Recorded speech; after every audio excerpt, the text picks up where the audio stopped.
Ken, as a tenured professor in your mid-40s, what made you think that you could change careers?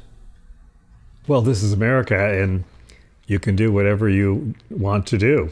It's one of the great things about this country. And what I was doing was very related to the career I'm in now. It was developing stories, developing writers, and of course, teaching a number of things that I no longer teach, like classical literature and Italian literature. And I do miss that part, but it was basically an extension of what I've been doing all of my life, which is developing stories, analyzing stories, publishing stories, helping people publish stories, and now getting stories produced into movies. So it's all united by storytelling. I had no idea which world was sort of the bigger world of ideas, the world of academia that I'd been in for 17 years, or the world I went into.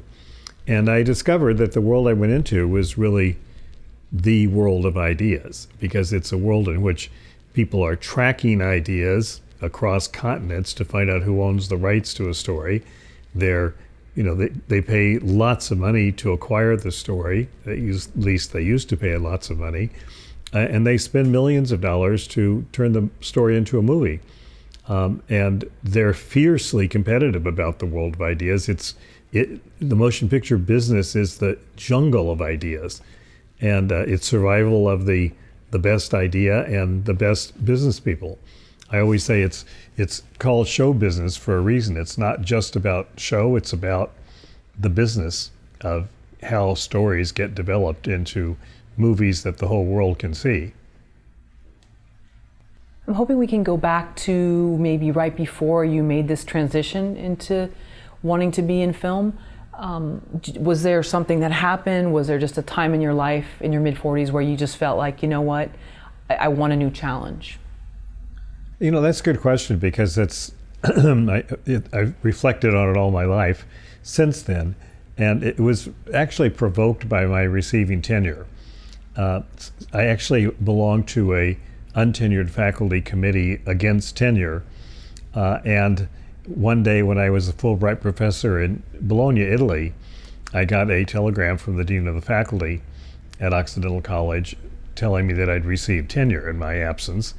And my reaction to it was not very understandable to my friends and colleagues. I became deeply depressed for about a year.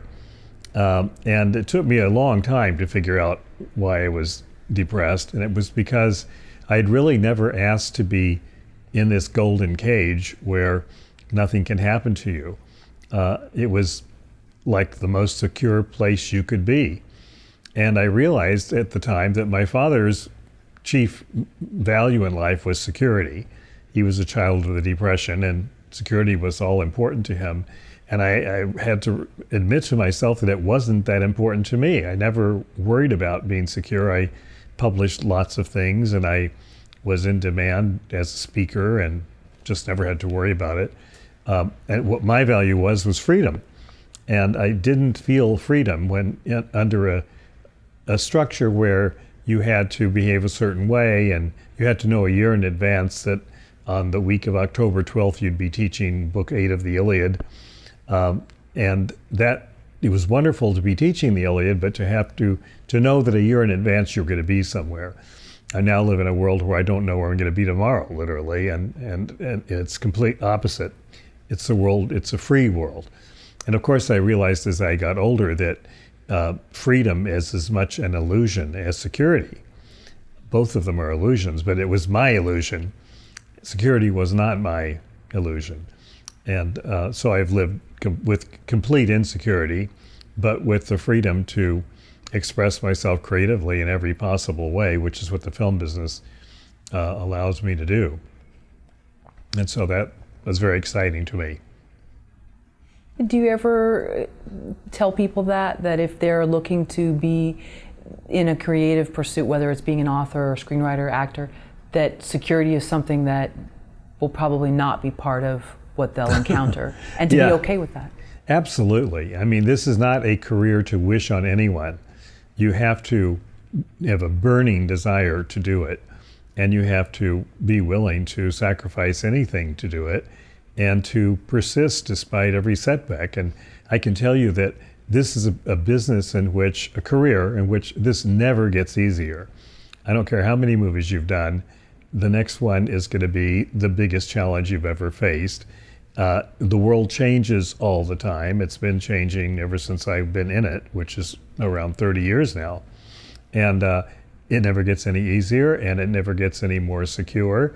And, even if you had windfalls, lots of money, you would put it into your next, your next project, because people in this business believe in what they're doing. That's their most important common belief. You can see it at the Academy Awards. You hear the stories as they receive rewards that they never thought they'd get or have been waiting for a lifetime for. They all have one thing in common: the ability to sacrifice what everyone else considers the most important things in order to achieve the dream of getting a story told to the whole world. And that's the great thing about the career. There's no limits to it. It's infinitely challenging. It's constantly challenging. There are surprises every day, and it's completely unpredictable. I'm almost thinking of a sales position like door to door, where you have to just suit up and go on work your farm. And it sounds like Right. with this industry, it's an everyday sort of, you have to be that person sort of drumming up leads and things like that. Yeah, it's a completely self-starting business. You hear repeatedly from actors and from writers and from everyone that being represented by an agency does not really help, because everyone says, I've always gotten my best jobs myself, and I hear that from musicians and from every member of this business, that they get their own work. And suiting up every morning is putting on your brain and telling it that it's got to be happy and go out there. And it doesn't matter how bad things are. In reality, you have to put on a happy face. And I've gone to many meetings that I absolutely did not feel like going to, because something had just happened that was a setback. And I just thought, I want to stay home, lick my wounds. But I go to the meeting, and it always turns out that those meetings are the best meetings that you go to. And when you walk out, you think, thank God I went. I mean, what would have happened if I hadn't gone? And that is suiting up. That is definitely a kind of a nightly encounter, to put on your armor and go out there. And you're working with people who are doing the same thing. And that's part of the exhilaration of it, is that you know that the person sitting across from you may have had worse things happen to him in the last 24 hours, but he's still there on the job and putting on a happy face and getting it done.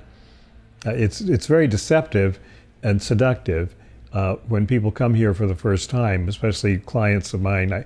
I warn them that they will be experiencing what's called the development dance, where everyone will be extremely nice to them and extremely positive, and then they'll never hear from them again. And that's because people are doing their job. And their job is to find out what this person has to offer the world. And if it's extremely exciting, which is rare, very rare, then you'll hear from them. But most of the time it's not extremely exciting and exciting enough, or it doesn't fit the agenda of this person's company at the moment. They have something too much like it in development, or they have a boss who does not want to do that particular kind of thing, etc. But their job is to be the best audience possible for any story that comes along that could be a dramatic story that people that would attract audiences. And so they'll be happy in the meeting, and then at the end of the meeting, behind the back of the person who came to the meeting, they'll make a decision about whether to pursue it or not.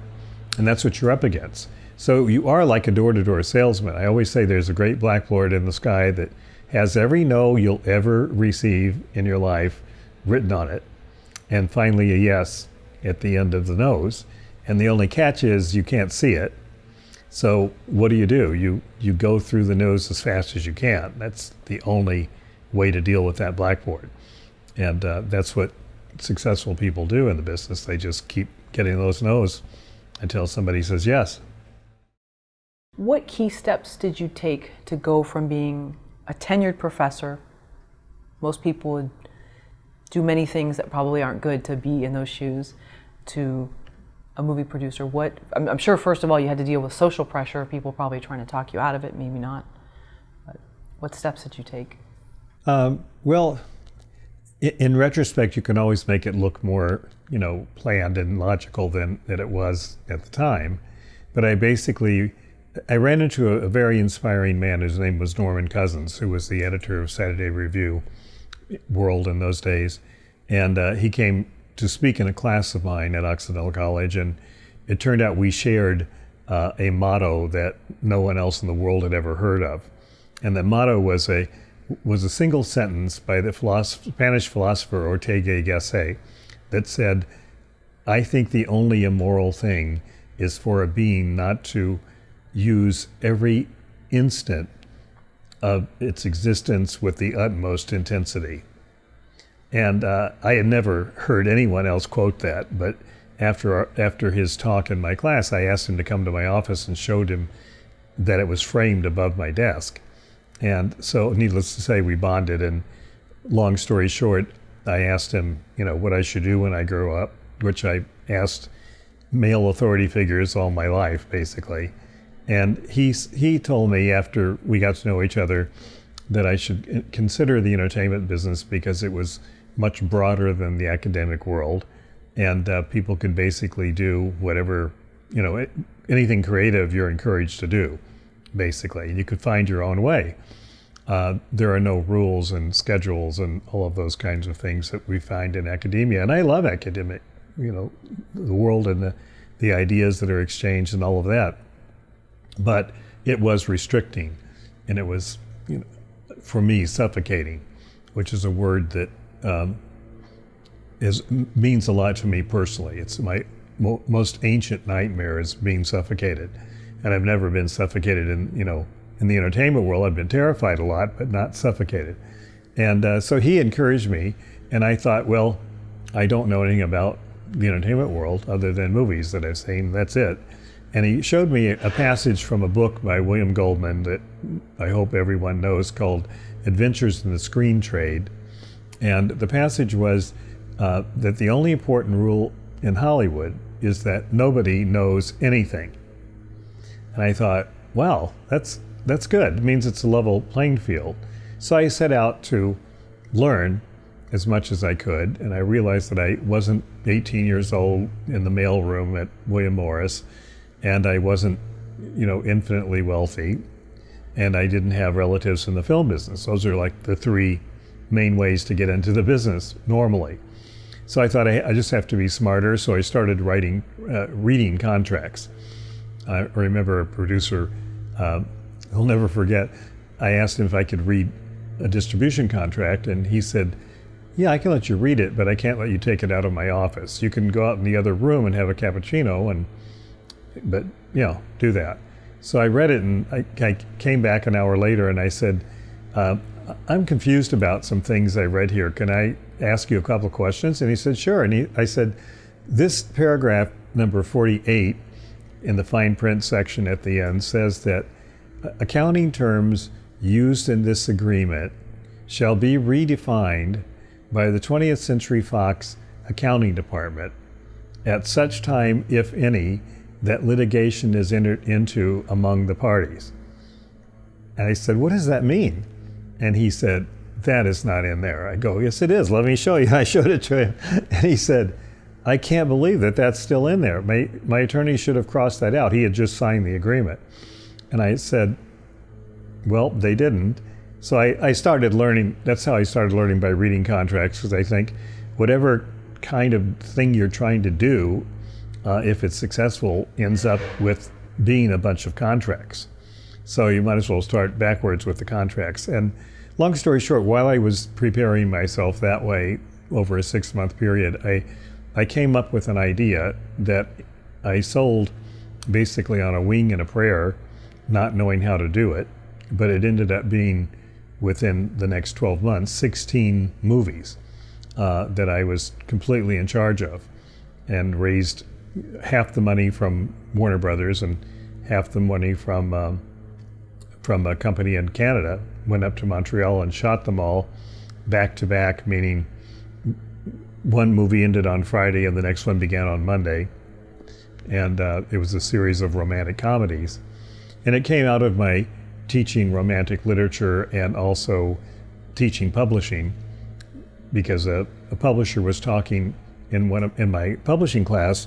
A visiting publisher was talking to my class, and he was telling us what goes on the cover of a romance novel.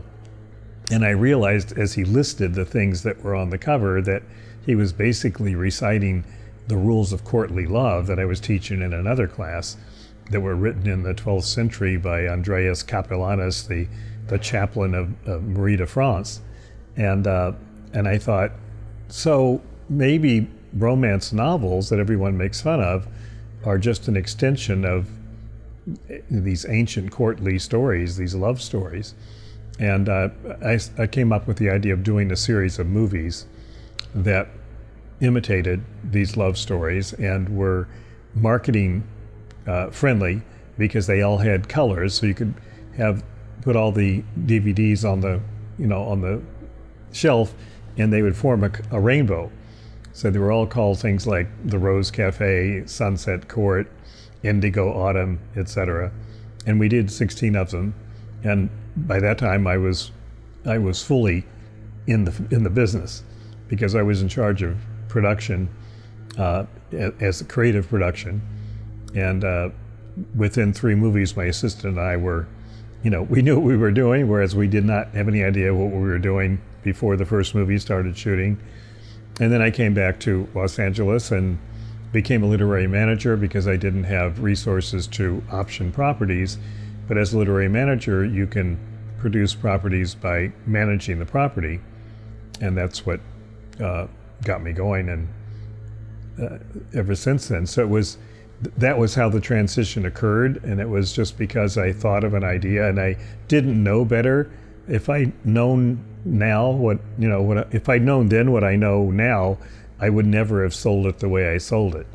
I simply went out with the concept and convinced several studios to look at it seriously, and none of them had looked at a script or anything like that. And one of them, Warner Brothers, wanted to see a script, and I wouldn't show it to them until they'd signed an agreement.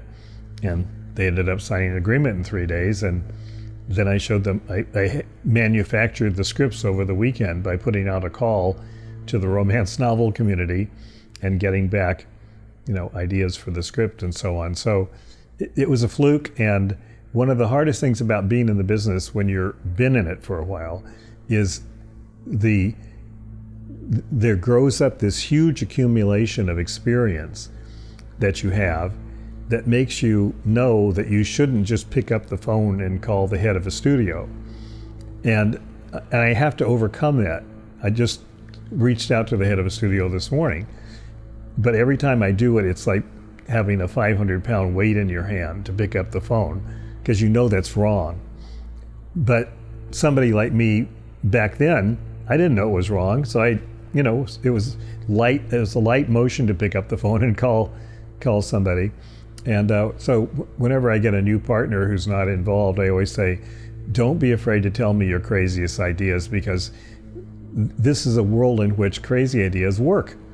And it's the traditional ideas that have a harder time working. So it is a completely wild and entrepreneurial frontier.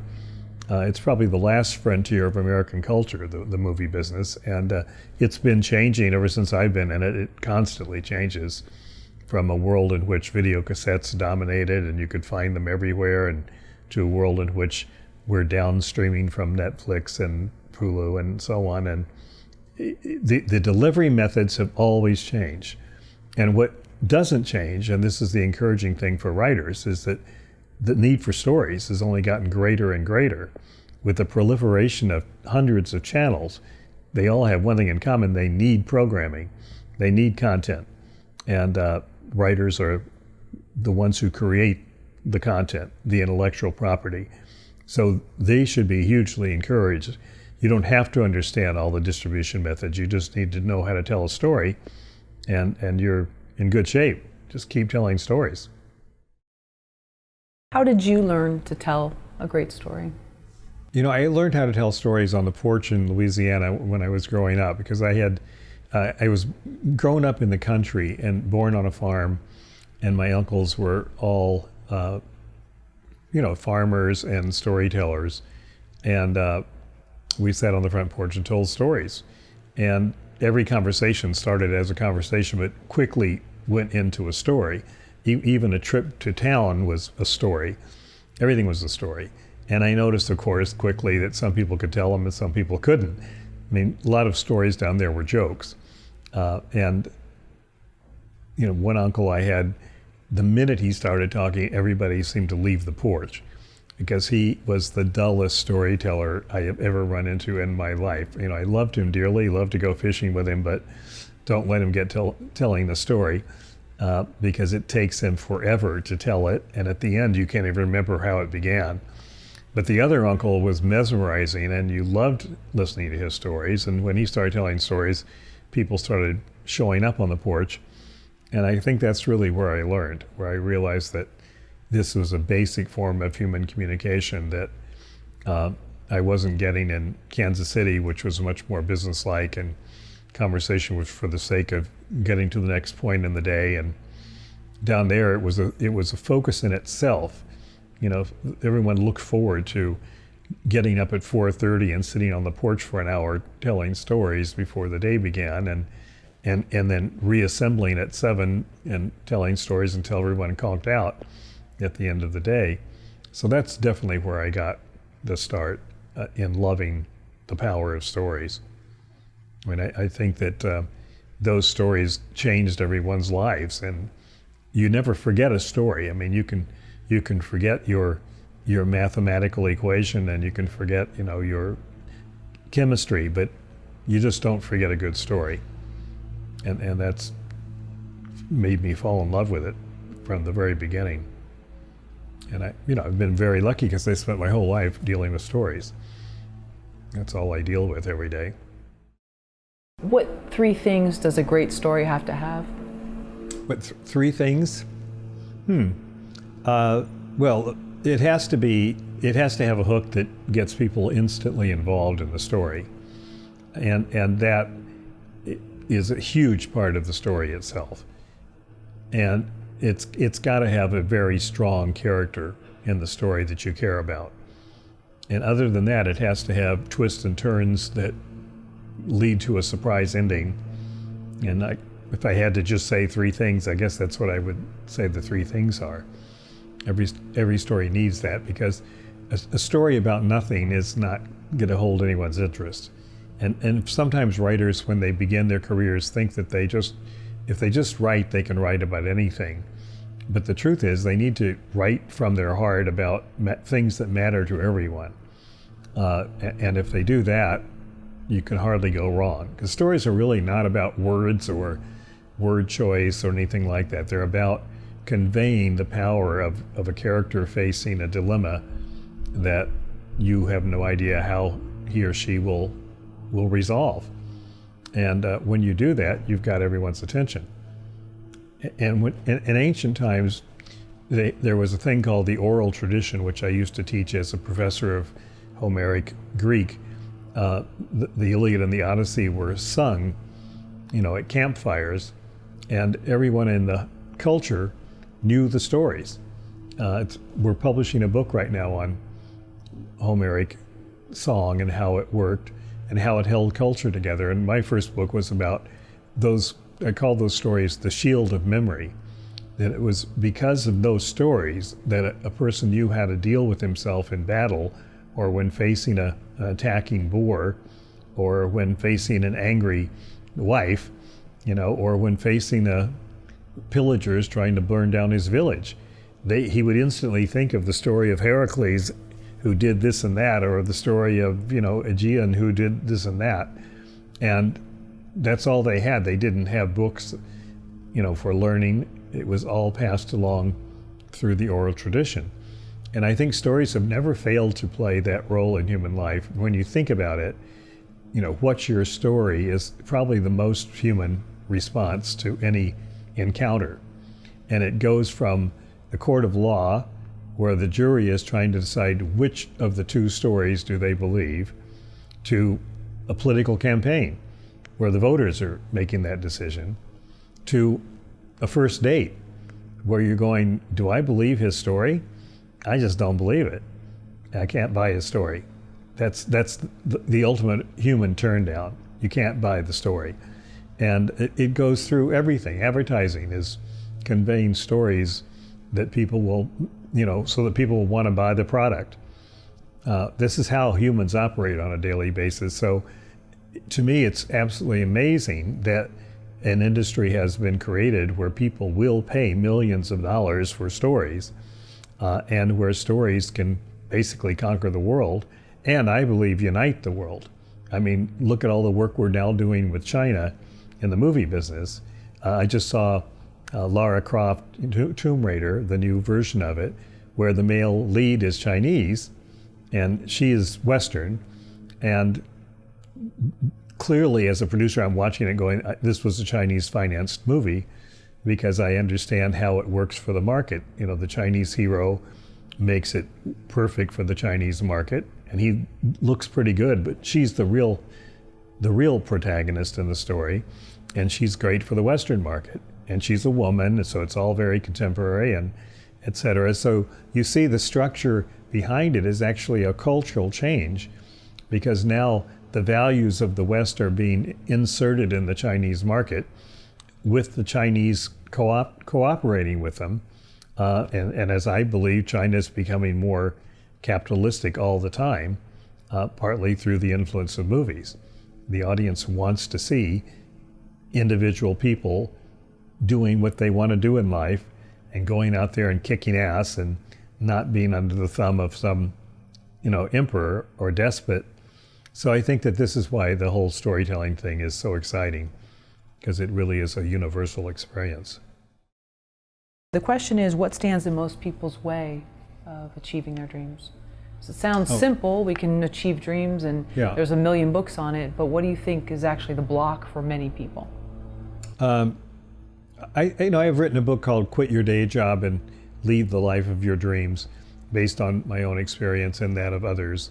One of my favorite stories, I was on Joyce Brothers television show years ago with a couple of other people, and one of them was a man who was then in his 80s and just had received his law degree from the University of Chicago. And he told her that he was standing in line for registration 4 years earlier, and one of the young people in line behind him said, "Sir, are you sure you're in the right line?" And he said, and I turned around and I said, "What line should I be in?" And I thought, that is America. That's the essence of America. You are in whatever line you want to be in this country. And he fearlessly walked up and stood in the line and got his law degree at the age of 86 or whatever he was. And to me, what stands in people's way is fear, and their friends inflicted on them.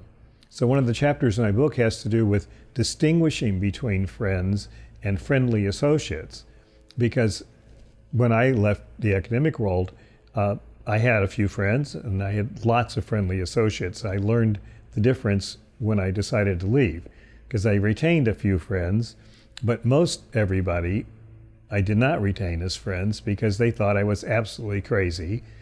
They either thought that in a kind of benign way, or they just thought or they just were extremely angry that I was leaving a tenured position. They thought that was completely ungrateful and crazy.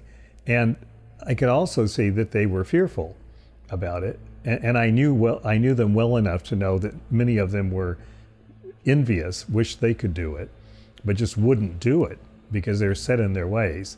And that's one of the reasons I didn't like tenure, because once you had tenure, you didn't have to publish anymore, you didn't have to do anything anymore. And of course, if you're truly motivated, that's not going to stop you. and there were a few people who were unstoppable, but mostly they weren't unstoppable, and they just stopped. And to me, that was a crime, because I didn't understand anything other than the merit system as, something that should rule an academy of ideas, So I think what makes people afraid is the fear of being out on the street. It's an image that I've had, in the first 10 years of getting into a new world, where I realized I wasn't going to get a check every 2 weeks regularly. You have that image if you were raised by Depression era parents. And you also have the other image of the wolves at the door. I remember that one because I found a quick way around it. Go to the door, open the door, and if you don't see any wolves at the door, then there are no wolves at the door.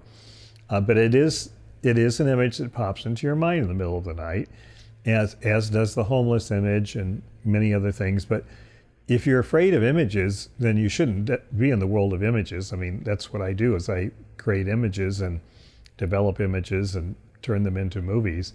So how can I let, images that are in my brain control my actions? You have to learn to overcome that. And so I think people have to clearly understand themselves and decide on who to listen to. If you truly are a friend and you love somebody, you encourage them to fulfill their dreams. And I always did that to my students. I always felt like, you have a dream and you're afraid of accomplishing it. What if your dream is the most important dream that ever came along in the human race and you don't do anything about it? It was your dream and you do nothing about it. To me, that's a sacrilege. You had the dream for a reason. It's in your mind for a reason. Either God put it there or it was born in your mind from some other source. Why aren't you going to do something about it? Well, because I'm afraid that my father and mother would be really upset. And I go, so this is a hypothetical fear about something that hasn't happened yet, right? Yes. Then why not just do it and deal with the possibility that may never happen at all? And it's a matter of knowing yourself. I mean, that's one of the things I talk about first in the book. I was raised on Greek philosophy, and what it said over the Oracle of Delphi was know thyself.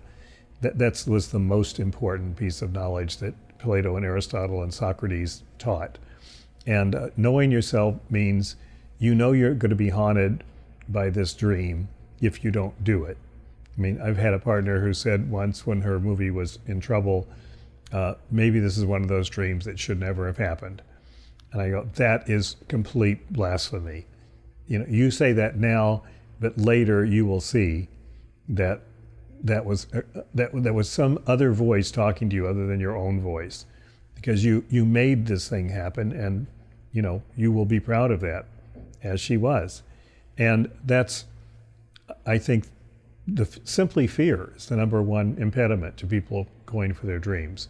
And it's fear, everyone knows the acronyms about fear. Fear is about things that haven't happened yet, that may never happen, just like worry. And we all do it. We all have fears. We all have worries. But overcoming your fears is what, valiant people do. It's what, people that you would like to be like do. So why not do it yourself and not have to live with the regret, which is the big monster equal to fear that you live with if you are sitting on that proverbial front porch in your rocking chair thinking about the dreams that you had and didn't do. I mean, to me, that's a terrible waste of life to have that happen. Also, stripping away illusions, and you talk about knowing thyself and being comfortable enough to know that if you have to stand by yourself for a while because you've lost the illusion of some of the friendships or peer group that you thought was going to be there with you, if for whatever reason socially they've gone the other way, knowing that that's okay as well. Yeah, I mean, that's a very good point, because I think as you get older, you realize that you cannot govern your life by what other people think. And it's, I live on the 11th floor and I look out over the millions of lights in Los Angeles, and it's a great comfort to think that there are, a few lights out there that love me.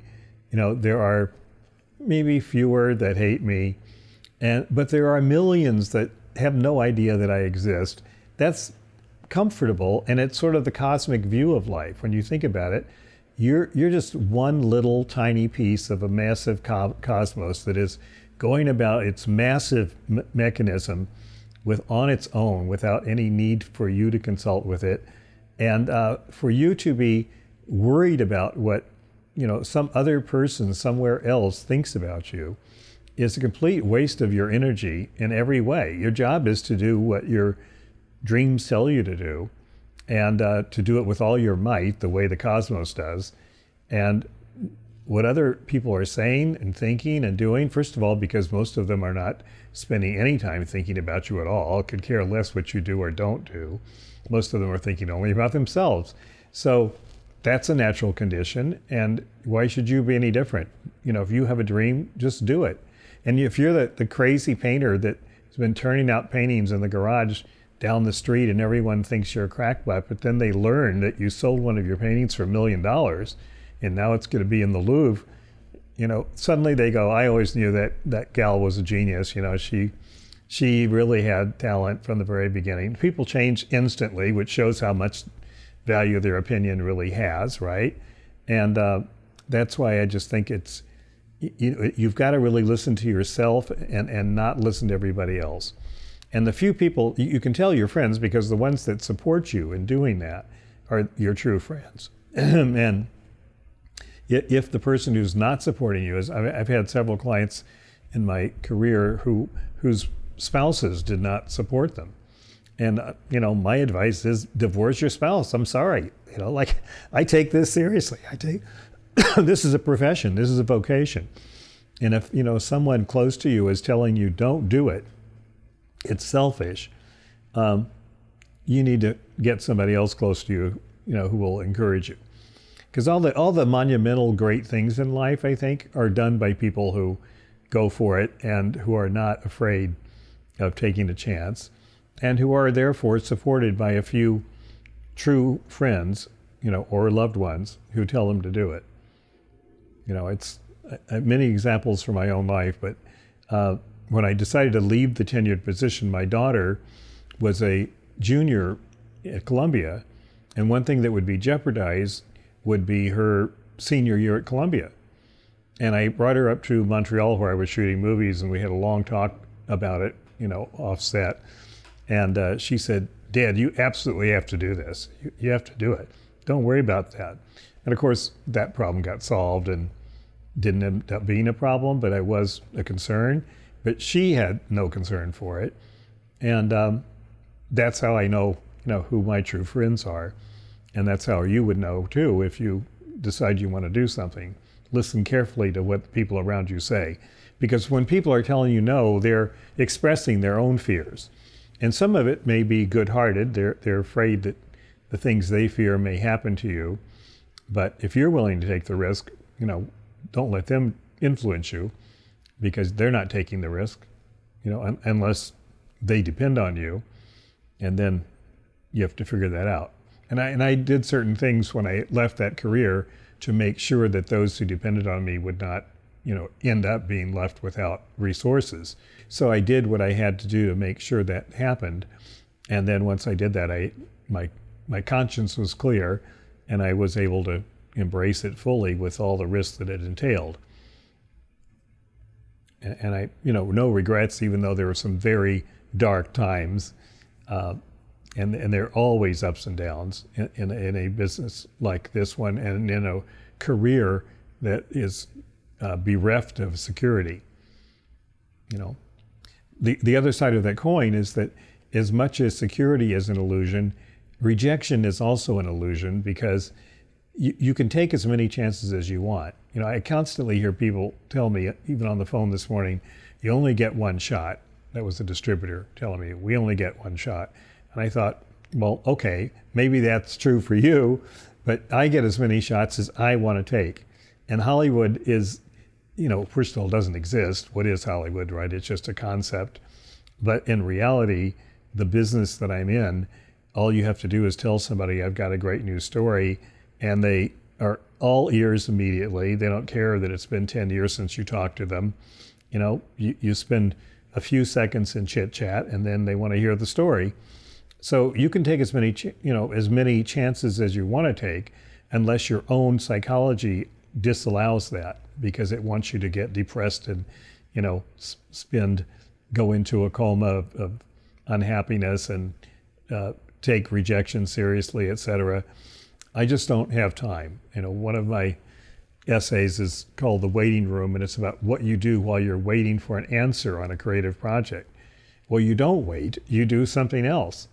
You make another creative project, you get it going. And if you keep doing that, every project has its own clock. You can't do much to control that clock, but you can be doing another project. And sooner or later, you have projects all around you that are in various states of ripeness, and they will happen in their own time. And your biggest problem will be, what if two of them happen at the same time? And I always say, don't worry about that. I mean, that's the kind of problem you want to have. You don't want to have the problem of nothing happening. So no, you don't wait at all. And I think a lot of writers torture themselves because they wait. They send off a manuscript, hypothetically, into the snail mail. No one does that anymore, but they send it off and then they wait for an answer. Why would they wait for an answer? That's a complete waste of time. Instead, you instantly work on something else. And that way, when something comes from the first thing, you're surprised. And you deal with it immediately without wasting any kind of psychological energy on it. If it's a rejection, you take it and you move on. And if it's somebody offering you a deal, then you consider the deal. But you don't. Writers feel like they have to spend an additional 90% of their time fretting over it all, analyzing it, soul searching over it. And you do that when you're younger, and it's fine to do some of it because you may get a lot of creativity out of it. But once you've gone through it and tortured yourself, to your own satisfaction, you don't have to do that all the time. You can just go back to work. And Ray Bradbury used to say that to writers: get back to work, it'll get rid of all these moods you're having. And I always thought that's the most brilliant advice. Work is the solution. What do you wish someone had sat you down and said to you in the beginning of embarking on the entertainment side of your career?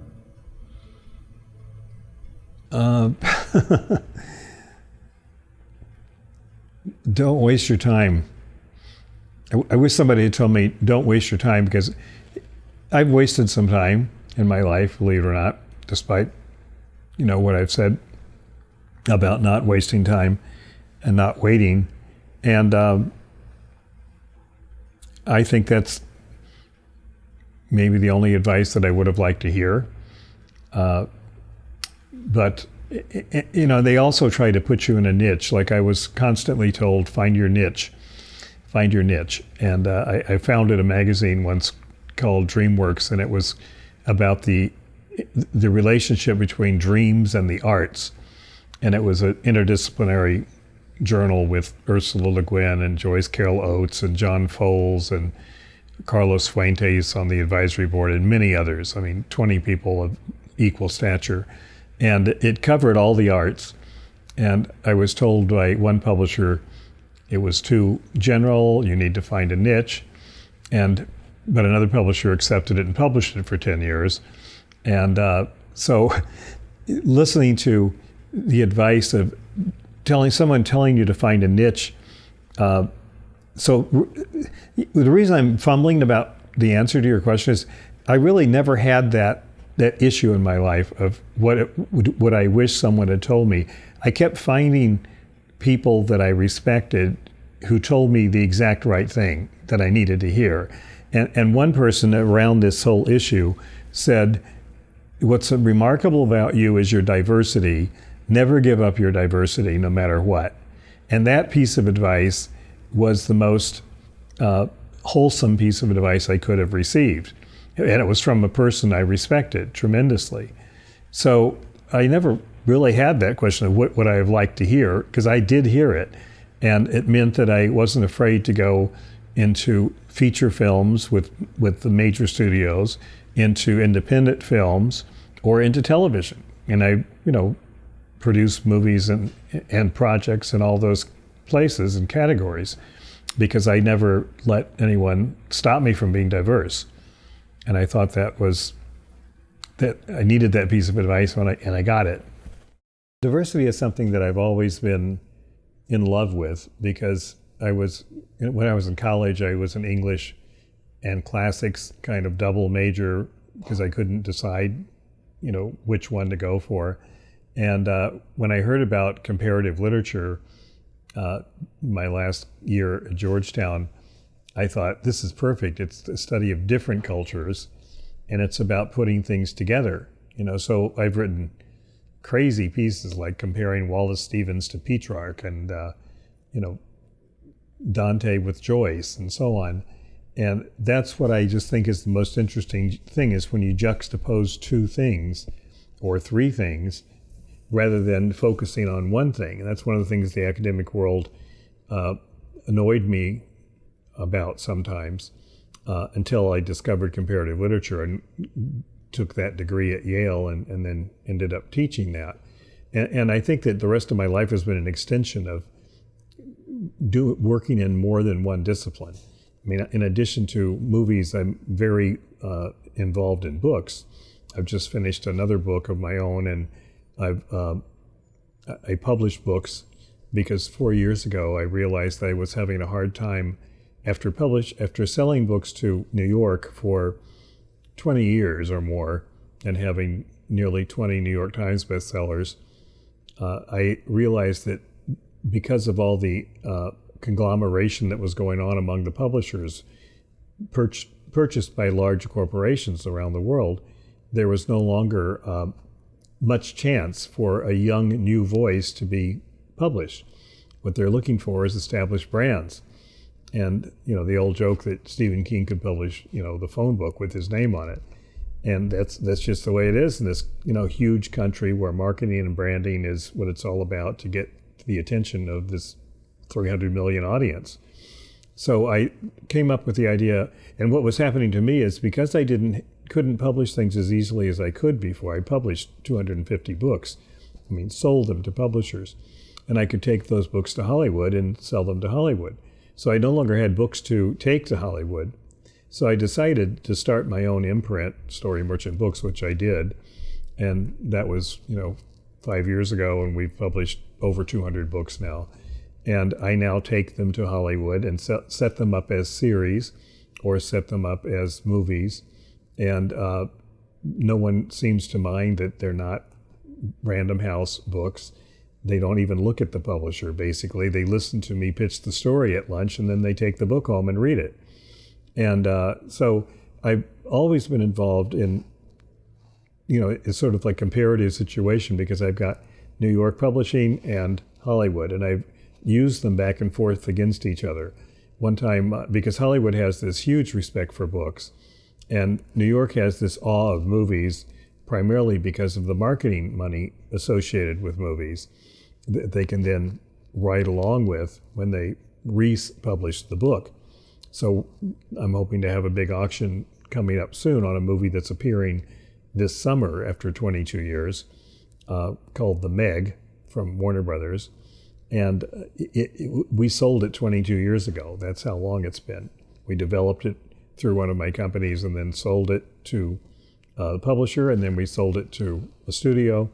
And it's been 22 years in development hell until finally it's getting made. And one of the good things about stories is that they're timeless. One of my favorite examples of which was no solace to its author, Herman Melville, is that Moby Dick sold about 60 copies prior to Melville's death. And within 2 decades after his death, it became not only an international bestseller, but the great American novel. So the stories are timeless, and that's what writers are capable of doing, of creating something timeless, which is of immense value, obviously, to the human race. The Iliad and the Odyssey were composed thousands of years ago, and yet they're still on every bookstore's shelves. You can find them all over the internet.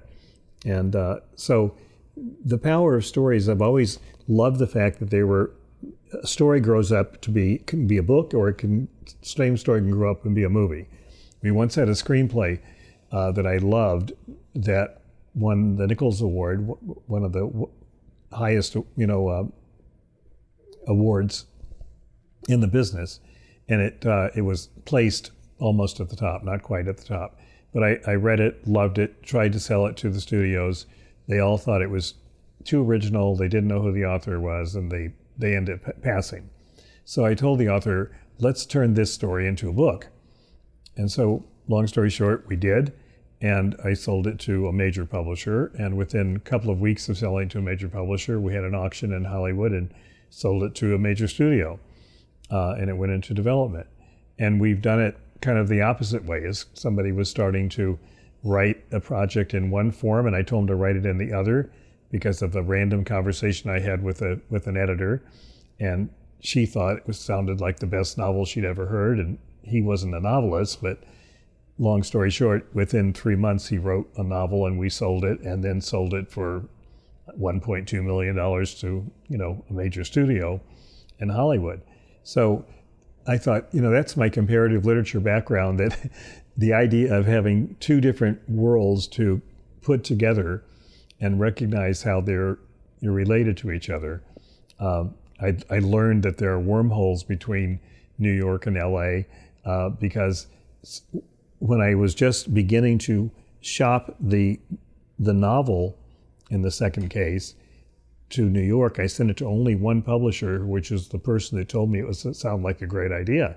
She didn't know I only sent it to her, but I sent it to her alone. And 3 days later, I got a call from George Clooney's partner asking if he could option it. And I said, how did you hear about that? And he said, I can't tell you. And I said, well, if you can't tell me, do you want to read it? I mean, what do you want to do? And he goes, no, we've read it already, and we want to make an offer on it. So that began an auction for that property too. But I learned that there was a wormhole going on because I called the editor and fished around talking to her, and she denied that anyone had ever read it outside of her office, which couldn't have been true because clearly someone had read it. It got snuck out through the wormhole. So I thought I could only have done this if I had the whole mentality that I will not find my niche and only be working in films. I will not only work in books. I want to work in both. I love them both. And they're just two different forms of storytelling. And why can't any story that's dramatic end up in both camps? And that's kind of what I've done throughout my career, is tried to get a story for both camps. It's funny too, because I would think that the entrance into the literary world, the New York literary world, is much more based on, pedigree and different, whereas Hollywood, you've got a great script, anything goes, you're in the front door if they like it. So it sounds like that's not always the case. That sounds like that's my perception of it. It's not. Yeah, I mean, that's without offending you, it's an old-fashioned perception. It's okay. It's kind of an all-American old 50s, 1950s. Before I was born, yeah. Because you can have a great script and get nowhere in Hollywood. It's getting it to the right person that matters. And even with a great script, as that one was where I talked the guy into writing the book and then sold it to, in an auction too, he had a great script. And he was able to get it to people, but they didn't buy it because they were afraid. Because what's happened in the last 20 years is that Hollywood and New York have become corporatized. They've all been acquired by international conglomerates. There isn't a single studio that isn't owned by some foreign, accumulation, with the exception of Disney, which of course is itself an international conglomerate. Right, but Sony owns Columbia, and Paramount is owned by CBS, Viacom. So because of that, the executives have totally changed from a world in which, and the same is true in publishing, from a world in which people with guts and vision made decisions about doing a story, publishing it, or greenlighting a movie. Now it's corporate people wearing suits who are very worried for their jobs. Whose, I always say, their main focus is on their gold cards and their Mercedes, and they don't want to do anything to jeopardize that. Whereas the heads of studios in the old days would just take chances. This is a great story. I love it. I'm gonna do this story, and But now they can't. They have to show marketing reports, and this is true in New York just as well, because Hachette has bought, the Warner Books, and CBS owns Simon and Schuster and Touchstone and all of those things. Every one of the big companies, Holt Springs owns Macmillan and Thomas Dunn Books and Tor Books and St. Martin's Press and, Penguin Random House, Doubleday. They're all part of one huge foreign conglomerate, Bertelsmann and so on. So because of that, everyone has to think like corporate employees. They have to provide marketing P&Ls, to the editorial department and the marketing department. And the marketing department has the last say, not the editorial department. If they go, how do you know we're going to sell 100,000 copies of this book? Well, I just have a gut feeling. Well, sorry, your track record doesn't justify your having a gut feeling. So they'll let a really talented, brilliant editor make a couple of decisions like that a year. But if she doesn't prove it out by those books becoming bestsellers, she gets less leash every year. And the same is true in Hollywood. And the studios have gotten even worse because they're focused now entirely on brands. And in the last 6 years or so, they are now doing a fraction of the number of movies they used to do, because they'd rather spend $200 million on a brand or than take a $50 million chance on a great story that has no track record. That's why Twilight got kicked out of Paramount, because it was sitting there, in development hell for several years, and Paramount didn't get it, and they didn't understand why it was going to be great. Summit came along and bought it from Paramount and cashed out on it, and Paramount goes, oh, okay, well, they didn't have any regrets because there's no they there. No one sits around wringing hands. They're all doing understandable logic, and no one lost their job over it. That's the important part. Whereas if you greenlight a movie and it goes down the tubes, you could lose your job. Then you're out shopping for a new Mercedes. You're leasing one, yeah. Yeah, at another place. Mm-hmm. So that's kind of what's happened to the world. But in the meantime, the need for stories continues, and storytellers are still hugely in demand. You just have to find a new path each time. That's why I started, the imprint, so I could get around that issue. And now I just take to New York big brands, like something with the word Kennedy on it or the word Dracula. I can sell those still, but I know I can't sell smaller books.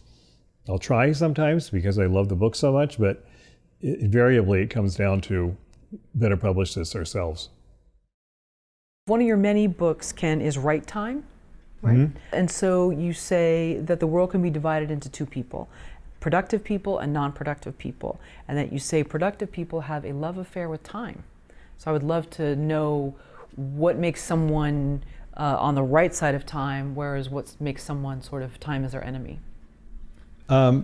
Well, yeah, that's a very good question, and put in a very intelligent way that makes it hard to figure out the handle on it, because time is this. It doesn't really exist. I mean, time is a human construct. We created time. Squirrels and chipmunks don't have much idea of time, and they know the sun rises and the sun goes down, and they know that it rains, but they don't think the way we do, where they don't keep track of their birthdays, for example. Like, only humans do that. And it's unfortunate because, you're only as old as you think you are. That's the way a squirrel looks at it. And nobody's arguing with the squirrel about it, but humans know better. And some people look at time as the enemy, and some people look at it as a friend. There's an old Spanish saying that says there's more time than life, which I always thought was a wonderful way of looking at it, because that's what a productive person would say. There is more time than life. And another Spanish or Italian saying says that life is long, is short, but wide. And that's another way that productive look at it. Like, people say, how could you do as much stuff as you do? Well, because that's what I do. I don't do anything else. And I used to give classes on time management and do a lot of studies on it. In fact, Right Time is filled with time management theories. And one of the things I noticed about people is they had no idea where their time went. And they go, I don't know where you find all the time. And I would say, like, I don't know where you lose it. I mean, we all have the same amount of time. And I go, how much time do we have, by the way? How many hours are in a week? And like 2 out of 10 people can answer that question right off the top of their heads, because they've never really multiplied 24 times 7 and realized exactly how many hours there are in a week. And so everyone has the same amount of time. So what I would do in a time management class at UCLA or elsewhere is I would say, let's chart your time this week. I just want you to make a chart of what you do with your time. And let's come in and talk about it next week when we come back together. And they would come back in. And that was before I asked them how many hours were in a week. I would wait for the third week to ask that question. And some people would come in with 98-hour weeks, and some people would come in with 62-hour weeks. Nobody seemed to agree in general how many hours there were in a week, because the hours they gave me didn't add up. They didn't make sense. They'd say, I sleep like 6 hours a week, but it turned out in the third week of analysis that they're actually, 6 hours a day. It would turn out that actually they were sleeping 10 hours a day. They just were telling themselves they slept 6 hours a day. How much time do you spend talking on the telephone? So most people thought they spent maybe 15 minutes a day, when in fact they might be an hour a day that they're spending on that. And watching television, of course. Some people were saying that they only spent maybe an hour a day when they were really spending 3 hours a day. But a productive person knows exactly how long it takes to do something. Like when I write a screenplay or a book, I can tell you how many hours it takes to do it. And so I know that I can get it done in a certain amount of time. Agatha Christie apparently wrote as many as 10 books a year. She had to use 4 or 5 pen names because she just kept writing. When you think about it, writing is a function of how fast do you type.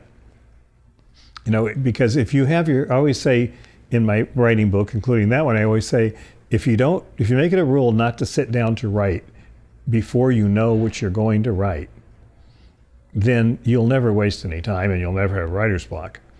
So simply don't sit down until you know what you're going to write. Then it's just a matter of how fast can you type. So it's better to be walking along the beach thinking about the structure of your story than it is to be wasting a lot of time sitting in front of a computer, typing stuff and throwing it away and all that stuff. Just figure it all out in your head. And well, what if I forget it? Well, guess what? If you forget it, that's probably good. You're forgetting forgettable things.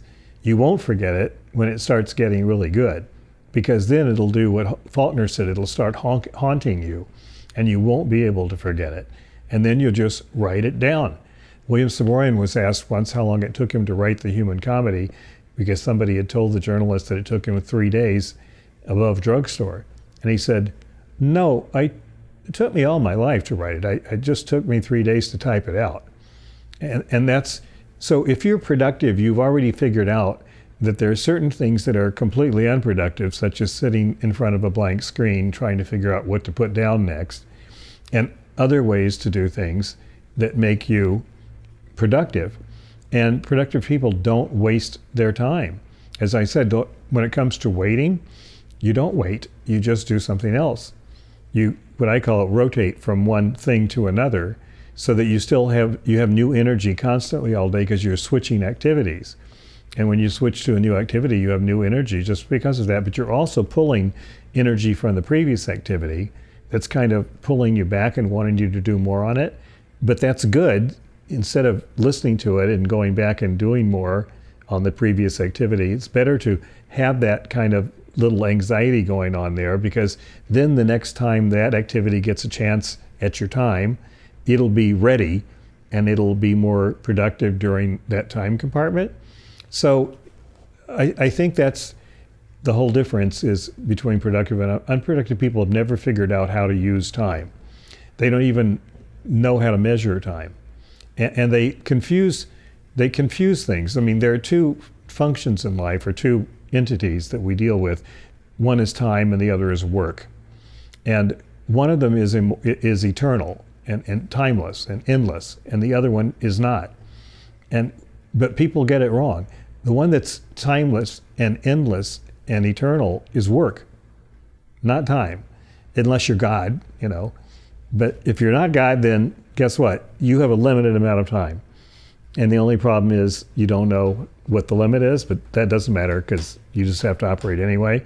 But what's infinite is work, because good work produces more work, and so does bad work, right? So no matter what kind of work you're doing, it keeps going, and you cannot manage it, therefore, because it's a given that you can't manage an infinite thing. But you can manage something that is finite, and that's time. So managing time is what we have to do. And let's say if you're writing a book and you know that you type 7 pages an hour at least, then you give yourself 1 hour every day to write your book. Well, at the end of 100 days, you've got, how many pages? 700 pages, right? So it's not complicated to figure it out, but you have to manage the right thing. You're managing your time, because the work will happen only if you give it time to attend to it. And what happens is that people procrastinate because they think they're trying to manage the work, and they don't know that you can't manage the work. Like, I'm going to get this book done if it takes me all summer, and then nothing happens. They don't do it. That isn't what you should do. You need to say, I'm going to work from 7 to 8 every morning, without fail for 5 days a week. It's better than 7 days a week, because your brain revolts when you make it stop something that it's actually enjoying. So if you make it stop after the 5th day, it's very upset, and it spends the whole weekend thinking about the project, and it's really raring to go on Monday when you start again. Whereas if you keep it going, it'll get worn out and it'll get bored eventually, because that's what brains do. So that's so productive. There's 2 kinds of productive people too. The unproductive ones, let's not talk about. I mean, they have their own thing going, and I hope they're enjoying life. But productive people are divided into 2 kinds, and those are the happy ones and the unhappy ones. The unhappy ones are the ones who've never figured out the psychology of creativity. And so they're constantly surprised by it and upset by it. And that's why you have Virginia Woolf and Hemingway and Sylvia Plath offing themselves at the end, because they've never figured it out. They've never figured out that at the end of a project, they're going to get depressed. And they're going to go into this postpartum depression that they may never come out of. But if you're on the other side of the thing, the happy, productive person, you figured that out already. So what do? Before you end a project, you start another project. And then you can't wait to get into the new project, so you don't mind finishing the first project. So you've eliminated postpartum depression. And that's simply because you figured out how your creative mind works, which is what writer's time is all about. And that's what I mean by, productive, happy, productive versus unhappy, productive people. You don't have to be miserable and suicidal to be a writer. You can be perfectly happy by knowing your system and not letting it do it to you. This might be an old wives' tale as well, or an older version of this. The unhappy writers having more depth in which to write about, more in which to pull from, whereas the happy writers are just scratching the surface, and it might be too much a movie of the week instead of something that pulls at your sort of emotional core, and you put yourselves in the character's shoes. I don't know. Again, can we dispel that then? That you have to be unhappy in that sense? Yeah, this is a famous dilemma that people have been talking about for my whole lifetime. There was a book that came out years and years ago called The Drama of the Gifted Child. Alice Miller. Mm-hmm. Yeah, and thank you for reminding me of the author. But it's a very, very interesting book, and it basically says that writers should fear therapy because it might therapize, take away their angst, from which came all of their brilliant ideas, and it's simply not true. because there's just too many examples of productive writers who have plenty of angst. And one of my favorite examples is Stephen King, who published in my magazine DreamWorks. We sent out a letter to artists all over the world, including him, and said, could you please tell us whether dreams have any influence, on your creativity, and if so, give us an example of a dream and a creative work that came from it. So Fellini sent us a cartoon that he dreamed in the middle of the night that led to 8½, his movie 8½, and we got great stuff from all kinds of people. And Stephen King finally, 6 months later, after everyone else, sent us a very short letter, and he said, this is my constant nightmare. I'm sitting alone in an attic, typing away, and a little door on the floor of the attic opens, and a hideous face comes out of the door, and I start typing as fast as I can, because the faster I type, the more the door closes, and if I slow down, the face keeps coming out. And then he says, does that count? And, it's an example of what you're talking about, because he has plenty of angst going on. He has plenty of terror and fear and dark things in some of his most brilliant works, like The Shawshank Redemption and, The Shining.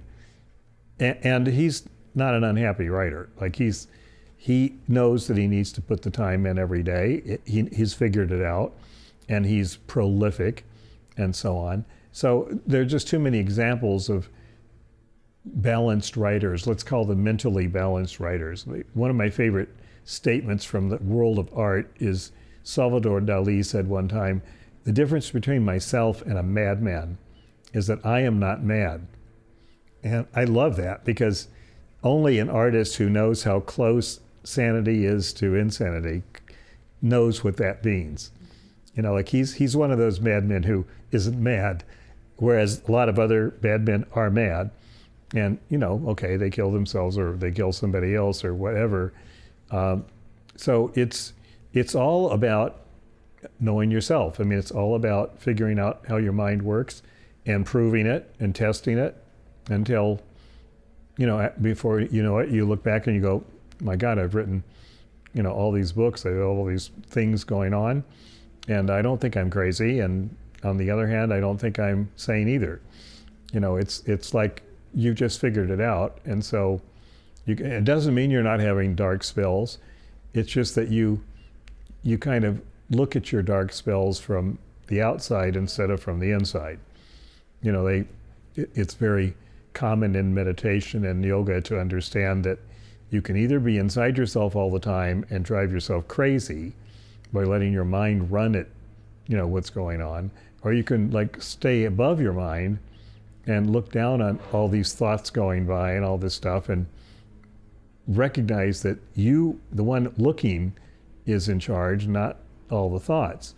And the Writer's Time has a whole theory about how the creative mind works that way, where there's what I call the managing editor looking at the fight going on inside your mind and realizing that this can be controlled if you trick the two sides of the mind and force them to work together.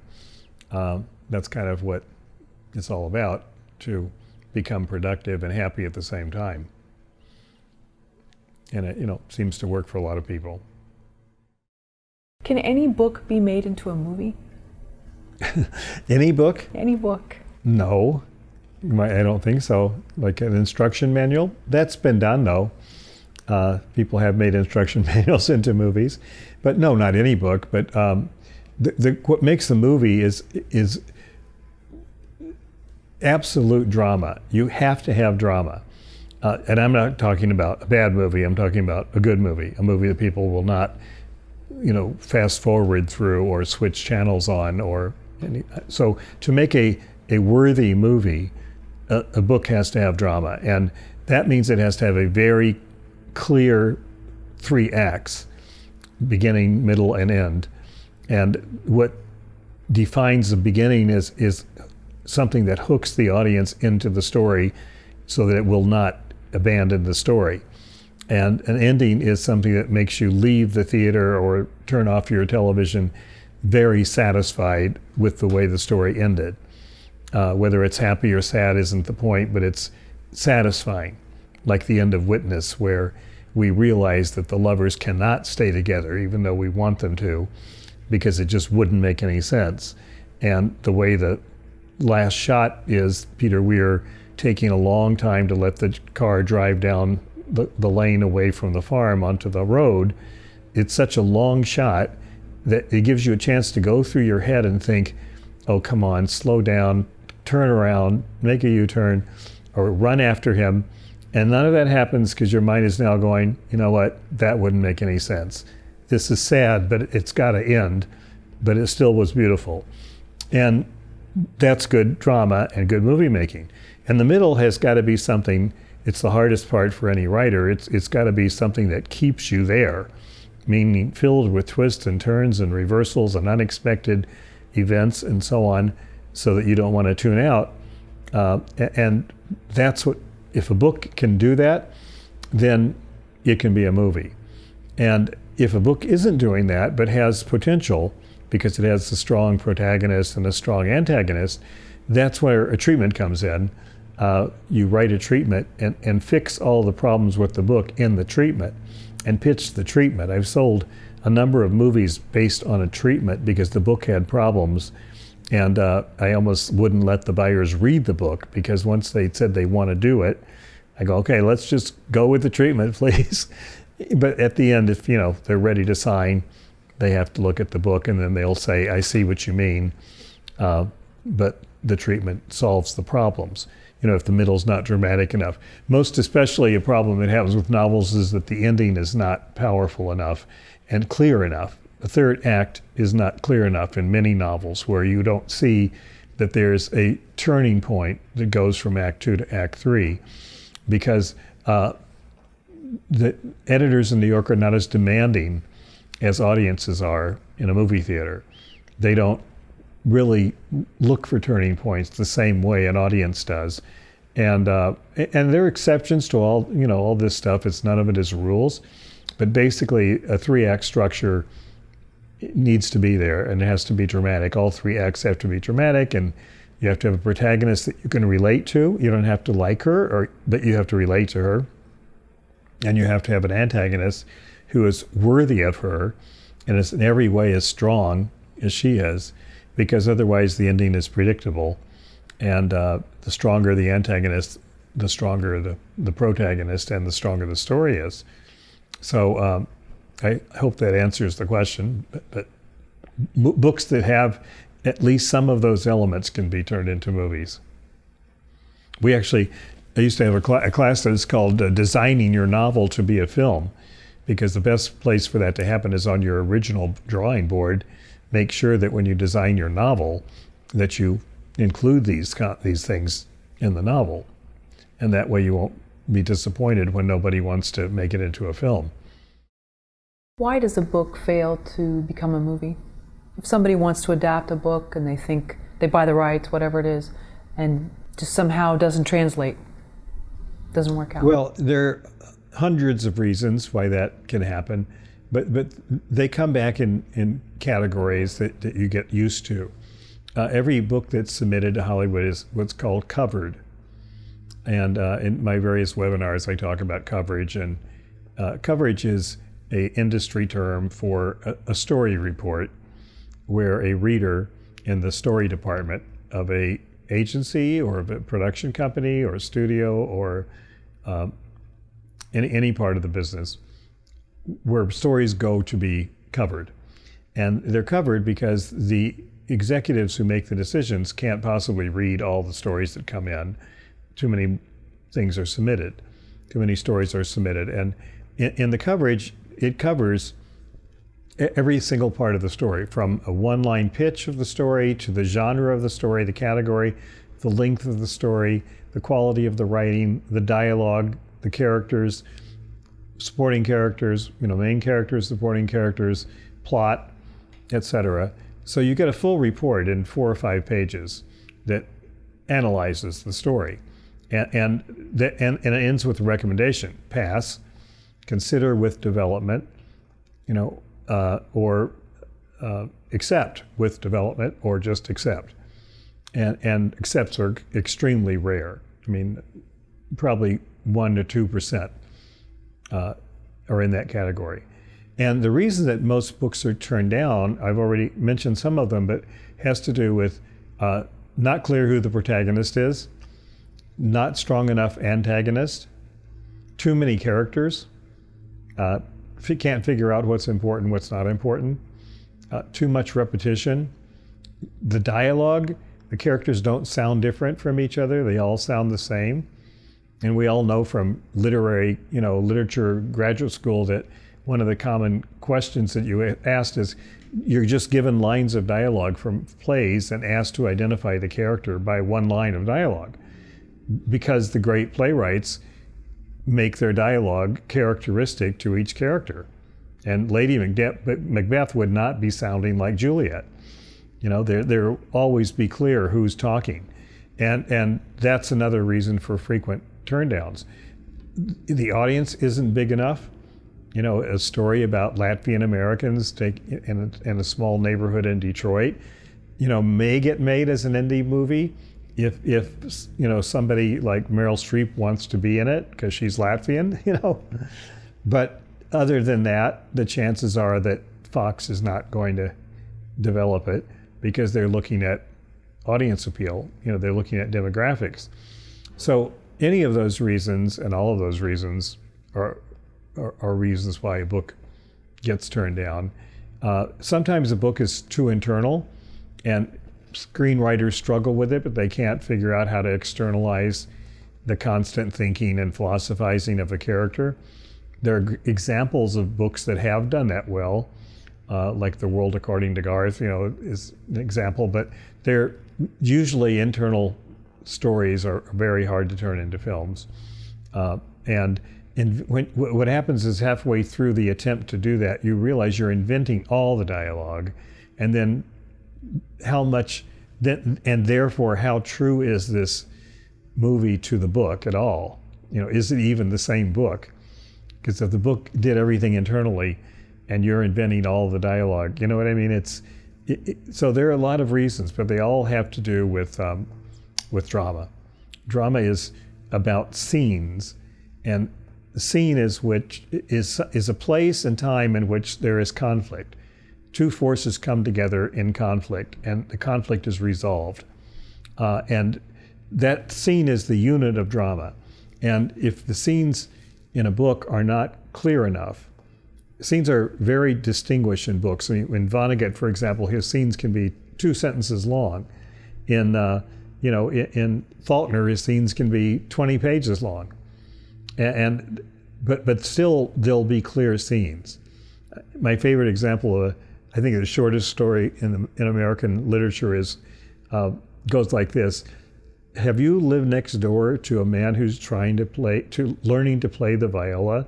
That's what she asked the police when she handed them the empty revolver. It's a short story by Richard Brautigan.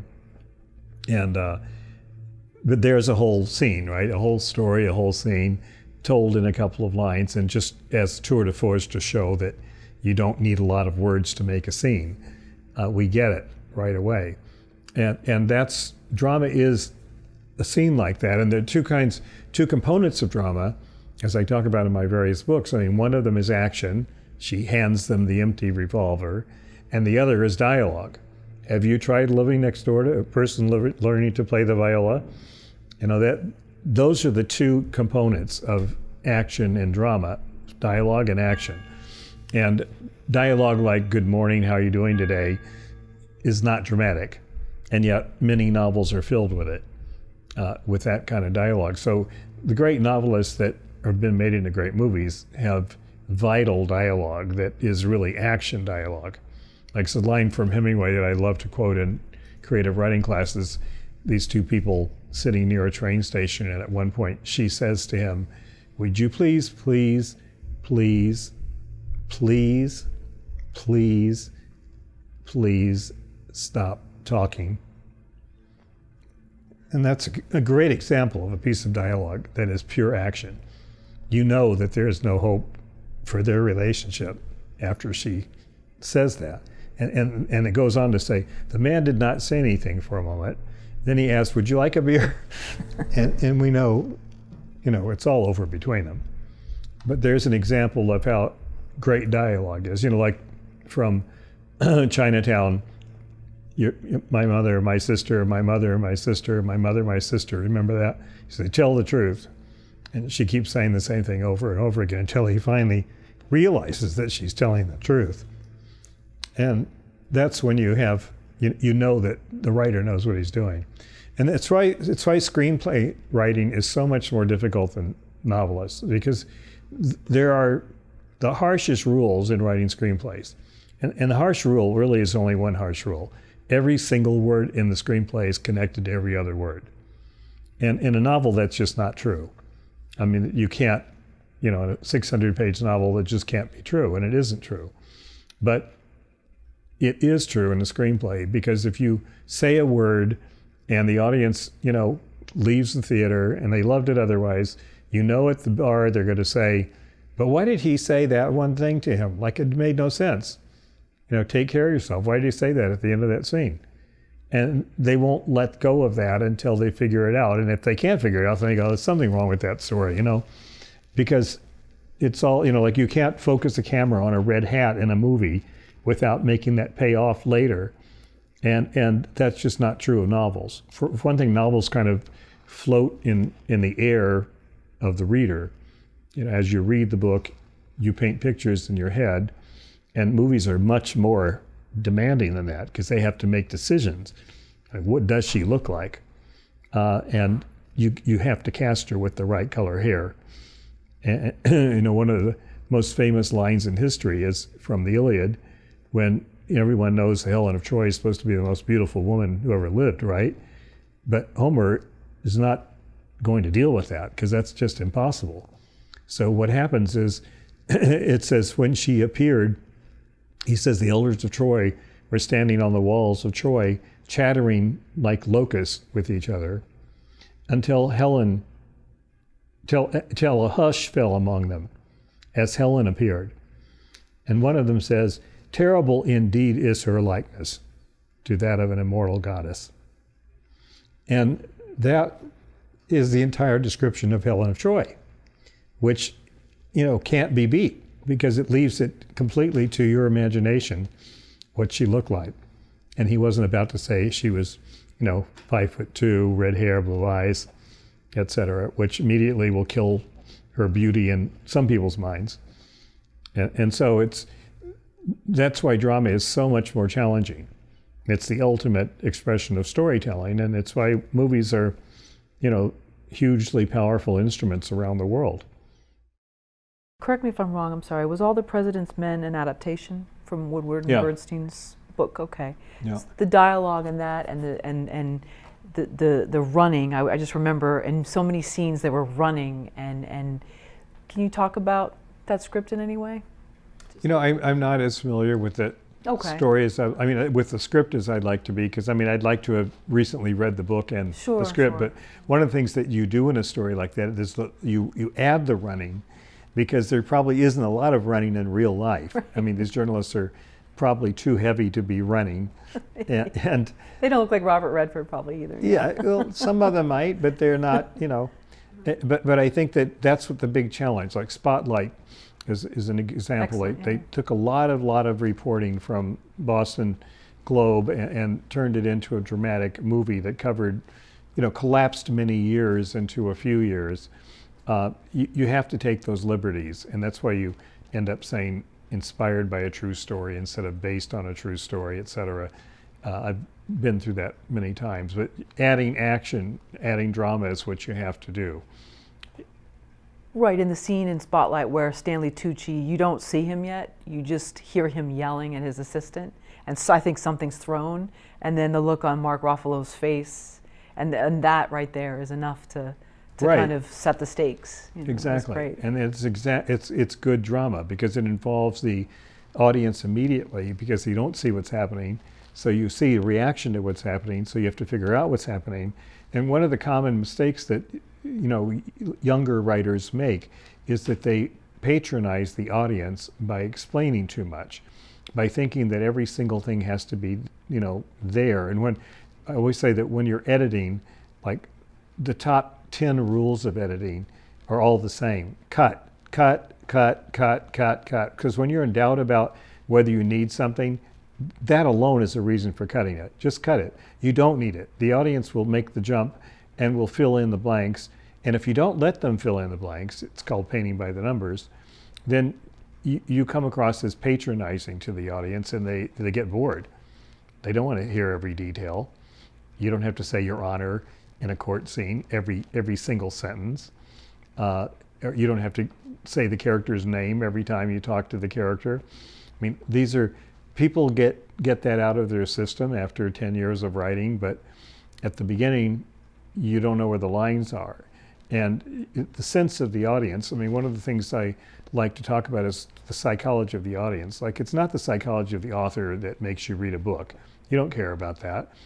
It's just like you're listening to your friend talk about his latest ballad in the hospital. I mean, how much do you care about how he felt about every, you pretend you care as long as you can, but if he has any sense at all, he'll keep it, cut it down, right? And the truth is, you don't care about the psychology of the characters either. That's not what's important. What's important is your psychology, as always, the audience's psychology.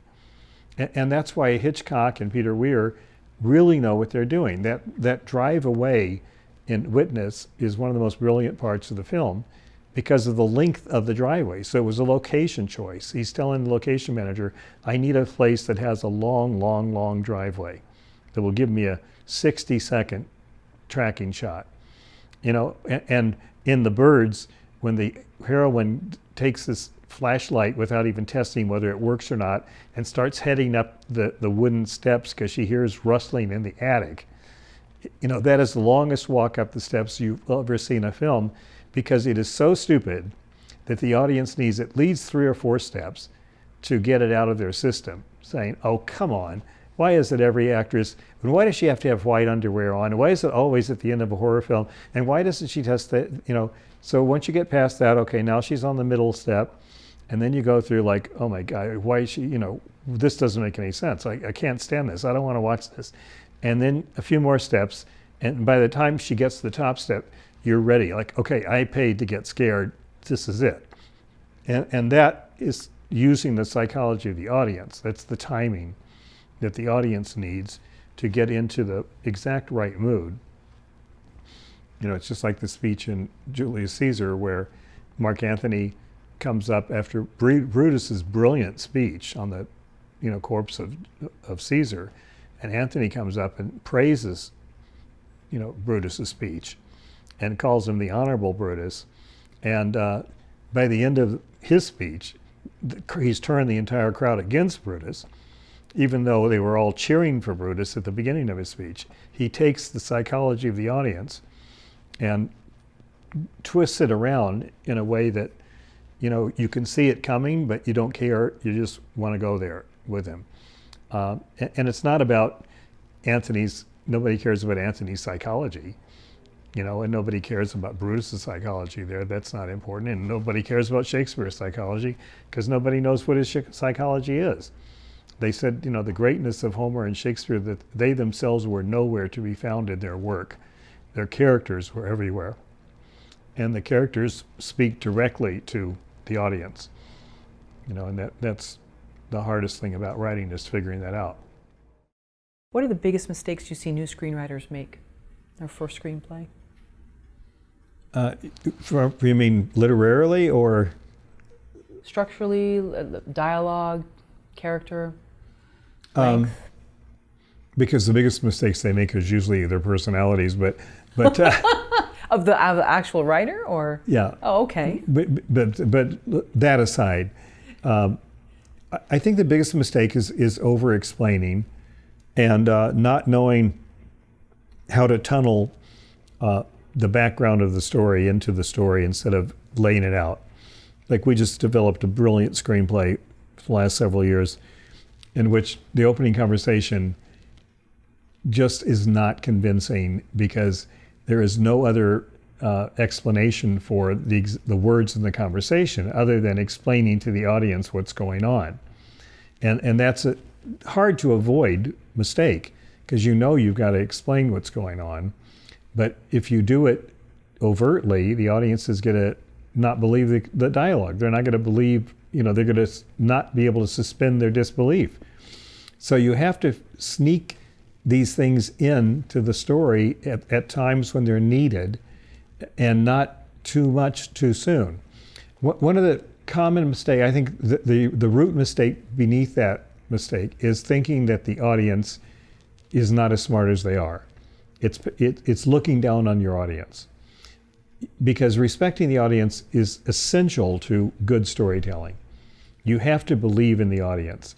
And imagine sitting on this country porch and telling the story with no audience, right? I find that very hard to imagine, because storytelling is about audiences. You can immediately start telling the story if even one person shows up.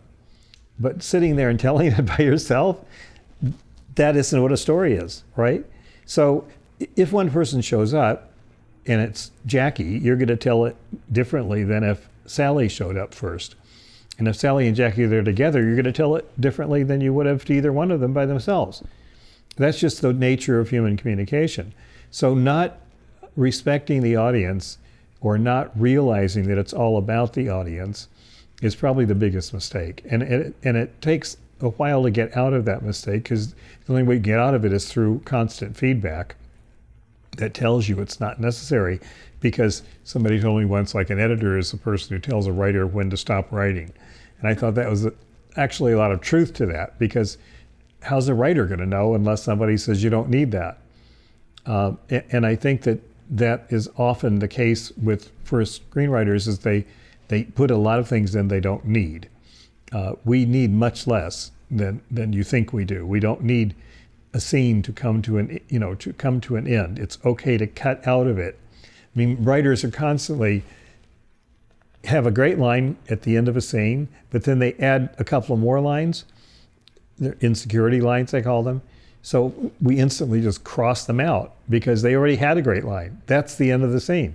And yes, everything hasn't been quite wrapped up, but that adds energy. When you cut that, you're pouring energy into the story. When you leave it there, you're sucking energy out of the story, because the audience is like bored through those last two lines and going, why did we need that? I'm out of it at, you had me at a low, kind of, And I think that's probably the most common mistake, is overwriting, just overwriting. You said earlier personality? Well, screenwriters have to be careful with their personalities, because by nature they're very overtly, at least, self-confident, aggressive people. Mostly that's a mask for lack of self-confidence, which is a normal thing for a writer to have. We all have that. No matter what stage you reach, you'll always have the lack of self-confidence, but then the world's divided into those who do it anyway and those who let that stop them from doing it. Every actor has that before he goes on stage. Some of the greatest actors, Richard Chamberlain, used to throw up before he went on stage. But he went on stage. I mean, it was just part of what he did. You get nervous before you start, and that's not a bad thing. That's a good thing. If you weren't nervous, then you're not doing something important. So, if you're going into battle on the battlefield, should you be afraid? Yes. If you weren't afraid, you'd be nuts. So I think that's what happens in personality, is that sometimes people compensate in an over-aggressive way, and it's an automatic turnoff, because one of the several things about succeeding in Hollywood is don't get on everyone's life is too short list. And it's really true. I mean, it's sometimes you get on it immediately and you'll never get off of it. It's very hard to break it.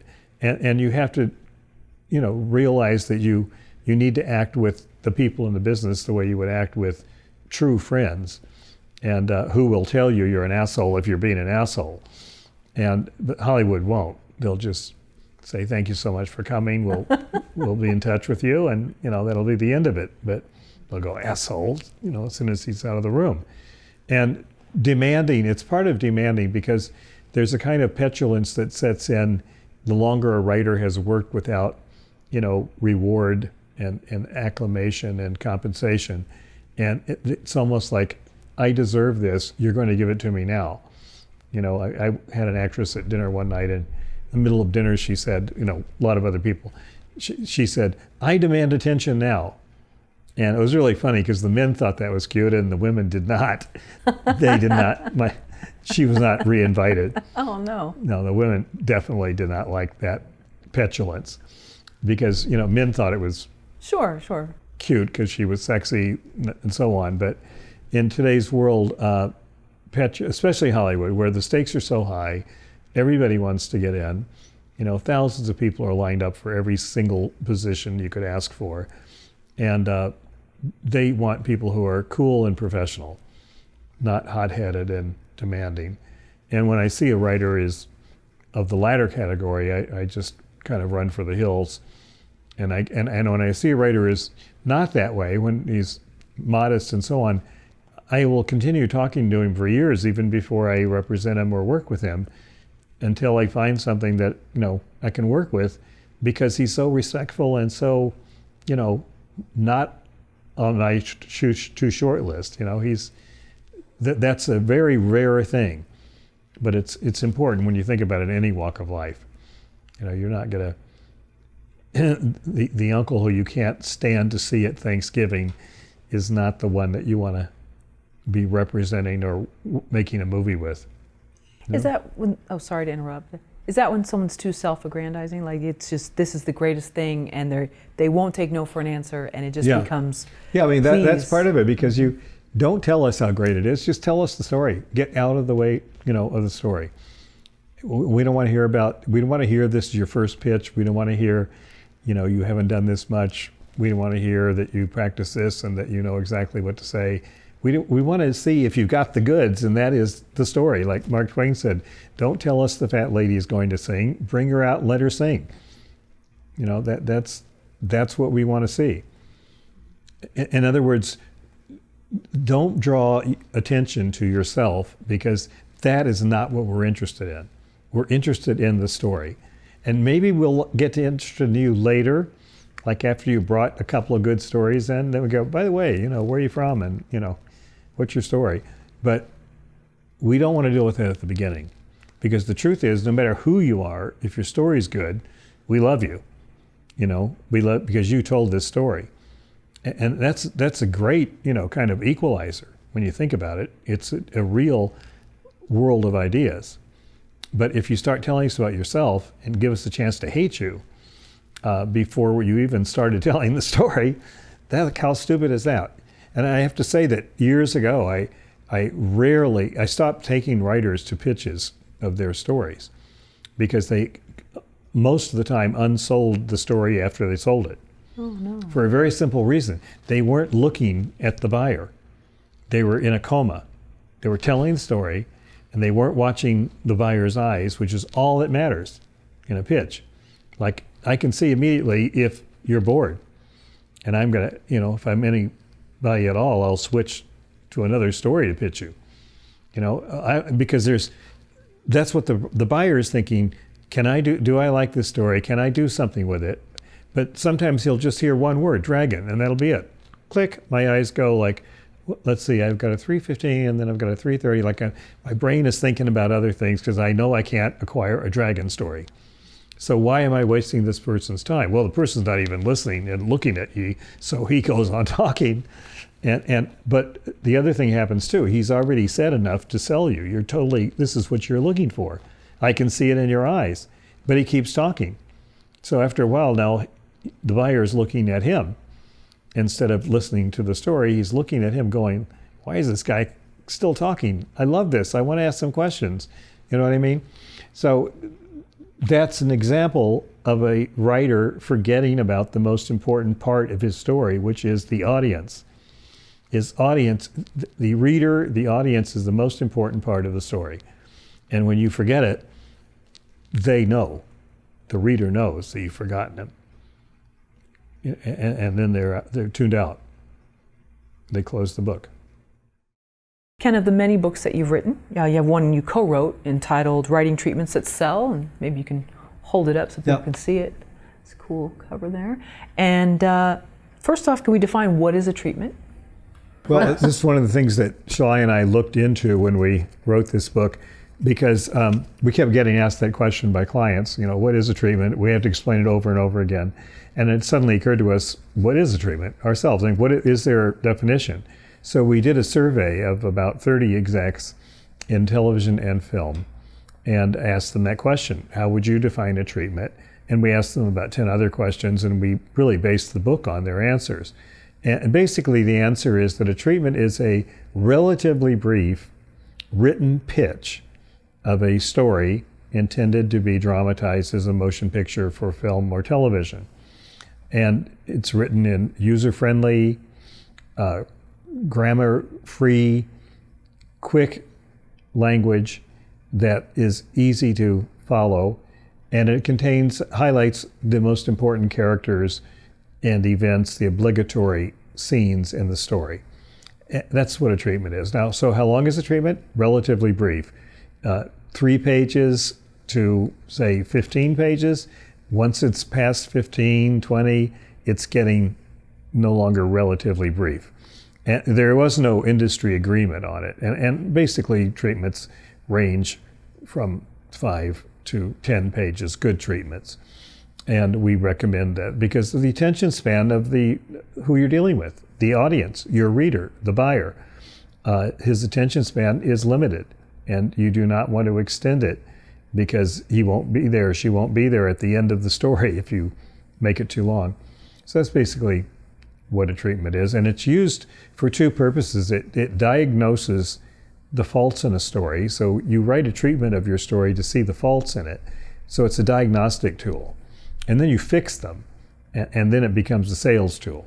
Because people are willing to read a treatment when they won't read a script, because the script is a serious engagement, whereas treatment can be read relatively quickly. And it's used in every part of the industry. And it's different from a synopsis, because a synopsis is a dry, fully detailed summary of a story. You'd find a synopsis in a coverage, for example. But the treatment is a pitch. It's the substitute for a live pitch. Like I'm doing a webinar called Pitch Perfect, which is about pitching, and when you get the rare occasion to do that. But now with the internet, we're going to do a virtual pitching so that people can actually pitch to a producer and get an answer. And a pitch is extremely fortunate chance to sell your story. And again, you do not want to be prefacing it with anything. You don't want to reveal your personality. That's not what it's about. You want to just tell how strong your story is by showing the story. And a treatment is the best you can do if you don't have the opportunity to pitch live. So the treatment replaces a pitch and is what most people use, and they use it through email and through any other method they have to hand a piece of paper to someone else. Is there a chapter or 2 that you were surprised that people commented on? They had questions, or even from Amazon reviews. Is there a point in the book where it's just a topic of conversation more so than others? I'd like to say that there is, but honestly, we gotten pretty strong response, positive response to the whole book. But I think the parts that make people the most curious have to do with our analysis of a movie of the week. And when we first wrote the book, there were a lot of movies of the week in which we talked about the 7-act structure of a television show. And the 7-act structure, there is a 3-act structure to stories. All stories have a 3-act structure. But in the Renaissance, for example, stories had 5 acts. And that's because they divided the horrible Act 2 that everyone hates. I call it the Serengeti Plain. Because it's the hardest part of the writing. They divided it into 3 acts, and now there's a 5-act story. And it's easier to write because each act has a beginning, middle, and end, and each act can be subdivided into twists and turns and scenes.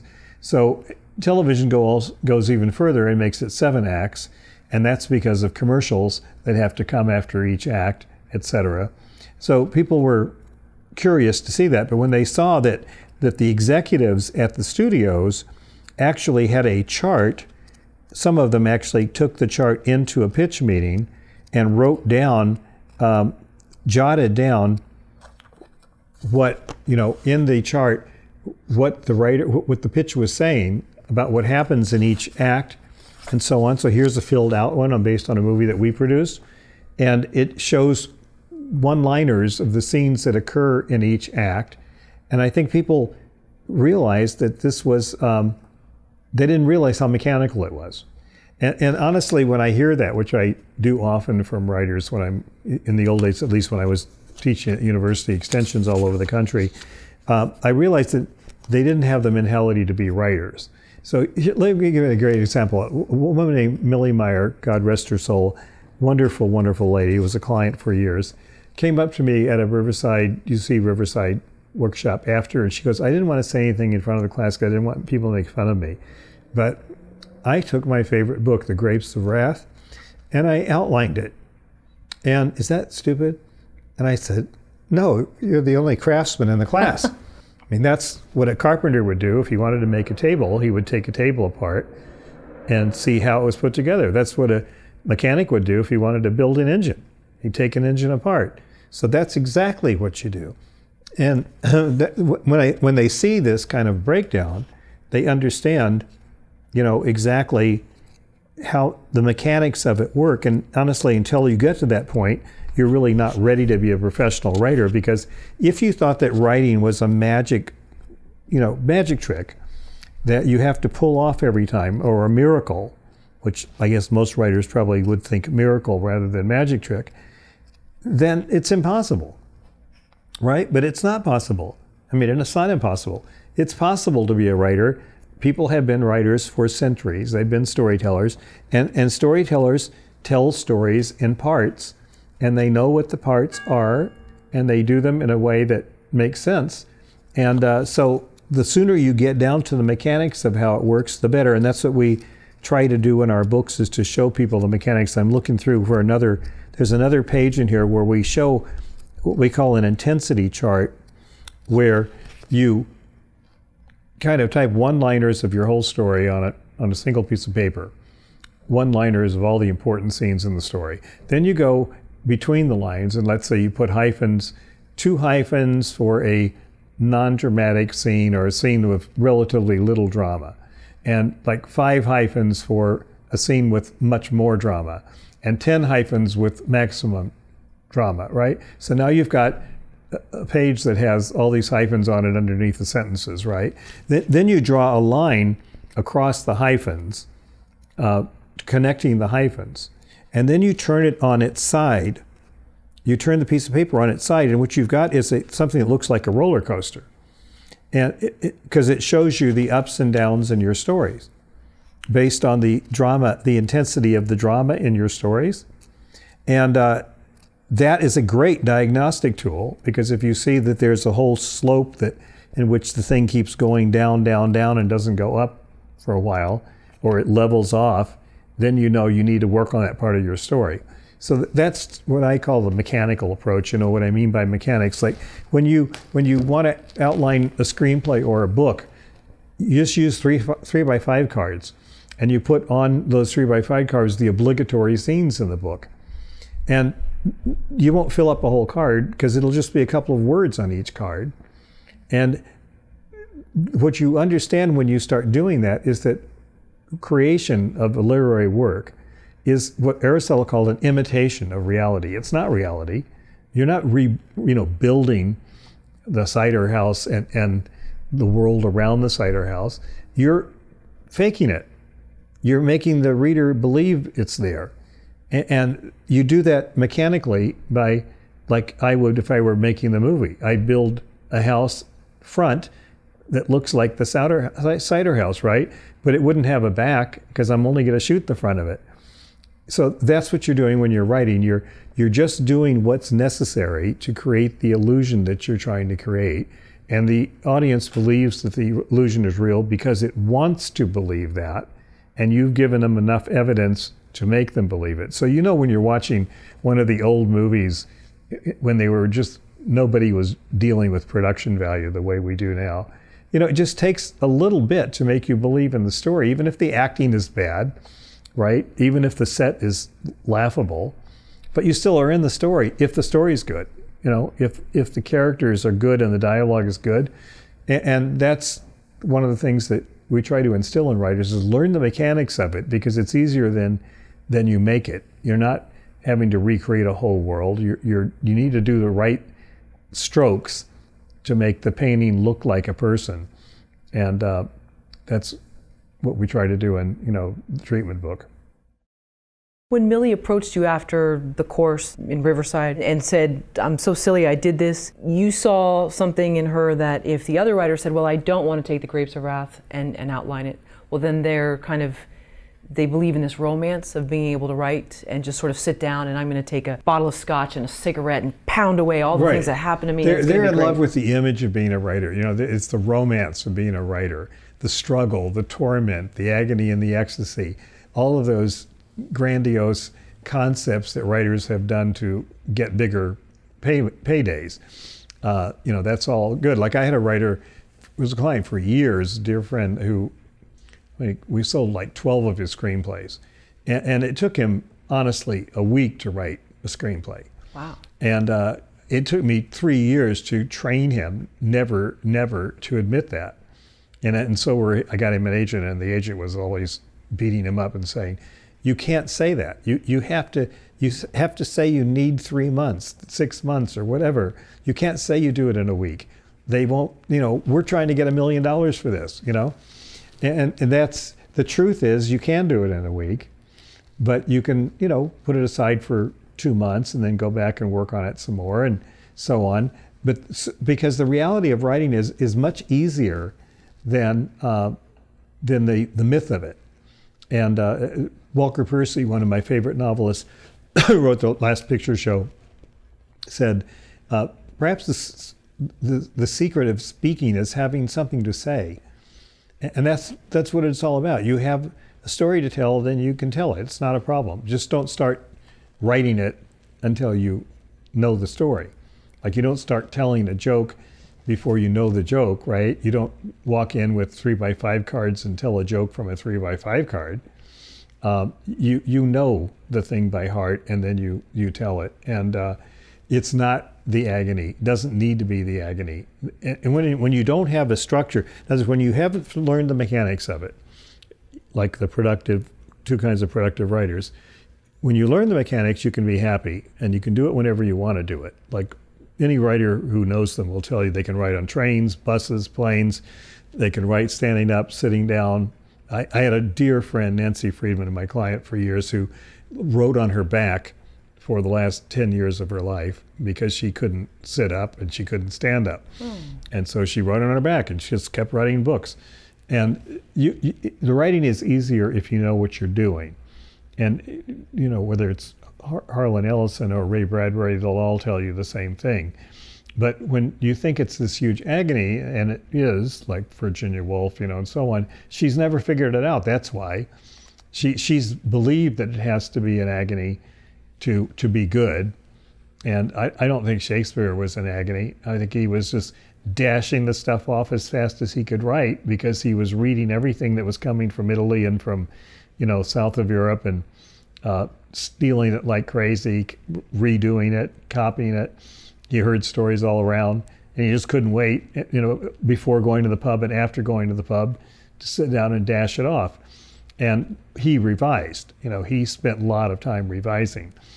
We know that from the folios, but it's not the living in the garret starving thing that has to happen at all. It's just figuring out what you're doing. It's a craft. It's a craft that has to be learned. And the art comes in. There are brilliant people who do the craft, and there are not so brilliant people who can do the craft. So there's plenty of room for art, but doesn't have to be cutting your ear off kind of thing. Can we go back for a moment for the graph you were referring to and just Sure, see the intensity on the side, as you mentioned? Yeah, this shows you what, this is what you're doing as you do it. You're writing little short sentences, and you're putting hyphens, and then you're drawing a line connecting them all. But then when you put it on the side, you can see the shape of your story. And you can see where it needs some attention. Where there's all these peaks here, but no real valleys. So it would be much more dramatic if you dropped some of the intensity or you added less intense scenes in here so that the rises would be greater, etc. And, it could be that everything is just fine when you do this and it looks really perfect, but most of the time you'll discover that it's not a roller coaster ride, which is what you want, your reader to go on. You want them to be screaming all the time, basically. And then toward the end, you see the highest peak, and then it levels down. Yeah, it levels down, although, in today's storytelling world, maybe this is not the right way to end the story. It might be better to end on a higher peak. Oh, okay. And that's Jaws? Sorry. No, this is just a made-up story that we use as an example here. Yeah. So, but you should. That's just like my client Millie Meyer outlined The Grapes of Wrath. You sit down with a movie like Jaws or like The Meg that's coming out in August from Warner Brothers and chart it, and you'll see how conscious the story is of these ups and downs. People, they know what they're doing. Directors are known for their ability to do that. And if you want, you want a crazy, all-out screaming ride, go see Lara Croft or one of the James Bond movies, and you'll see that's what they try to deliver to you. And if you want a more tempered ride where you can get deeper into the story because you have a moment to rest between peaks, then you'll see another kind of story. Sorry, I cut you off, but you were saying that today's peaks might end a little higher. Would that be because of there's a possibility of a sequel, or? Yeah, usually it's that, and it's also because we are ever since the moment that Star Wars hit the screens. I'll never forget that moment, because when I watched that movie, I thought, this is a watershed in the history of movies. We will never look at movies the same way again, because the scenes were the shortest scenes I've ever seen. The scenes before that probably averaged 2 to 3 minutes. But when in Star Wars, the scenes seemed like they lasted 6 seconds or 10 seconds. And you could not see everything in the scene, which made you instantly fall in love with the movie because you believed in the world. If it was so chock full of stuff you couldn't see it all, you just have to go see it again. And I thought, this is brilliant. And it was a foreshadowing of the attention span that we're now fully living with. We weren't quite there yet when it came out. It was a little ahead of its time, but it totally predicted the world we live in now, where our attention span is just minute because we're being bombarded by so many pieces of information from so many directions. We're distracted all the time. And the text is ringing, the phone is ringing, the email is ringing, our head is ringing. Our eyes are buzzing from, somebody said Americans look at 52,000 commercials every day in a normal day. And I think that's true. Assuming you commute to work and you're looking at everything out there, buses going by, billboards, et cetera. So I think that there's another example of a filmmaker who understood the audience psychology and who directly addressed it, that that's what he's all about, is grabbing your psychology and playing with it, and you love it because nobody's done that to you before. Nobody was making movies that you had to immediately go see again because you wanted to see what that little gizmo was in the far corner that you didn't happen to focus on, and now the scene's over and you're on to another scene and you missed that. So you got to go back and train your eye to watch for that corner, and you know how that is. You're always thinking, next time I watch it, I'm going to really watch this corner or this corner because I know I don't have a chance to see it all. And that is really screwing with the psychology of the audience. I love that. Yet another book of yours is Sell Your Story to Hollywood, The Writer's Pocket Guide to the Business of Show Business. I know there's lots of great nuggets in there. Something I saw from the Amazon page, there are 4 things in order that I'm about to read that'll guarantee success. I think, and this is in the foreword or something. Perseverance, and this is in this order, or determination or stamina, connection, be fun to work with, and lastly, talent Really? That's the order? Yeah, that's definitely the order. I mean, actually, in my mind, I've added another one before talent, which is luck. Oh, okay. Luck is definitely important. But yeah, you can think about it. Some movies get made just because of perseverance. Somebody keeps persevering and they can get the movie made. And somebody can make a movie because they have connections. You know, Sofia Coppola, she got to make a movie. She's got incredible connections. And many other people in Hollywood. And being fun to work with, that happens all the time. Movies get made because of that. But I've never really seen a movie get made just because of talent. So of all these things, the three that I started with, like perseverance, et cetera, being fun to work with, these are sufficient causes of movies. In other words, all you need is one of those and you're able to make a movie. But talent is not sufficient. You have to have talent plus one of those other things to make a movie. And there's plenty of talent around.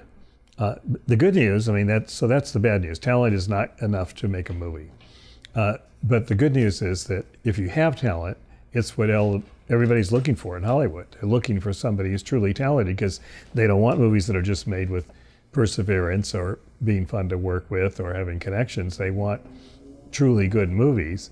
So if you've got talent, that's great, but you need to get those other things. You need to persevere. It's not a career for the faint-hearted. If you say, I'm going to give myself 5 years and then I'm going to go back to my horse ranch in Utah, you'll be back there before you know it, because life loves little deals like that, and it always gets you back to the horse ranch. If you say that there'll be no limit on my career, I'm going to continue no matter what, then you've got a chance to do it. And maybe you'll get lucky along the way, but I always say, build the tracks for success, don't build them based on luck. So yeah, luck is an important part of it, because sometimes you can have everything ready to go and somebody comes out with a similar movie and you can't do it. Going back to the school of thought of two types of people, unproductive, negative versus positive, what about unharnessed talent versus harnessed talent? And I'm making my own little genre here, but people that, there's so much talent here, but there's a lot of people that don't harness it. And they spin their wheels talking about these ideas. How does someone go into the harnessed category? Well, going into the harnessed category just means discipline, to sit down and actually figure out time and use the time and just, determined to do it. You have to be determined. You have to persevere. There are a lot of people that have what I call artistic syndrome, who would like to be creative, who say they're creative, who show some signs of creativity. But creativity is actually having finished a script, having finished a novel, and continuing to write another one while you're waiting for the reaction on the first one. Creativity is like, I can't stop writing this. I keep getting stories and I can't wait to get to the next one. So you don't really wait at all when you send it out. You just, now I can do the next one.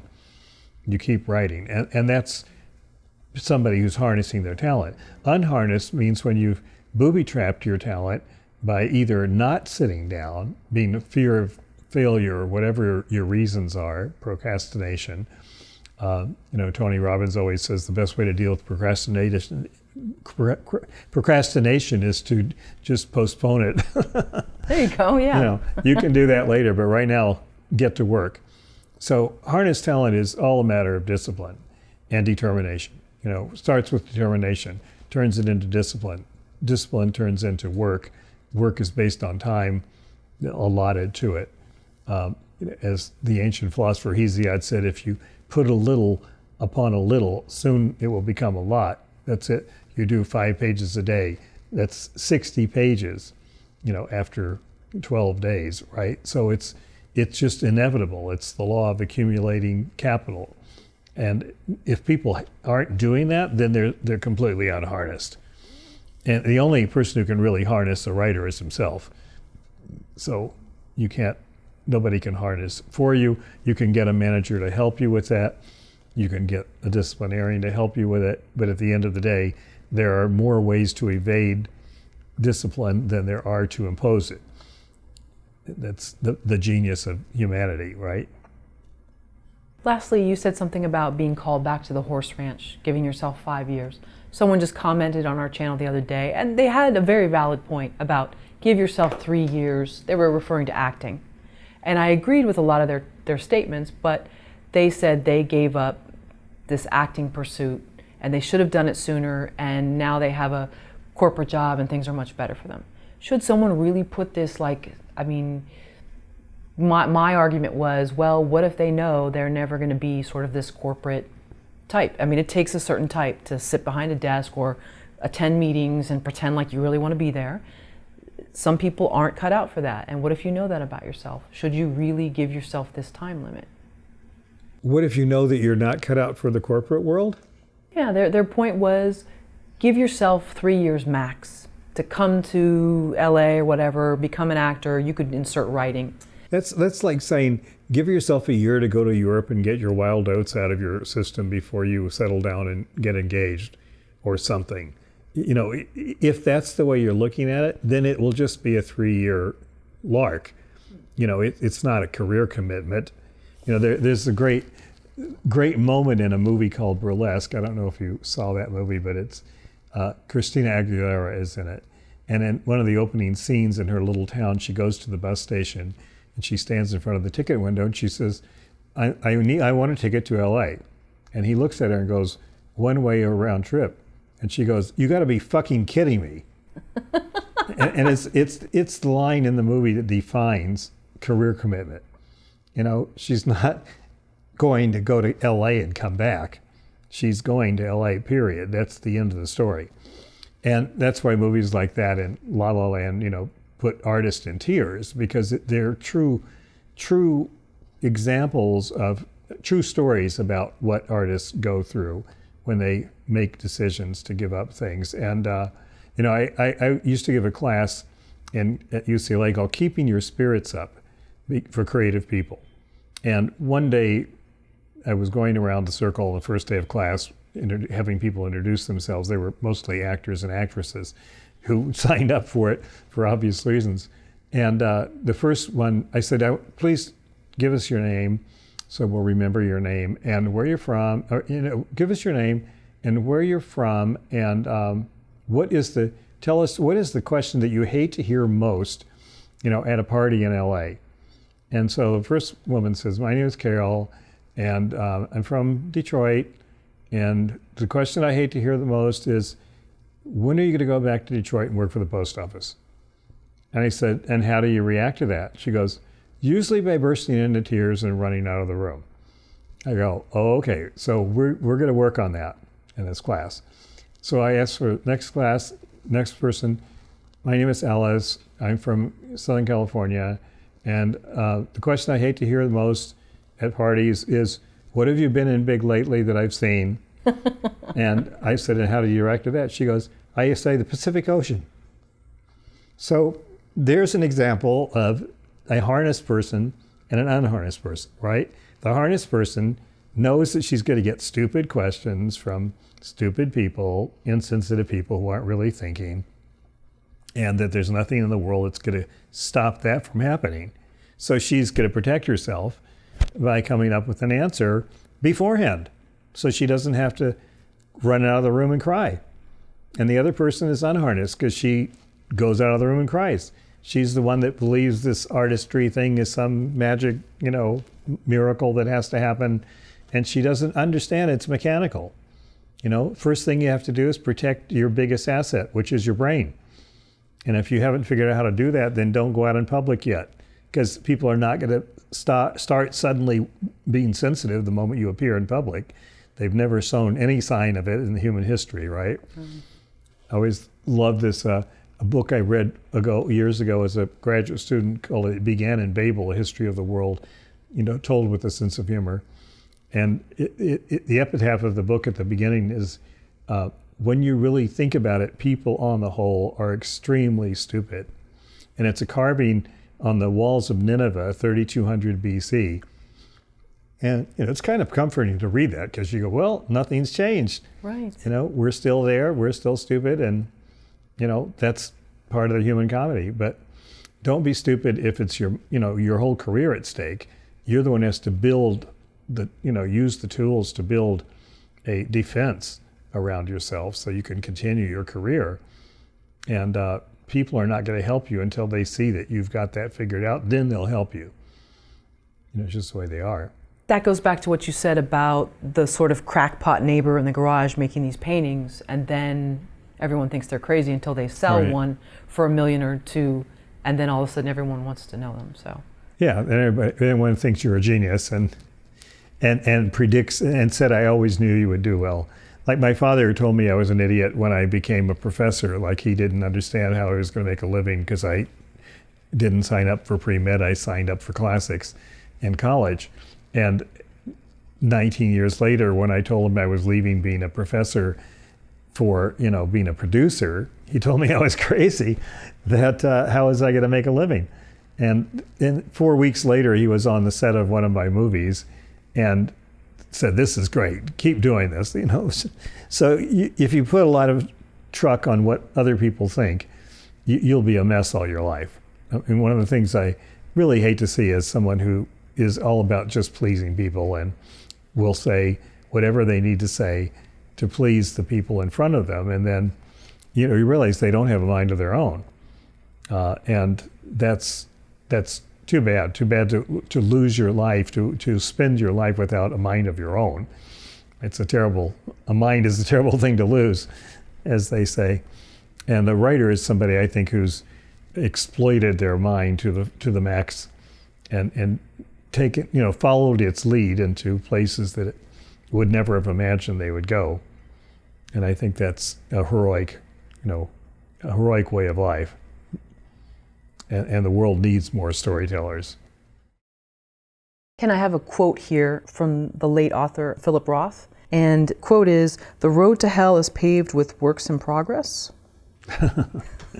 Yeah, that's worse than good intentions, right? And was that a question? It's a statement and a question, I guess, in that, do you have any ideas on that? I know it's kind of a thing I'm just throwing out here. But well, I think unfinished works are the kind of characteristic debris of the writer's life, of any visionary's life. I mean, the discards that Leonardo da Vinci had in his studio were prodigious, and you just have a lot of ideas and you can't do them all.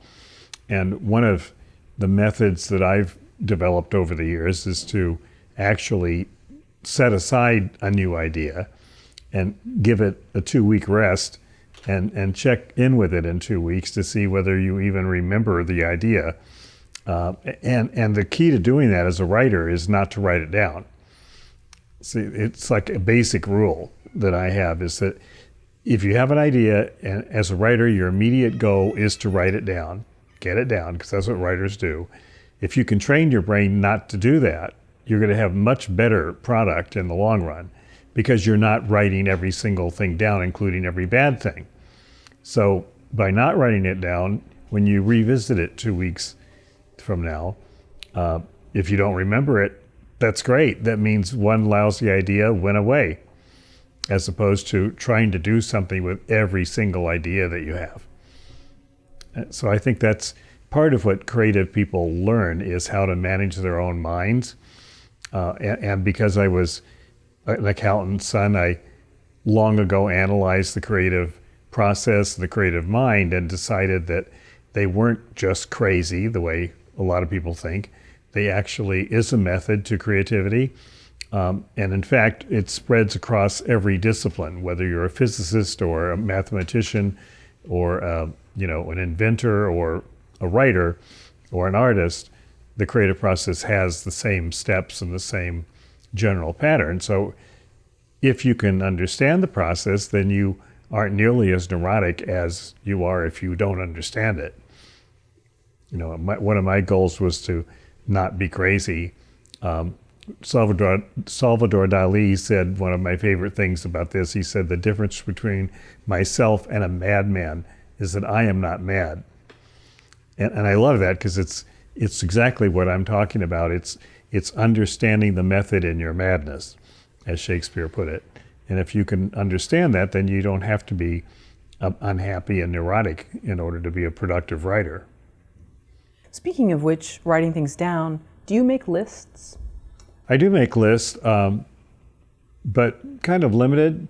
I mean, what I have instead is a very complicated method of time management that involves a chart that I make regularly.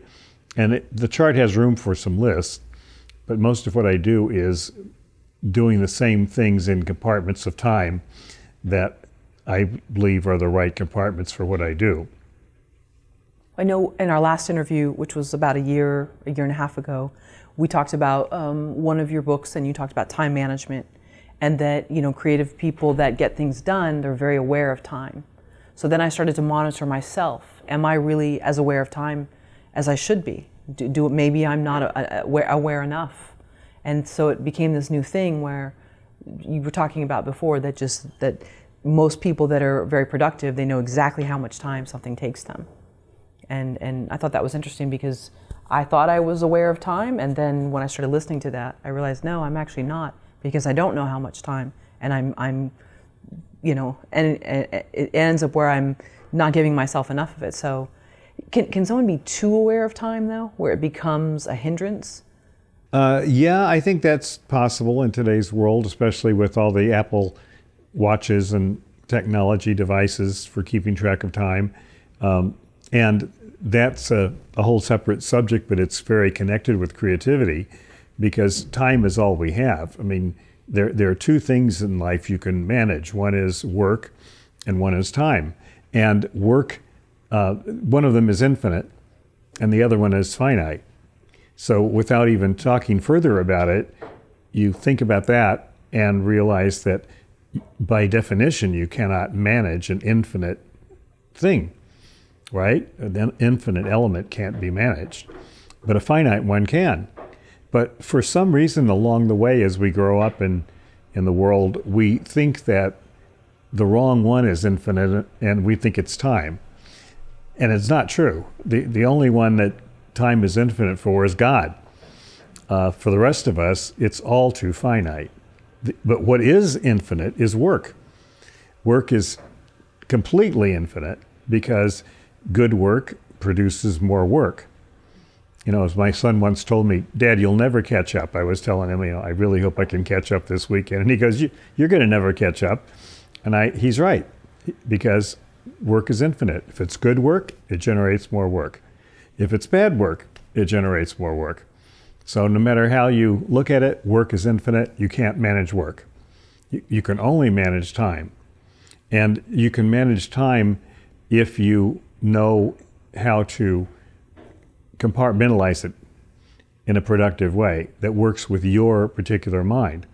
What I mean by that is that I think that the first step in managing time, other than keeping track of your time like you were talking about, when I gave classes on that and when I'm consulting with individuals about their time management, I always start by having them make a weekly chart of their time. And you ask people how many hours are there in a week, and they don't even know because it just never occurred to them. But there is a finite number of hours in every week, and what I want to know first is, what do you do with those hours?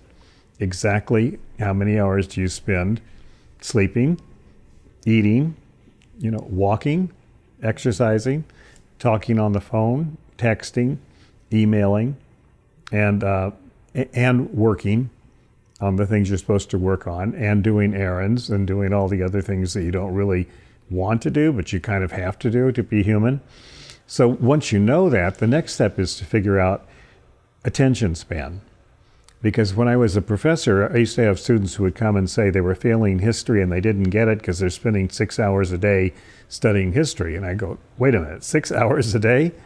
Yeah, because I'm failing in it. I go, well, it's very possible that you're spending too much time, not too little time, because what happens during those 6 hours is probably not the most productive way of studying history. And we would rearrange their patterns so that they would actually study history only 1 hour a day, but do it in an uninterrupted way. And here's what you do during that hour, et cetera. And so what we're trying to figure out is, what is your attention span for an individual subject? So if we know that this person can pay attention to history for 1 hour, and after that, her mind starts wandering, then it's a complete waste of time, literally, to spend more than 1 hour studying history at a time. That's what I call a compartment of time. So if it comes to your writing, how much time can you write being fully focused and not thinking about the outside world, etc.? And that's the compartment where your attention span is at its max. Because if you're doing anything where your attention span is not at its max, you are basically wasting your time and your energy. And both of those things have a negative kind of depressive effect on your motivation. They're not good. So you really want to figure out your attention span, and then you want to arrange your life in compartments of time that have to do with attention span. And when it comes to being conscious of time, one of my rules has been from the very first time I started thinking of these things when I was like 19, is I stopped wearing a watch. Because I realized that the only way I was going to be productive with my kind of interests and activities was if I lived in my own time and did not live in everybody else's time. But everywhere you look, there's a clock on the wall, there's Big Ben on the horizon, there's television monitors with countdowns on them. There's everything out there reminding you of the world's time. And the world's time is not your time. You don't have all the time in the world. You have your own time. So I discovered a method years ago, which is simply the stopwatch method, which is that instead of using clocks, you use a stopwatch.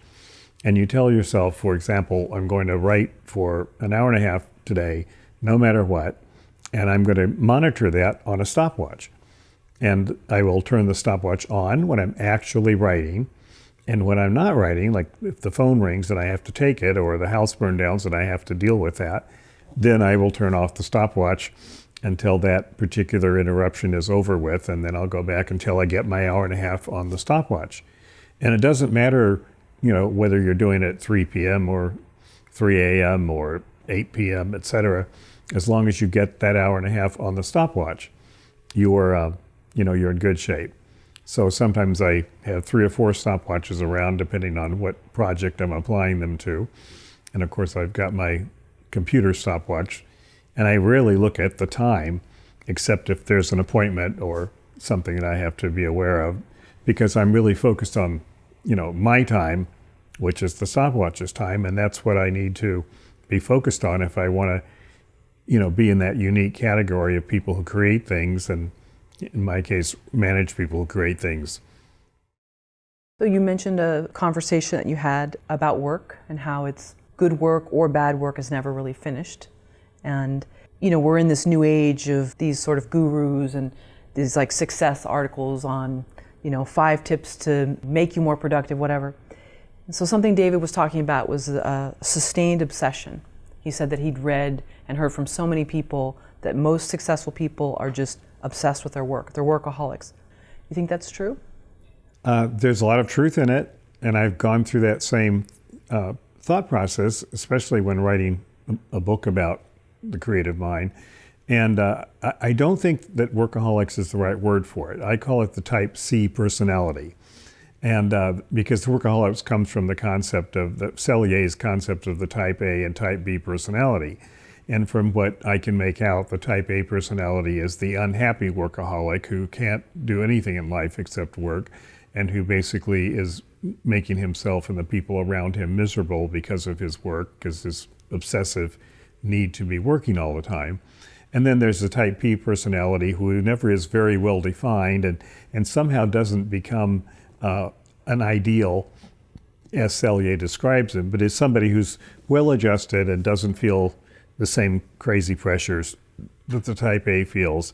And I thought, well, the problem with that theory is that it leaves out people who absolutely love their work and who are able to live, other full lives at the same time. And I started thinking about that and realizing there are a lot of people like that. And I call them type Cs in one of my books. And the type C is the creative personality that loves to work, would probably rather be working than anything else, but isn't negatively impacted by that at all. Instead, they just thrive on their work. I mean, there's an example I saw long ago is Pablo Casals, the great, cellist, was so crippled with arthritis when he got to be older that he had to be carried from his bed every morning to his piano bench. And because he warmed up every day by playing the piano for half an hour. But he got to the point where he couldn't walk to the bench. He had to be carried to the bench and then stacked onto his bench, and his arms had to be lifted onto the keyboard. And then he would slowly but surely start playing for an hour. And at the end of the hour, he got up and walked to the kitchen for breakfast. And he did this every day in his last 10 years. And he was reactivating his body through the creative process that he was very well in tune with. And I realized that type C personalities are people who have this, creative affliction, or whatever you call it, this gift, but understand it, as opposed to those who don't understand it and who have often tragic endings like Sylvia Plath or Hemingway or Virginia Woolf or many others in the creative world who never understand their process, who think that every time they finish a book, it's the end of the world and they go into a deep depression. This is very common in the creative world, is to be depressed after you finish a work. So when you really think about that, the solution is obvious. Never get to the point where you're finishing a work. And that happens on the negative side for a lot of people who can never finish their book or never finish their article or never finish their poem because they're afraid of finishing, fear of finishing. And as a tenured professor, I was always on committees judging other people who couldn't finish anything. And one of my colleagues who, like me, had published many books, we were both on the same committee judging another colleague who had not finished a single book. And my colleague said to me, you and I would write a book in the time it takes him to research a chapter of a book. And I said, yeah, because I always do my research last. I write the book first and then do the research. And so I already know it's going to end. But to get back to this idea of finishing, a simple solution to this postpartum depression is to, when you know that you're almost done, when you know that you're in the home stretch of a book or of a screenplay or whatever it is, stop, take a day off, take 2 days off, because the energy of finishing is so huge that it will easily be recalled when you sit down again to allow it into this compartment that you're using. But take a day off instead and start your next project. Truly get into your next project, because every creative person has another project that's dying to be next. So sit down and start it and go on it, do it to the point where you can't wait to go on with it. And then stop and go back and finish the project you were finishing, and you'll discover that there is no more any postpartum depression because you haven't allowed it. You simply managed the time, the finite commodity at your disposal. You've managed the time, so you don't have to deal with that. Because being depressed is basically most of the time a waste of time for an artist. You can allow it for a while if it gives you great ideas and deepens your pathos and the things that you need to draw on, but it's basically, too much of it is a waste of time. And one of my mentors years ago, John Gardner, the novelist, said people should just start doing more. It gets rid of all the moods they're having. If you're in a down mood, get up and run around the block. And literally that works. I mean, if you get your body going and run around the block, it's hard to be in that kind of morbid, depressed state you were in before. So managing your moods like that is what separates a productive, happy creative person from a productive, unhappy creative person. You notice I'm not talking about the unproductive ones. That's a whole different subject. But I'm talking about people who are creatively productive and have careers they're still divided into the unhappy ones and the happy ones. And it's a matter of understanding, I think, how your mind is working that makes you part of the happy group, and you don't have to be part of the unhappy group, despite a lot of urban myths to the contrary that basically say the artist's got to be suffering and tortured and all of that. That's really not necessary.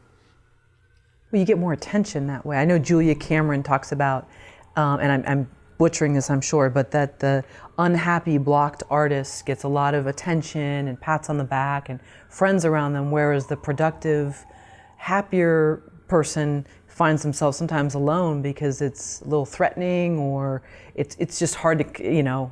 Yeah, but being alone is wonderful. So the happy productive artist loves being alone. And he loves being with people too, but loves being alone, because that's truly when he's are under the most command of all of his powers and facilities. When nothing can interrupt him and he's focused on the work, that's great. And getting too much sympathy, I mean, as a literary manager who's managed hundreds of writers over my career, I think that the ones who are unhappy and looking for attention, you really get tired of them fast if you're dealing with them all the time. I mean, if they're in your family and everything, and you only have to see them once a week, okay, fine. If you only have to see them at Thanksgiving dinner, okay, even better. But if you're, somebody who deals with them every day, sooner or later, the ones who are constantly complaining go onto your life is too short list, and those are not the ones you're looking for. And they're what I call pseudo artists who end up not being productive most of the time. Who are longing to be artists but don't have the mental discipline to actually do it. Going back to Philip Roth again, seeing interviews with him toward the later years of his life, he had moved from New York City to sort of the Connecticut woods to be left alone, and all of the journalists said, "Isn't it lonely here for you?" And he said, "It is, but I enjoy it. There's no friction. There's nothing." Because I guess it was after Portnoy's complaint or one of that, he was just receiving so much attention and he was bombarded with people's opinions, and this was just an easier way for him to continue. And I know this is a common thing of sort of taking yourself off the map so that you can create, but yet the loneliness was worth it versus the friction. Yeah, and obviously it worked for him, because other people who would go off to live in the woods end up not being productive because they think that's going to solve their problem. I mean, I learned this the hard way because I had to finish a book early in my academic career, and I decided I'd go to my parents' lake cottage for the summer and just sit there and finish it. And of course, I almost got nothing done that summer because one thing led to the other. People would stop by to visit because it was the lake, and the lawn would need attending, or the cabin itself needed fixing, and I used every excuse I could possibly think of to avoid sitting down to write.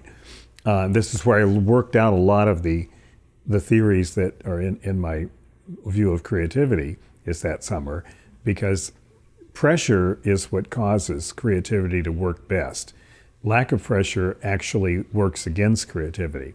So as a producer, I'd much rather have a low budget film to deal with where every single thing that you do has to be a solution to the fact that you don't have enough money to do it. So it becomes more creative. And you tell the crew that, we have to have creative solutions to these issues because money is not going to solve this. We don't have the money. And of course, studio films don't have that issue. They have endless pockets and so on. But nonetheless, you can see that if there was more discipline to them, a lot of them would be better than they are. When you see a film that has 6 or 7 writers listed, at the beginning as screenwriters, that this was just caused by money.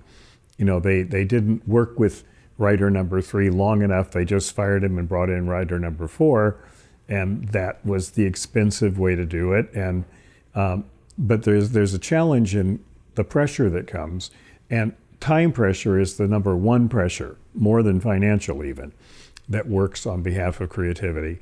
If you only have a limited amount of time, I always found that I did my most creative work half an hour before committee meeting, because I hated committee meetings, and I still find that when I have to go to something that I'm not wild about going to, I'm suddenly extremely creative an hour before that. And rather than resenting that, I schedule my creativity around that, so that that's when I do it, whenever I can. And I think that that's what we have to learn about our minds, is how to kind of trick them into behaving the way we want them to behave, to producing what we want them to produce. So you talked about the Type C personality, and then in your book, How to Escape Lifetime Security and Pursue Your Impossible Dream, a Guide to Transforming Your Career, is it chapter 6, A Day in the Life of Type C? And I was wondering if we could talk about that. How is that day in the life? Is it a structured day? Is it? Well, it's different from, it's going to be different for every Type C, and it's going to be different from people who are not Type Cs. And how it's different is that the Type C has learned how to arrange his day to fit his type, to fit his mind, to fit his or her mind. Some people are night owls, and some people are, early birds. And the early bird writer is not going to write late at night because she's not comfortable writing late at night. She's comfortable in the morning. So if she gets up at 4 o'clock, she's going to give herself as much time as she has attention span for to do her writing in the morning, which is when I love to do mine, because no one interrupts you from 4 to 7 in the morning.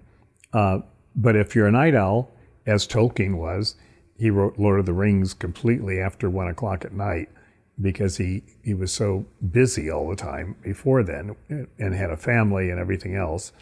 So he wrote in the middle of the night. And sometimes he wrote all night and just went off to school to teach without any sleep at all. But that was okay because he was doing what he loved.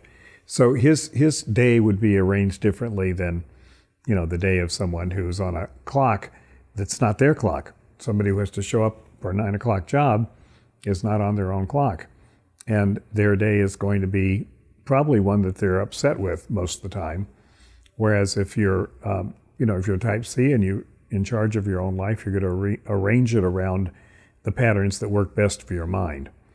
And that, I think, is a crucial part of becoming a Type C, is having your own kind of day. Like I go to meetings to sell the properties that we've developed. And I don't like going to meetings because it takes a lot of time to get there. And once you're there, there's a certain amount of wasted time, and then you do the thing. It's always fun, even though you dreaded it. So I try to arrange my day so that I'm doing something that is very productive. Like I always say, I didn't get any work done, and my wife's telling me, "What are you talking about? You went to 3 pitch meetings at 3 different networks." Yeah, I know, but I don't feel like I got any work done. I mean, that's just your mental view of things.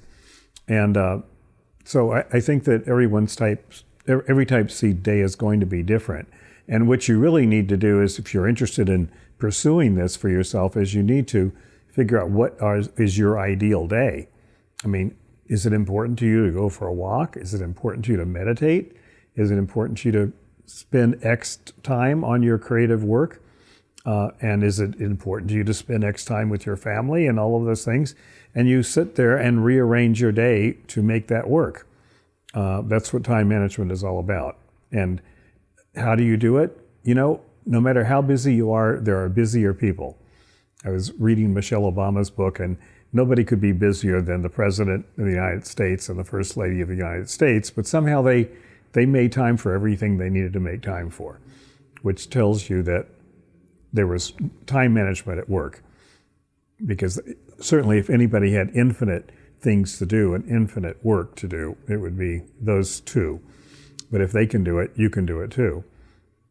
I think Philip K. Dick loved to write at night, and he would stay up all night. And I'm not sure if some of it was maybe chemically induced, but then when he married another wife, she wanted him to write from 9 to 5. She said, "I'm very middle class bourgeois. I like these hours." And so he eventually got his own apartment, which he called the hovel. And it was dirty, and he felt that he did his best writing when he wanted to in this sort of dirty apartment, and it just lent to what he was doing. So it's just interesting how, Yeah. we're The Hubble syndrome is interesting because I think every creative person can relate to that. President Obama called his the hole, and it was always a room that had to be found in any house they were in where nothing could be touched. He could do whatever he wanted, and usually there were papers all over the floor and everything. And it was there that he finished a book or a speech and so on. And the Hubble is the same idea. And I noticed that, I've always been the same way. By the weekend, my office is a complete mess. There are things all over the floor, and then by Monday, it's all shipshape. And when you think about that, it's nothing but the externalization of the creative process, because the creative process is making order out of chaos. St. John's Gospel says, in the beginning was the Word, and the Word was with God, and the Word was God. He was the beginning with God. All things were made through him. And he goes on and talks about the light, let there be light, etc. So when the artist creates something, he is taking a bunch of little things and creating order out of them. And so the externalized version of that is living in a messy place and straightening it up as much as you have to, whenever you have to. And if there's some external force that is forcing you to straighten it up, then that creative person is not in charge of their own life. And they can be. You can always find a way to do it. There's a touching short story by Doris Lessing called 2 Room 19. I think that's the name of it. 2 Room 16, maybe. In any case, it's one of her greatest short stories, and it's about a housewife who longed all of her life to have a room of her own. And it was because she couldn't be herself in her family, and she couldn't do what she wanted to do, and she didn't feel free. And I won't tell you how it ends because it's not a fun ending, but it's a very tragic example of what happens if you don't take charge of your own creative life. Interestingly enough, Tolkien wrote a very introspective piece called Leaf by Nigel. Strange title, but Nigel was the name of a painter who had this amazing vision of a spectacular forest. And his vision was so clear that he could see every tree in the forest clearly, every animal in the forest, every leaf on every tree in the forest. And because he was so busy, he never got around to painting more than a single leaf. That's the way the story ends up. And it's really Tolkien's agonized argument for why he had to write in the middle of the night, because he determined that he was not going to be Nigel. Even though he wrote something like 40 books on linguistics and different languages, and of course, Lord of the Rings and the Silmarillion and many other great works, he felt that he had barely gotten to one tree in his forest, and only that because he wrote all night. So that is a terrible thing to kind of carry around, is the belief that you can do amazing things, but you don't have time to do them. And the answer is, that's not right. You do have time. I mean, where did Michelangelo find his time? Where did Leonardo da Vinci find his time? They all had the exact same number of hours that we have. And your job is to take your vision seriously and find those hours to make it happen. Or someone like Alice Munro, who when she first started out was, I guess, raising 4 children, and she didn't want the other housewives in the neighborhood to know that she was a writer because she thought she would get the weird label, which she ended up getting, and she didn't care anyway. But I guess when you win a Nobel Prize, it takes all that away. But oh, yeah. But she would do it when the children were napping, and if the other housewives knocked on the door, she would put it all away. She didn't want people to know. But so I realize that stigma is probably no longer today. No, it's still there. Is it? Okay. Yeah, it originates in people's families, and it's when you announce to your father or your mother that you're going to be a writer, or you're going to be a circus clown, or you're going to be a dancer, or you're going to be an actress, and that is where it starts, because the normal response is, well, what are you going to do for a living?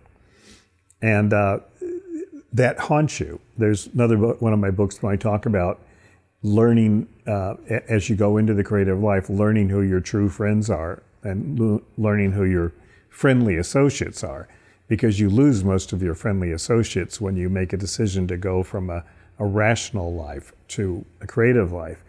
I once had a class, I gave a regular class at UCLA that was called Keeping Your Spirits Up for Creative People. And one time there were a bunch of actresses in the class, and I said, at the beginning of the class, I said, let's go around the circle and everyone introduce themselves and tell me your name and where you're from, and what is the worst question that you could be asked at a bar or a cocktail party in LA, and how do you respond to it? And one lady said, she was from Arkansas, and her name was Joe, and the worst question that she had in LA was, when are you going to go back to Arkansas and work in the post office again? Mm-hmm. And I said, how do you answer that? That's terrible. And she goes, usually by bursting into tears and leaving the room. And I said, well, hopefully this class will find some help for that. The next woman said, her name was Jenny, and she was from California. And she said, and the worst question I have is, what have you been in big lately that I've seen? And I said, yeah, that terrible question too. She goes, and I said, what is your answer? And she goes, the Pacific Ocean. And I always love that, because it showed that here's a creative person who has figured out how to protect her mind from the inevitable things that are going to happen in the big world. People are not born with sensitivity. They don't walk out of their homes on the way to a party going, I'm going to be particularly sensitive today. And the first thing they say to an actress they meet is, what have you been in bigs that I've seen? It's not because they're mean or that they're nasty people, but maybe they are, but it's probably because they aren't being sensitive. And you having that answer instantly bonds you with them and makes them respect you for respecting yourself enough to not take their question seriously. You don't ever have to answer any question that somebody gives you unless you feel like it. Sure. So when she answers it that way, she disarms the whole situation, whereas the first girl is not doing such a good job because she shouldn't be going to parties until she can answer that question about going back to Arkansas and working for the post office. And that's another example of protecting your mind or not protecting your mind, and having the introspection to know how to deal. And you were talking about like whether people react, how do people react to your deciding to be creative? I always say it's like there's this guy down the street who's been painting in his garage for the last 10 years. And, when the neighbors are talking, they're talking about him as he's crazy. Sure. He's a crackpot. He's been doing that for 20 years, whatever. And then one day they read in the paper that one of his paintings sold for $1 million. And what do they say? I always knew the guy was a genius. He had to be a genius to be working that hard. But everything suddenly changes when the world accepts your creativity. But the only way you're going to get to that point is if you absolutely control what you're doing and believe in it yourself. And even if you don't believe in it, keep acting as though you do. In other words, you don't have to believe in things. You don't have to feel good in order to work. And you don't have to feel good in order to do good work. You can work. And normally when you work, you get rid of these feelings anyway. So this is all examples of dealing with the creative mind and how to get it to be your friend, as opposed to be something you're scared of and don't want to take off to a cabin in the woods. Well, I noticed with The Star is Born, which is now up for an Oscar, we're just about a month away or so, what struck me about the film was the loneliness of the creative process and the lack of people around them when they were working on things, and whether it was his drinking or whatever it was, but that it was so lonely and it was just them and their material. Yeah, they had handlers around them and dancers and different things, but when they were home, it was very lonely. And I just thought that was very interesting. Yeah, it's a kind of loneliness that you can't really describe to people who are not part of it. And so after a while, you stop trying to describe it. maybe you go to a shrink to talk to the shrink about it. One of my clients is a shrink for creative people, and probably half the people in the Hollywood business go to him. And they all have the same problems, having to do with the unbearable heaviness of what they do, and the fact that it is a lonely process that no one understands. Like, I'm a producer, and people say, "What does a producer do?" And I go, I have to give a Pacific Ocean kind of answer to that, because it is a long conversation and nobody understands it, and nobody's really that interested anyway. So it's just, that's what you're dealing with in the creative world. You're trying to articulate things that are alien to most people who are not living creative lives. And it's a burden to bear, but it gets easier to bear the more likely you take it.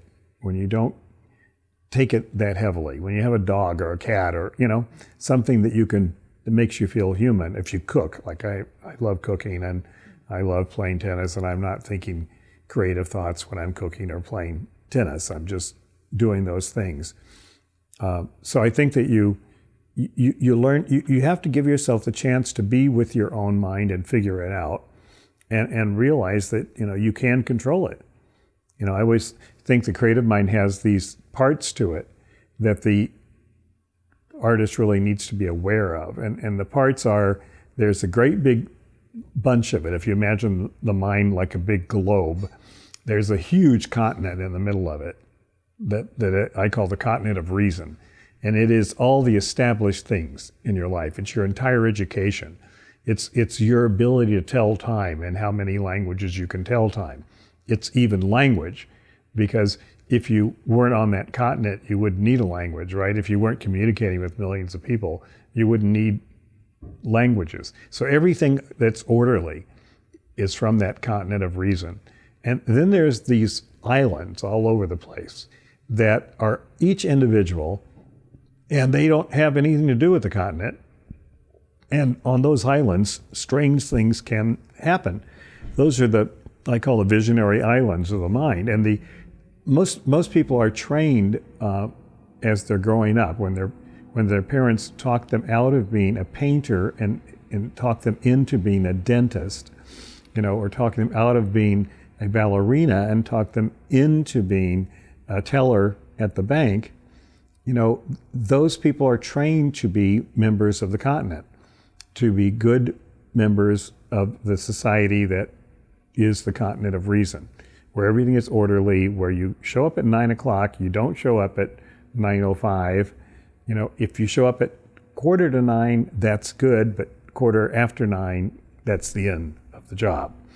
So those people are raised that way, and the artist refuses to be raised that way. He wants to visit all these islands, and he wants to somehow do something with those islands, and eventually he wants to introduce those islands to the continent, because it takes stuff from the continent, like language, in order to write a story. It takes stuff from the continent, like color and lines and framing, to be a painter. And if you don't know those basic conventions, you can't be a painter. But you learn them, but your goal as an artist is to make them different than anything that's ever been on the continent before, right? And eventually, if you succeed, and just as jumping way ahead, then what you've done is now a part of the continent, if you're succeeded. And I've never heard that put more eloquently than in a brilliant little book called Picasso by Gertrude Stein that everybody artistic should read. But one of the things she says in there is everybody thought that what Pablo was seeing was different, but he was only seeing what he was seeing. He was not seeing what anyone else was seeing. He was just seeing what he was seeing. And after a while, he started painting what he was seeing, and only what he was seeing. And before long, suddenly we were seeing what he was seeing. And that kind of explains the whole process by which an original vision gets translated into a classic. Picasso is now considered a classic painter in terms of the history of art, and only because he saw things differently and had the courage and strength to convey his vision. And then finally, his vision started catching on because somebody bought a napkin for $1 million, and he was no longer the crazy painter, which he was absolutely before that first cultural breakthrough, that commercial breakthrough. And that's part of the excitement of it, is to see how artists change culture by sticking to their eccentric sort of anti-cultural stance. Yeah, we're talking about the artist is anti-cultural in the beginning because he's pursuing his own private vision. And when his private vision begins to be accepted by the larger culture, then he becomes an established artist. And that sounds good to the persons who live on the continent of reason, but to the artist, that becomes dangerous and fraught with peril, because he was never interested in being like the people on the continent. And now he is one of those people. So what does he do? He goes through periods if he's Picasso. He starts writing different kinds of books if he's a writer. And his publishers don't like that because they like him to write thrillers, because they're part of the continent of reason. And continent of reason invented pigeonholes and niches.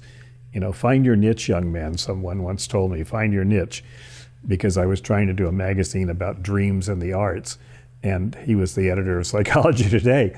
And that word niche is the continent telling you you're too far out there, that's not going to work. And okay, well, we stubbornly continued, my co-editor and I, and we created a magazine that lasted for 10 years and published in New York and so on, but only because we ignored him telling us to find the niche. But when we found that niche, we have to think of what are we going to do next? And that's what Picasso has to think about. So he switches to his blue period and switches to his cubist period and so on, just because he's now competing with himself. His part of the culture is now earlier Picasso. And that is a tremendous burden for the successful artist to bear. Think about Stravinsky, whose greatest works were his first works. But the guy lived to be, 90 years old. But The Rite of Spring and Petrushka and the Firebird Suite were all written when he was much younger. So how does a guy like that live through the next 40 years?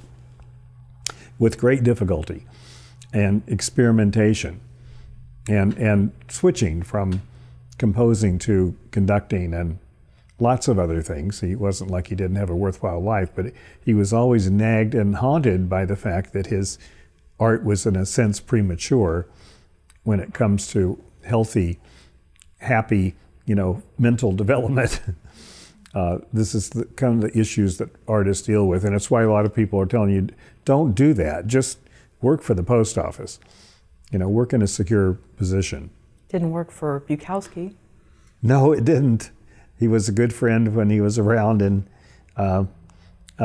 he talked about hovels and chaos. I once took my 5-year-old daughter to his house to pick up something because he was speaking in a poetry series at Occidental College that I was in charge of, and she walked into the house and she shouted at the top of her voice, "Dad, this is the filthiest house I've ever seen in my life." And it's true. There was toilet paper on the floor. There were dirty dishes all over the floor. It was a mess. But, he wrote incredible poems that moved everybody. When I went to Italy as a Fulbright professor, I was surprised to learn that rather than Wallace Stevens and Hemingway, all of which I was prepared to teach, and Melville, they only wanted to hear about Bukowski. His books were translated into Italian, all of them, and he was a mess. And his personal life was a mess, and he kind of liked it that way. He never ran out of material to write. And he's one of the few who was able to sustain a long career without feeling trapped by his previous career. He was happy kind of doing what he was doing. over and over again. I was talking about publishers wanting a writer to constantly do thrillers because that's where his niche is, and that's where he can do thrillers. But the writer goes, no, I want to write mysteries now. I want to write romance. The publishers are not interested. Wait a minute, we've made $6 million out of you as a thriller writer, and I don't know if you could even speak to the romance audience. Well, I'd like to try. Well, okay, then we're going to have to use a different name. So a typical response is for an artist, even like Agatha Christie, to have 4 or 5 pen names and write under many names, Stephen King, for example, because they want to write different things. They don't want to be repetitive and force their art into a mold that is part of the continent of reason. And I've always seen that those are the 2 big things going on in the artist's mind, but then there's a third thing, which I call the managing editor, which is the part of the mind that sees this whole thing. It's similar to, meditators telling you that there's the third eye, there's the watcher that you have to develop to see your thinking and to realize that it's not you, that there's more to you than just the thinking. Well, that's kind of what we talk about in one of my books. The managing editor is the one who says, I've got to negotiate a deal between the continent and the islands so that we can actually get this book done. Because we need things from the continent like time, which the continent's in charge of, because on the islands there is no time. Things happen all at once, and there is no beginning, middle, and end. Everything happens at once. But on the continent, that's not allowed. Things have to have a beginning, a middle, and end in that order. Unlike the Italian director who said that a movie did have to have a beginning, middle, end, but not necessarily in that order. He was giving an island response to a continent question. And the question was, does a movie have to have a beginning, middle, and end? He goes, yes, but not in that order. And the managing editor is the part of your mind that sees this and goes, okay, we're going to negotiate. If you say I'm going to go to this cabin and write this book, no matter how long, how much it takes, I'm going to stay there until it's done. The continent freaks out because it's going, well, I'm going to starve to death. Like, what's going to happen if you never finish the book? What's going to happen? So, but the managing editor works out a deal and goes, no, we're only going to do 2 hours a day, 3 hours a day. And then we're only going to do it for 10 weeks. And at the end of that, with that many hours, we're going to be done. And here's the path. So the continent is allowed to relax because this intervening force has told the crazy islands that wants to write this book, you guys can come out and do this, but you're going to have this much time and blah, blah, blah within this compartment. And that's what I think makes a sane artist as opposed to someone who's not sane, is working out deals like that with themselves. Maybe not so formally, but that's what they do. They make bargains to keep their art going. Well, in the case of Bukowski, the sort of slavery of his 9-to-5 job, if you want to call it that, was the impetus for a lot of his stories, and it helped fuel him, and it helped give him that chip on his shoulder and sort of put a voice to what so many people felt. Yeah. So it's almost as if it worked for him. Yeah, and Wallace Stevens, who was one of my favorite American poets, and oddly similar to Bukowski in very interesting ways, was selling insurance all of his life. He was writing his greatest poem like Sunday morning on a train commuting from Hartford to New Haven, wearing a 3-piece suit because he was an insurance salesman. And that's what he had to do. And T.S. Eliot was working as a bank teller when he was writing The Wasteland. So yeah, ordinary jobs can be used to spark creativity. And the artist, like Bukowski in his later years, found himself more and more troubled when he had an unstructured life and didn't have to, go anywhere. Last time we visited with you, it was before the release of The Meg, I believe last summer. How has the release of the film and its success impacted your life, Ken? Well, it's, one answer would be not at all, but that would not really be a good answer, a fun answer. The real answer is that it was disconcerting to be validated for something that I believed 22 years ago, and that I got a lot of other people to believe 22 years ago, including Doubleday to the tune of $2 million, and Disney to the tune of $1 million, and New Line to the tune of $1 million plus, and so on. And then it didn't happen. And suddenly, all these years later, it happens, and people go, you must feel good to be corroborated. And I said, yes, I do. But the truth is, it taught me the most important lesson of all, which I wrote into an essay called The Waiting Room. If I had been waiting for the Meg to happen, or for any movie that I started 20 years ago to happen, I probably would be miserable, if not suicidal. But what you do in the waiting room is you do something else. That's how you manage your time. When you're waiting for something, that can be annoying and a burden. And what you have to do is other things. So what I did was 50 other things. And as a result, 30 movies have happened, and hundreds of books, and a new publishing company, and lots of other things. And yes, it's satisfying to see that the world endorses what Steve Elton and I believed in 22 years ago, that this was, a hugely popular subject for a story. And all the way along, brave people, especially Bill Avery, who brought it home, Lorenzo de Bonaventura, et cetera, other producers, they made it happen too. But I guess what it shows, among other things, is that don't waste time hoping for something to happen. Do your work and then put it out in the world and let the world take care of it. That's one thing. And then part of it is to trust the work that happened. When you create this baby, the Meg in this case, if it's a good baby, it will survive and it will show its muscles when the time comes. Maybe it's been in hiding for all these years, but suddenly it comes out and everybody knows it. That's great. But what that tells the artist, I think, is to focus on what's at hand, what's in your workshop right now, and do it well. And then don't worry about things you can't control. Focus on what you can control. And I guess that's my main feeling about it, is that we did a lot of work on the Meg at the beginning. We created its shape, and it finally came out, and it did great. And am I surprised? No. I'm pleased, but I'm not surprised because I always believed it. But I am so glad I didn't hang my own personal psychology on it, because if I had done that, I'd been, locked up by now. Like myself, Steve went on to write 8 more books on different subjects too, and built another career around his talent, and he'll continue doing that. He's learned that lesson too, that was it disappointing that it didn't come out back then?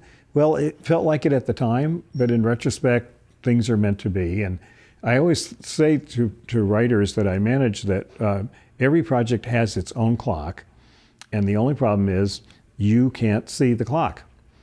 So what you do is you put in the works the best you can, and then you screw the screws on the cover and send it out into the world and wish it well, and turn to your next project, which hopefully you've done before you finish this project. And that's what the creator does. They keep working on new projects. So this world didn't turn out perfectly. God creates another world. Maybe it's better. How often do you create? Do I create? Mm-hmm. Yeah. Well, I'm always involved in at least 2 creative projects. I've just finished 3 screenplays in the last 12 months, and 1 book that was already published and a book that's about to be published. And I'm never run out of creative things to do. That's what keeps me going, is that creative juice. And it's why I'm drawn to helping other people with that creative juice, because I understand it, having spent my lifetime living it and kind of analyzing it. If you could be remembered for 1 quote, what would it be? Your own quote. Oh my goodness. I don't know. I see my quotes on the internet now and I go, well, that's good that I said that. That's good. I mean, I think that I would probably hope to be remembered for go for it and never give up. But neither of those are original. My mother is the one who told me go for it all the time and never give up, was Churchill. But I think those are the things that make a creative writer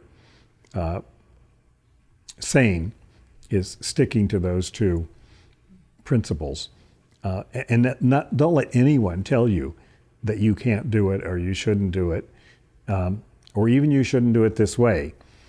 Because if you have a clear vision of where you're going, you should stick to that vision until you can't anymore. Or just do it, but Nike has just do it. Similar. It's funny how these slogans, are universal. They're not just about the creative world. They're, athletes are extremely creative. People who break records are breaking them because of their creativity and because they too have understood their mind, and they too have this kind of managing editor inside the mind that knows how to hold off the world on one side and their vision of it on another side. People say this particular high jump record can't be broken, but they believe it can. And maybe they believe it because they had a dream that they did it, or maybe they believe it because they calculated, that if this and if that, then I could do it. And maybe they just believe out of sheer stubbornness. But there's only one way to test a belief in the creative world, and that is to do it, to just do it. And every time, it's interesting, people say this 3-minute mile couldn't be run, this 2-minute mile, whatever. But when somebody breaks the record like that, within the next 12 months, it is matched or broken by 3 other people. What does that tell you? It tells you that the role of creativity in human life is to keep us moving forward as a species. It's the creative people who have the vision to say, this could be done that hasn't been done before. This could be done better. This could be done different. And we listen to that, and we either believe it or we don't believe it. But at the end of the day, if it works, then suddenly everybody's doing it.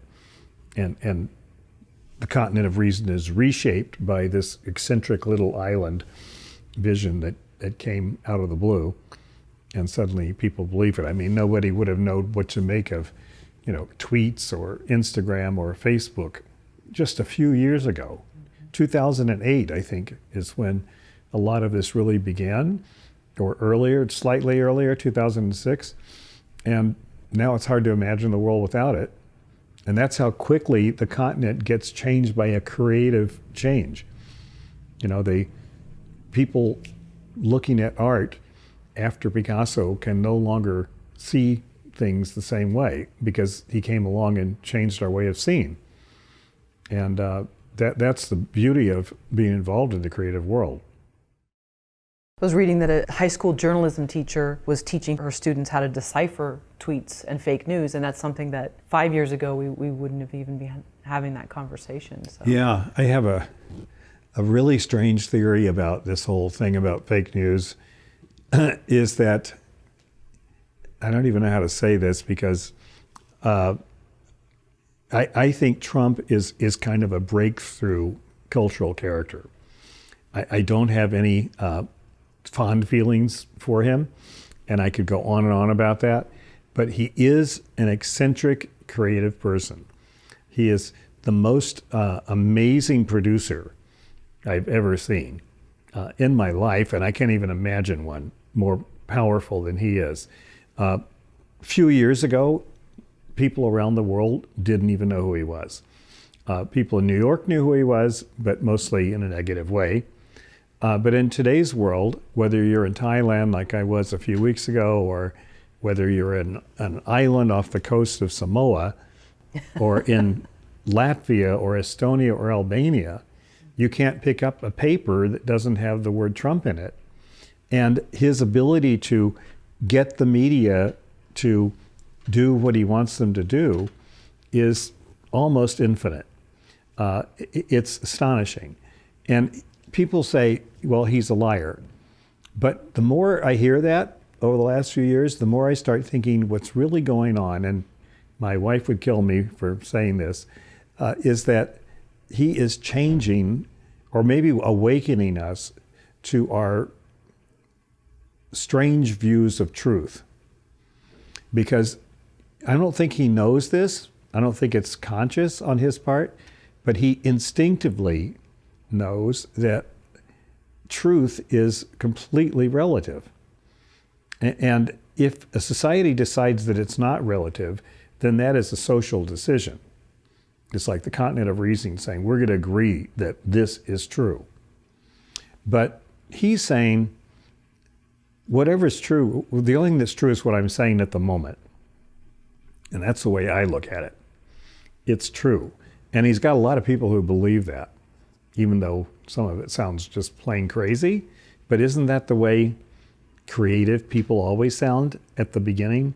So I'm afraid and kind of excited about the fact that we may be going into a whole new era of post-truth era. I mean, no one ever quite answered Pilate's question that he asked 2,000 years ago, what is truth?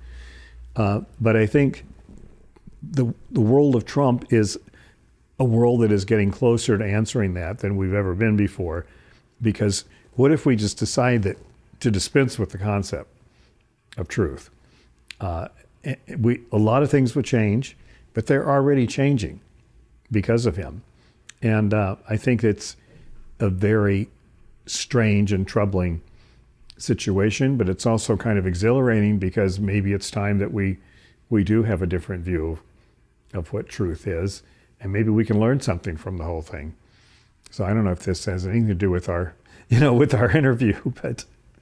Well, if we look at writing and fake news, I mean, if you look at, is it Randolph Hearst Randolph Hearst, I think he would stage different things back in the day where, a woman would faint on the street and then they would write about it, and it was part of just generating content. The thing is, we didn't have the internet back then, so it wouldn't spread as fast and it couldn't create chaos in other countries or here, and then it turns out it's not even true. Well, when you look at what's happened here, the American people decided with their votes, one way or the other. I mean, I know it was the Electoral College, not the popular vote, but a lot of Americans voted for a reality show over somebody who was just a little too truthful or whatever, little too logical, little too much of the continent of reason. They voted for the most entertaining of the two characters. So they voted for entertainment, basically. And that's scary. I mean, it's all these other actors are talking about running, and some of them already have run, and actresses, et cetera. And the blurring of politics and entertainment is very dangerous, but what if it changes the world? And what if it changes the world for not only the worse, but what if it changes it for the better? What if an enlightened guy like George Clooney becomes president? Oh, that'd be nice. And he gets elected because he's George Clooney. Gets elected because he's an entertainer. What if a guy named like Ronald Reagan became president? He was the great communicator, though. Yeah, well, he was a great actor, great communicator. He didn't need to write his lines. He knew how to deliver his lines. So I think all of that is very interesting, and it all is about how the creative worlds intertwine with our daily existence. And you watch the broadcasters, and I try to watch Fox News once in a while, and I find it very difficult to watch it.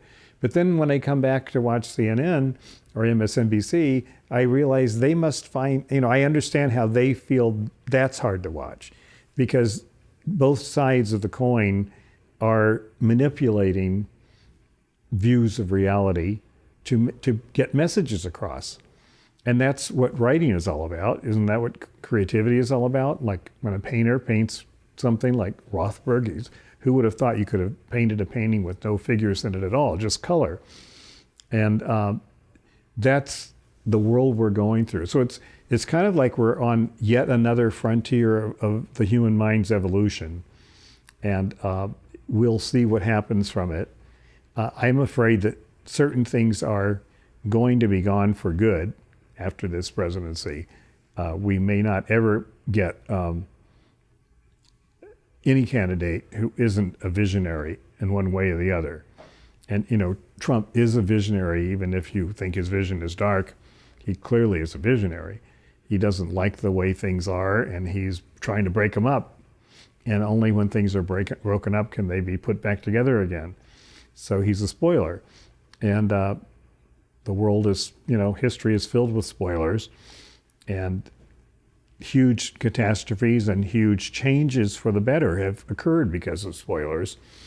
And who knows where it's going, but I think it's interesting that the entertainment world being mixed with the world of reality is going to make it much more challenging. And I think the internet is largely responsible for that because, the first thing, if you have a certain medical condition, you instantly Google, and first thing you read, you go, oh my God.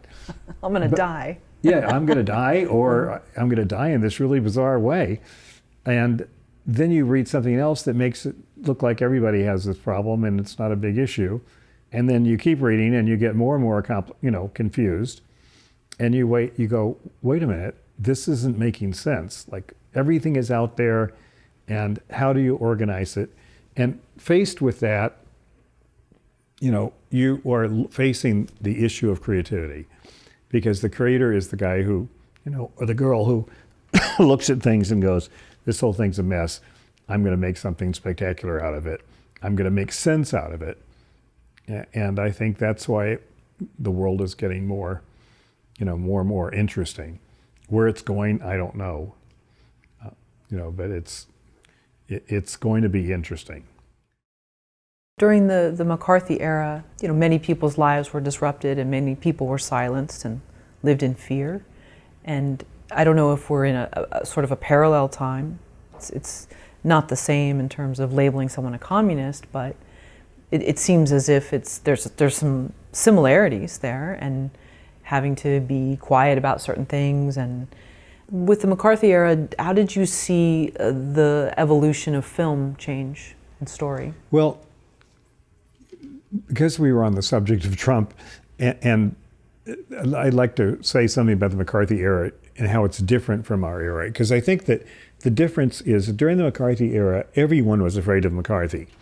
Apparently, the entire Congress was afraid of him until they finally turned on him, but they were afraid of him. And so was the entertainment business, and so were the people of the country. They were all more or less controlled by him for a while, and even the media was afraid of him because they didn't want him to turn on them. And that's a huge difference, because in today's world, the media is not afraid, of Trump or people who support Trump. The media is attacking him as much as they are supporting him. There's different media supporting him, others attacking him. And I think that's a healthier environment, even though it is a crazy environment. I mean, we are becoming crazier and crazier. But if you can hang on to your mental, alacrity through all of this, it's a very stimulating time, and it's a very evolutionary time where we see where things go with this. Because, his attacks on the media have caused the media to say, well, we're not going to stop doing what we're doing. Whereas when McCarthy was attacking the media was being coerced into silence some of the time. And that has not happened, which means that the kind of wall between government and the people through which media operates has just about disappeared, in the sense that no one feels that the governors, the people in the legislature and the White House and the Supreme Court are separated from us by this wall of respect that they used to be separated by, this unbreachable wall. The media has gotten so powerful, partly because of the internet and the cell phones and all of that wall is almost non-existent now. And because of that, it's going to cause evolution. in this country and around the world. It's already causing evolution. We just can't define yet where it's going to go. So I think it's fascinating. And I'm sorry that didn't answer your question exactly about McCarthy, but. So when McCarthy was, I guess he was ousted. I mean, how did it end? I think that the Senate finally got tired of him and realized how dangerous he was, and realized how. See, the problem was he was saying, he was the head of the House Un-American Activities, so the House Un-American Activities Committee, and if you attack him, you're un-American. But after a while, people started seeing the damage he was doing by having the power to call anybody un-American. And I think that he just was pulled down by his own, he went too far and he was pulled down by his own momentum. And people just got fed up with him. And they saw too many people victimized by what he did. And so I think it was a natural evolution, but it was certainly a painful one. And so those who were blacklisted, how did their careers then turn out once he was? Well, they were out of it until, after he was no longer in power. And then they were sort of creeping back into the picture, but they were never fully exonerated until after, I think, everybody was dead, because that's how long it takes for bureaucracies to change. Whether the bureaucracy is the Academy of Motion Pictures or whether it's the U.S. government, it's still a bureaucracy. And it takes it a while to make sure the coast's clear and make some changes. And so I think we're in very interesting times, and creative people should be, just sucking up all the facts from every direction to try to mold it into something that makes sense. I mean, one of the interesting things about the Trump era is that I can't imagine people writing a story about it, about writing a satire about Washington anymore, because it is larger than life already, and that's because an entertainer took over. An entertainer is running the picture, running the show, and he knows how to make himself bigger than life. All he has to do is say a new crazy thing the next day. We have complete peace with North Korea. Everything is settled. Everything is cool. And Iran is, building nuclear weapons. And suddenly what was happening yesterday with his being accused of this and that, it's not on people's mind because the media is controlled by him saying this new thing, and they drop the old thing. They don't drop it completely, but it goes down the shelf to where it's not as important. And because of that, it's very hard to write about him in any way that isn't. I mean, I find myself, much as I love the New Yorker, getting bored reading the anti-Trump stories, because what else can you say? What else can you say? It is a reality show that we're all kind of glued to, but it's entertainment, and fortunately or unfortunately, it is changing the shape of American life. And where it goes is up to the people of the United States. Like, what are we going to do at the next election? And, at this last election, people decided they wanted a change, but not as big a change as could have happened. Well, then you throw the Cambridge Analytica monkey wrench. And if we think that is true, then how easily led are we? If all that is true, if we were somehow blindsided by messages and people knowing our sort of emotional pulls and then trying to play to that. And what's the question? I'm not sure there's a question, it's just a statement. Yeah, and I think it's already happening because Facebook already knows all that stuff. Google already knows it all. I mean, Google knows when you've got a cold because you Google what's the best cure for a cold today. And they know that you've got a cold. In fact, there's a study that's shown that they can predict how many people in a city like Chicago have a cold right now, simply by what people Google. And they keep track of it.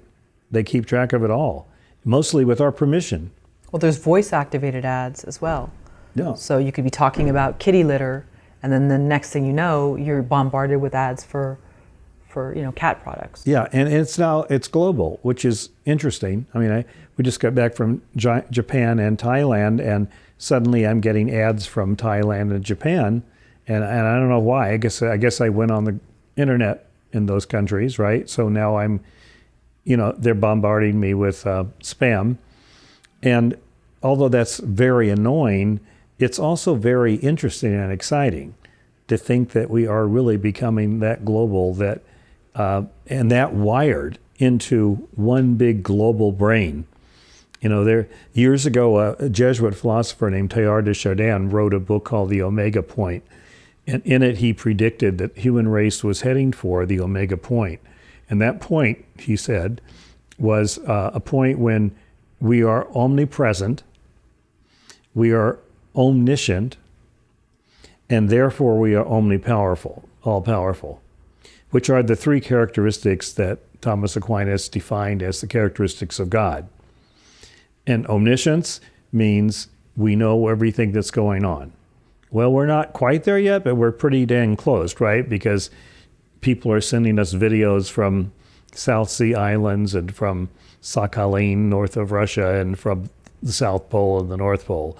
And we're omnipresent because we can be in the streets of Iran during a revolution. We can be in the Tiananmen Square, etc. And power comes directly from that. Look at this girl who escaped Saudi Arabia and went to a hotel room when she was about to be taken into custody by the country she was in, and just tweeted until the country was forced to take her to a safe place and to avoid returning her to Saudi Arabia. This is power. And she had this power in her hand, and she knew how to use this power. And this will become more and more frequent. I mean, it is already everywhere, but next generation will have it down to a complete science of how to use this power to change the world. And Teilhard de Chardin was excommunicated by the Catholic Church because of this book, because he was basically saying that we were evolving toward godhood. That, after all, why wouldn't we be doing that, since it says in Genesis that God created us in his image and likeness? So if that's true, why wouldn't we be evolving toward being like him or her, right? Why not? And the church excommunicated him because that was not a good thing to say as far as they were concerned. But of course, he's now massively respected, even in the Vatican, for his predictions. He wrote all of this in 1910 before radio had taken off, but television was, just an ion in the mind of somebody, and social networking and all of that was not yet conceived, but he predicted it all. He predicted that all people would be in simultaneous communication with all other people, and that the world would form a single consciousness. And the interesting thing about how creativity fits into a global consciousness is that if creativity is not nurtured, that global consciousness will have no form other than what the media give it. And the media are completely untrustworthy for a single reason. Their attention span is microscopic. It changes on a whim. Somebody important dies, and suddenly we're no longer worried about this case going through the Supreme Court. For 3 days, we cover McCain's funeral. And that's a little strange when you think about it. When you think about reality, like what's more important, this particular bill that means something for millions of people, or watching every moment of a senator's funeral or a president's funeral. Well, that is a media decision, is not based on any deep human reality. It's based on sponsorship. It's based on what they can get people to pay them money to run, and that's what they do. So if it wasn't for the creative people, we wouldn't have, a source that wasn't based on nothing but immediate, feedback of what we need to keep this channel open, to keep CBS going. We have to do this programming and not this programming. Whereas the creative person is like, what? It's got nothing to do with me. this person's involved in making statues out of paper and, you know, probably doesn't even know what's going on in the world half the time. So creativity is more important than ever was, because it's the different part of us. It's the part that maybe foresees the future and gives us a better future to go toward, or a worse one, because it does it does us a huge service when it gives us a dystopian view of the future, because maybe that'll warn us from not going in that direction.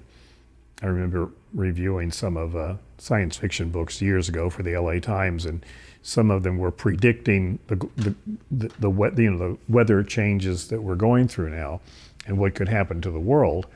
And I'd like to think that a lot of the legislation that's occurred over the last 30 years was planted by some of these creative visionaries saying this could happen. And you know, why people can say it's not happening is simply because a lot of people don't understand the importance of truth. And that's what I think we're drifting into, is a world where truth, imagine if the media were in charge of truth, because everybody has an opposite view of it. I mean, one of the things that's most annoying in today's world is watching a panel of people arguing on television, because they're not listening to each other, and they're all making interesting points, but there's no dialogue. You know, there's no exchange. There's no move forward from this conversation, which is what dialogue used to mean. Two things coming together for the purpose of moving forward. And we're not living in that world right now, except in the creative path, when a novel is written, or a great painting is unveiled, or a statue is unveiled, that makes us look at everything differently. What are 3 rules that someone needs to know about screenwriting? Well, 3 rules. I mean, that's just an arbitrary number, but let's go with it. I think the first thing that a screenwriter needs to know is everything has to be connected to everything else. That's the biggest difference between a screenplay and a novel, in my mind, is that in a novel you can get away with saying something on page 1 that doesn't connect directly to something on page 158 and so on. But anything you say in a screenplay has to connect to everything else you say in a screenplay. If it doesn't, the audience is going to go, you know what I don't get is why that guy was wearing a red baseball cap in the first scene, and then in the 4th scene he was wearing a blue baseball cap. And then after that he wasn't wearing a baseball cap. Honest to God, that's the kind of thing that people say when they're having a drink or coffee after a movie, right? So every single thing has to connect with everything else. It's much more challenging, because it's almost like building a building, where if one thing isn't connected properly, the whole building could collapse. So I think that's the first thing a screenwriter has to know. And I think the second thing is screenwriters should know is that chronological order and logical order and psychological order have absolutely nothing to do with it. The only thing that matters is dramatic order. That's all the audience cares about. If you hook us properly, it doesn't matter where we go in the story after that hook, because we'll figure it out. We'll be so hooked that we will figure it out. You don't have to even say 10 years later or 5 years earlier or whatever. You can help to say that maybe, but you don't have to, because we're not stupid, you know. And that's the third thing. The audience is the main character in the story, not the characters. And pleasing the audience is what made the great directors, what makes them great, is they know what the audience is waiting for. In The Birds, you know, like one of my favorite examples, Alfred Hitchcock has, what's her name, Tippi Hedren, walking up the creaky wooden steps to the attic because she hears a noise in the attic, and she's wearing underwear, because women are always wearing underwear in the last scenes of, you know, usually white underwear. Right. The last scenes of a horror film like Sigourney Weaver and Alien. So she's going up there despite the fact that she's locked in this house alone, because she's afraid of the birds who have like tried to get in through the windows, whose beaks, you know, come through the windows. So why in the world would she go up those steps? You know, why would she do that? So if you start thinking about character logic or, you know, psychological order, you don't get the whole thing. You know, what is wrong with her? This is what you're thinking, you, the audience, as you're watching this. And she gets halfway up the steps and the noise gets worse. And she stops and listens to the noise. And why is she stopping? Well, there's a real good reason she's stopping. She's stopping because we need time. The audience needs time to catch up with the story. Because we need to remind ourselves, we need to first say all these things about how stupid she is and why isn't she wearing clothes and why doesn't she test the flashlight that she got from behind the couch. She doesn't even turn it on, she's just got it. And of course, at the top of the steps, it's not going to work, but that's typical. And we're going through all this in our heads. But when she stops on the last step before she goes to the door, we're suddenly, all of our inner dialogue has stopped and we're going, okay, actually, I paid $22 to get, scared out of my mind. And that's where we are now. She's going to open this door and I'm going to be scared. And when you're ready for that, then she can open the door. But a person who didn't understand that the audience is the most important character in the story would have her walk up the steps, would maybe have her test the flashlight, would have a whole different way of doing it. But everything that a good director does is based on the audience, not based on the characters or what happens logically in the next order. It's based on what the audience is paid for. What are you here for? And am I going to lose you or not? Because on that middle step where she stops, you want to leave the theater? This is the last time to come to one of these stupid movies. It's really, but okay, get up and leave. But if you're still there, then she goes up another couple steps. Because he knows exactly what's going through your mind, and his job is to get you to that point where your mind is blank and you're just waiting to be scared, because that's what you paid for. And that's what I mean by, it's called the psychology of the audience. That is the most important part of, I think, screenwriting, is knowing that. Like, what does the audience want to see here? Not what do I have to do first, and what do I have to expose first? What kind of exposition do I need? It's like, how can I grab the audience by the throat and never let go of it? What's the formula for writing a great story? I think that a great story starts with finding a character in a strange situation and working that character out of that situation. And Faulkner said that that's the way his novel started, is that a character haunted him, and he allowed it to haunt him until he'd answered, until questions started coming up.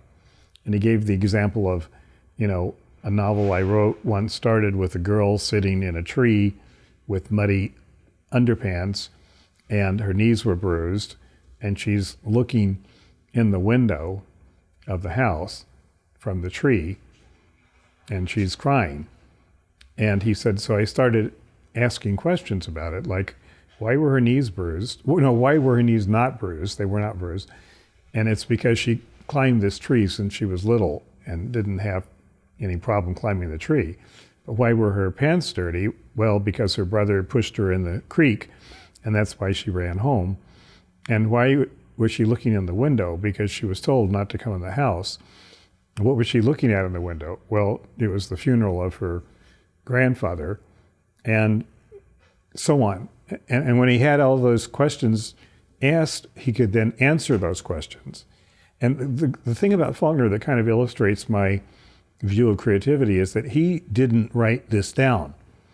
I always say that if you trust your mind, the story will form itself in your mind. The minute you start writing it down, you're interfering with your mind, because you're now dealing with pieces of paper, and we start feeling possessive about pieces of paper, and we want to do something with them. We want to put them in order. But what if one of these pieces of paper isn't a good one at all? Well, he'll forget that. He'll forget the thing about her knees, for example, if that's not a good one. But he leaves it all in his mind, because that way it's free to form, almost like an embryo, any way it wants to form. And once it's fully formed, then you sit down and write it out. I always said people will never have writer's block at all if they simply never sit down to write. until they know what they're going to write when they sit down. And if you know that in advance, then you just start dashing it out. That's why you limit your time, 45 minutes, an hour. And at the end of it, you can't wait to write more. Perfect. Now go to tomorrow and do it then, because that energy will be there already. Whereas if you sort of run out of things to write, you've misused your time management, So I think that that's how a story starts, is by some character that haunts you until you have to write about it.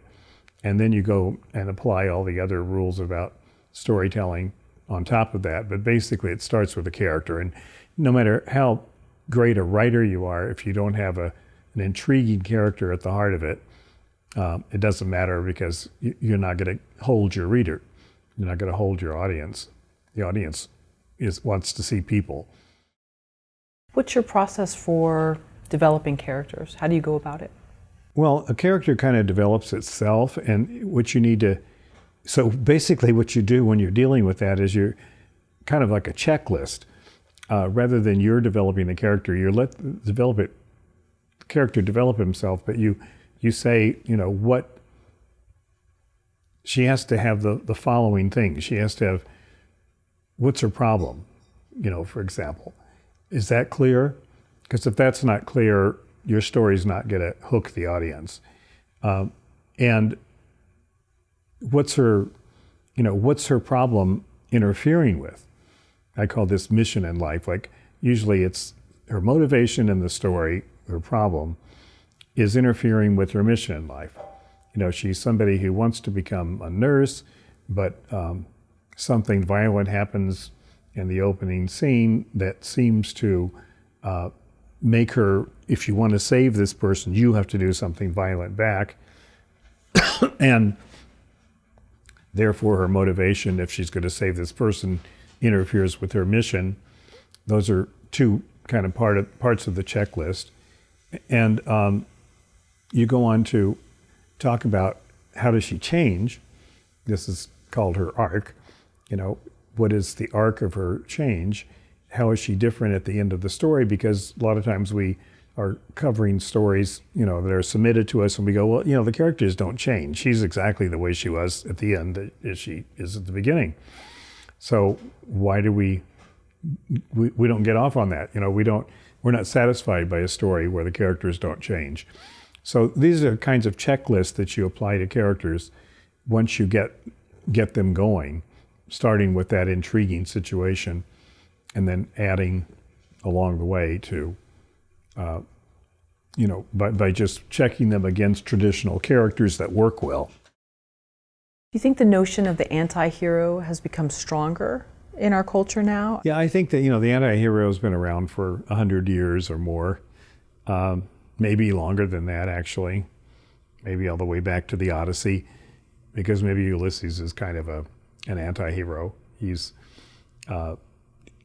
most of the time he's lying, and he'll avoid a fight by telling the story that disarms the fight, although he gets in a few fights, but nonetheless, most of the time, he's kind of an anti-hero that way, because his purpose is, his mission, is to get home, and it's not to just defeat this person. So he chooses his battles, and I think an anti-hero has been with us forever, and it will be. I mean, characters in a lot of TV series like Breaking Bad, definitely an anti-hero, right? In Ozarks, I think that anti-heroes are all around us, and one of the things that kind of we don't notice is that over the years, the audience starts preferring anti-heroes. On one part of the audience anyway, prefers them to heroes. And they are therefore so familiar to us that we don't even notice that they're anti-heroes anymore. The other part of the audience, I guess the younger part, that's interesting too, because it is, I think, a younger need. It prefers heroes, overt heroes, Iron Man and Spider-Man and all of that.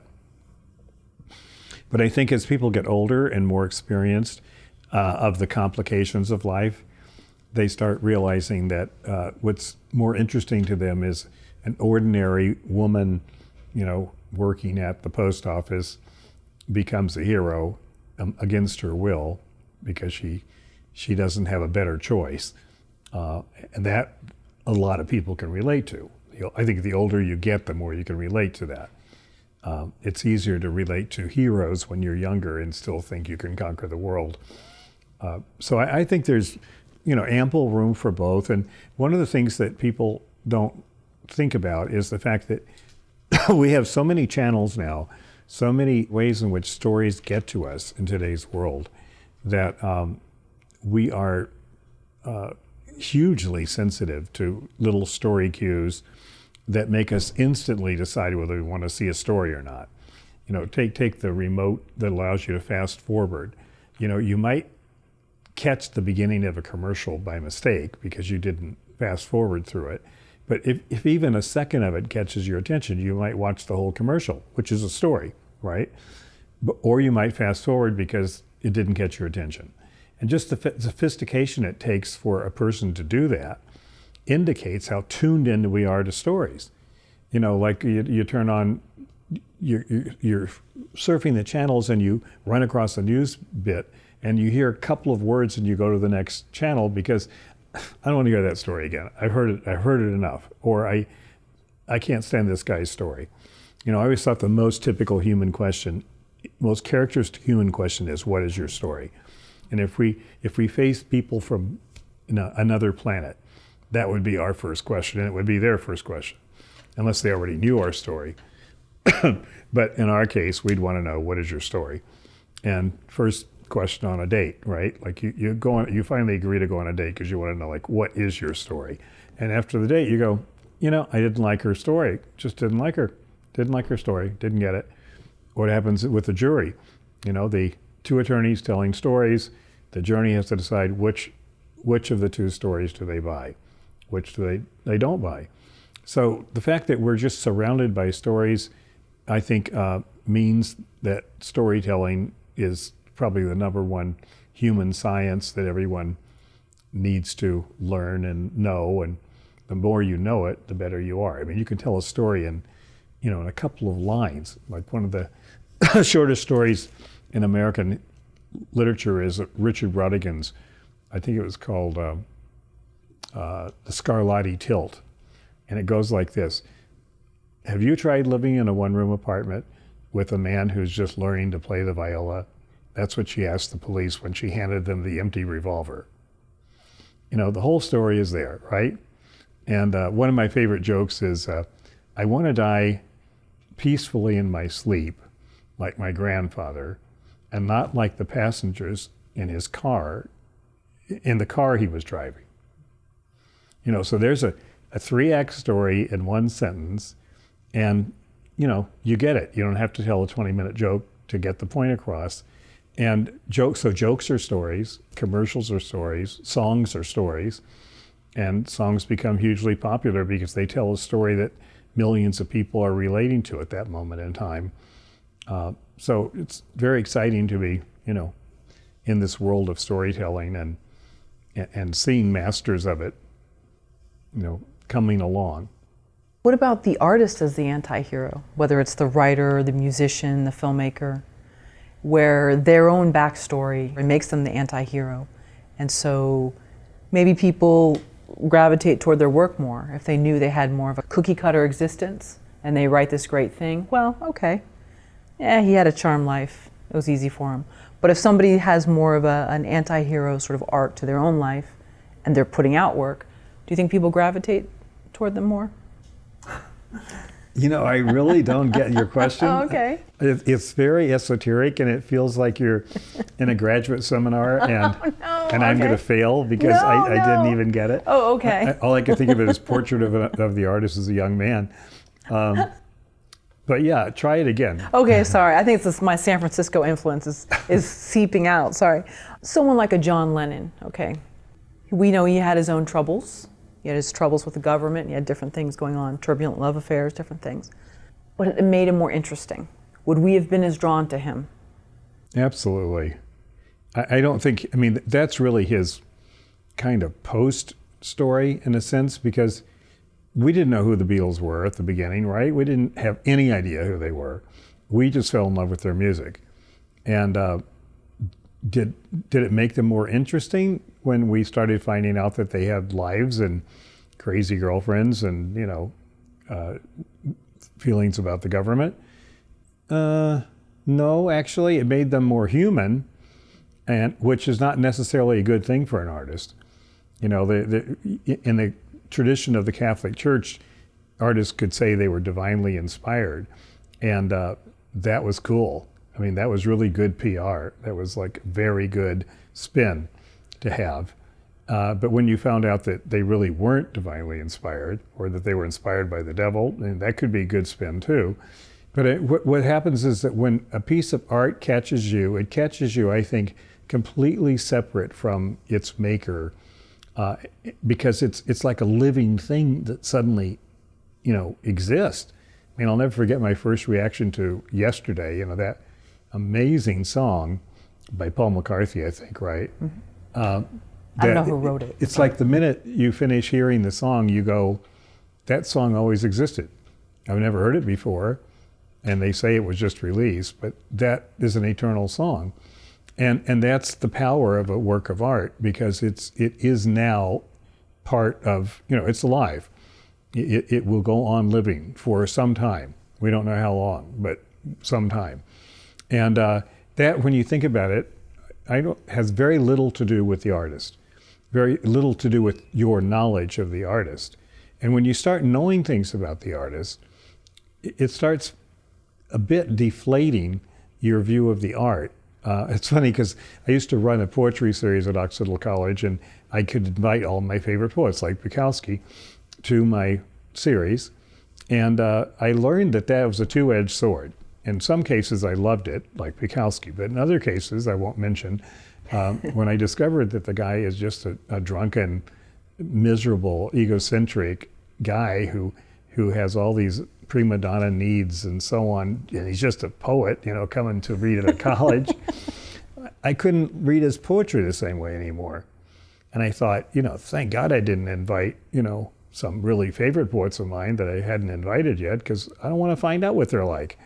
And that's kind of the way I feel about it. It's like the artist and his work are two separate things. If you create a great work, it goes its own route. And knowing about him is, maybe it's a plus, maybe it's a minus, but in any case, if I had to choose, I'd rather not. And I don't believe at all in the kind of academic approach that says you have to understand the artist in order to understand the art. I don't really think that's true. I think you have to understand the society that the art appears in before you can understand the art. But I don't think you can understand, you need to understand the artist. And I also have a real hard time dealing with, okay, let's revise the past and say that all of Woody Allen's films are forbidden because he's a creep. I just have a real problem with that, because those films live on their own, in my opinion, and have nothing to do with Woody Allen anymore. He created them. And I think that's true all the way back to the beginning of time, is that we don't have to know who Homer is in order to understand the power of the Iliad or the Odyssey. As some professor said years ago, the Iliad and the Odyssey were not written by Homer, but by someone else with the same name. Or the Shakespeare controversy. Like, who cares who Shakespeare was? His plays are amazing. And it's curious to know more about him, but nothing I could learn about Shakespeare would change my mind about his plays. I might change my mind about his plays based on something else, but not on what I knew about the artist. So that's how I feel about, learning about the artist. I don't think we need to. You don't think it romanticizes who they are? Let's take someone like a Marvin Gaye, and you hear his stories, and he was on top for a while, he wasn't, he went away, I guess, to Europe, or forget where he went. Then he came back and was starting to get his career back, and then tragedy ensues. So does that make us more attracted to his work? Not me. No? No. I mean, it might make me curious enough to look at it, but then when I do, let's say I've never heard his work before, right? And I then go listen to it because I heard something. First of all, I find it hard to listen to it objectively, and therefore I kind of resent that this is the way I came to him. You know, and let's say, you know, Rainer Maria Rilke is a poet I love. Like, I learned something about him and I go read his poems, and I read it now through the lens of what I learned about him. And I don't like that way. I like to look at the work of art itself.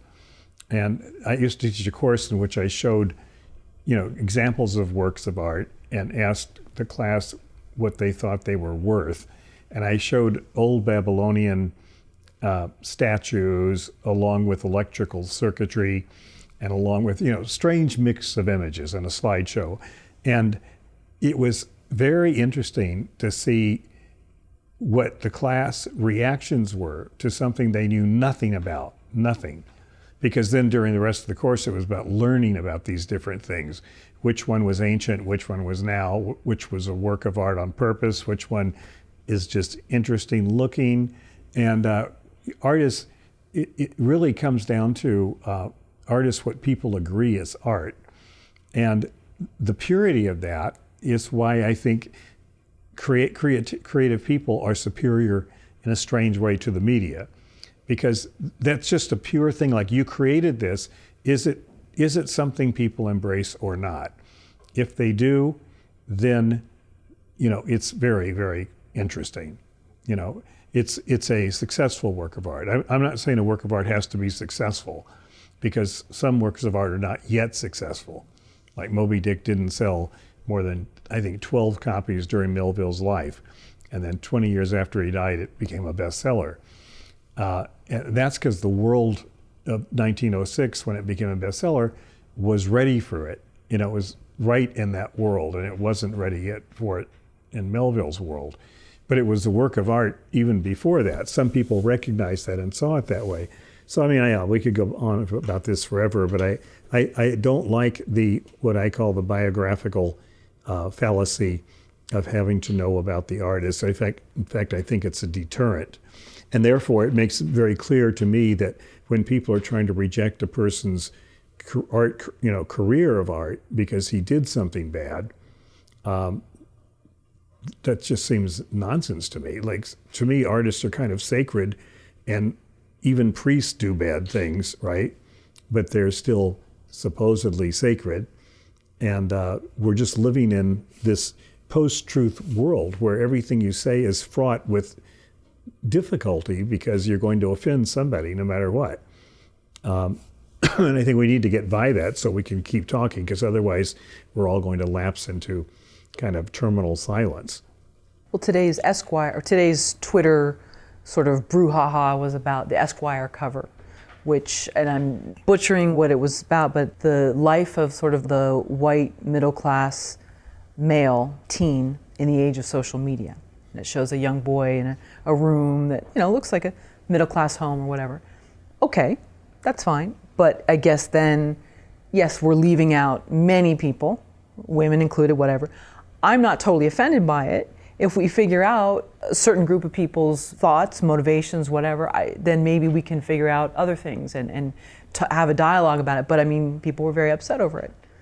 And so we're in this new age where somebody's upset about something every day and has got to... Yeah, but here's the thing, that everybody, you know, people are upset all the time, but the reason it feels that way to us is because of social media and communications. You know, I'm sure it's always been that way from the beginning of time.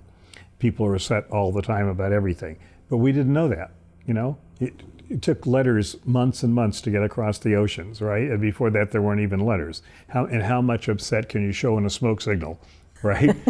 But in today's world, every little upset gets tweeted, you know, gets emailed, gets texted, and people are upset all the time. So we are in a very challenging frontier of communication where we have to learn how to continue talking, given the fact that every single word you choose can be objected to by somebody. You know, one of my apprentices read a screenplay the other day and said she absolutely loved it, but you must take out the word raping on page 96 because when raping is used in a non-sexual way, to say the raping of Inca civilization, for example, you are going to terribly hurt somebody in the audience who has experienced it on a personal level. And truthfully, the screenplay was written 10 years ago, before the Me Too movement, and that particular sensitivity came to the fore. But we're at the point where there isn't a word anyone could say that wouldn't upset somebody somewhere. And thank God for comedians, because they have a way of turning that into fun, for us all, thank God. But we all need to deal with that, because otherwise we will lapse into silence, or we will lapse into diatribes, which is what's going on now, where all we do is yell at each other and we don't really listen, because we know we can't actually talk. 3 people can't talk. 2 people can possibly talk. I find with, my friends, like, you go with 3 people, got to be kind of careful. 4 people for sure. 2 people can actually talk, even if they're violently opposed to each other. But we're losing the ability to communicate, because, people say, I was really offended by the tone of your email. What?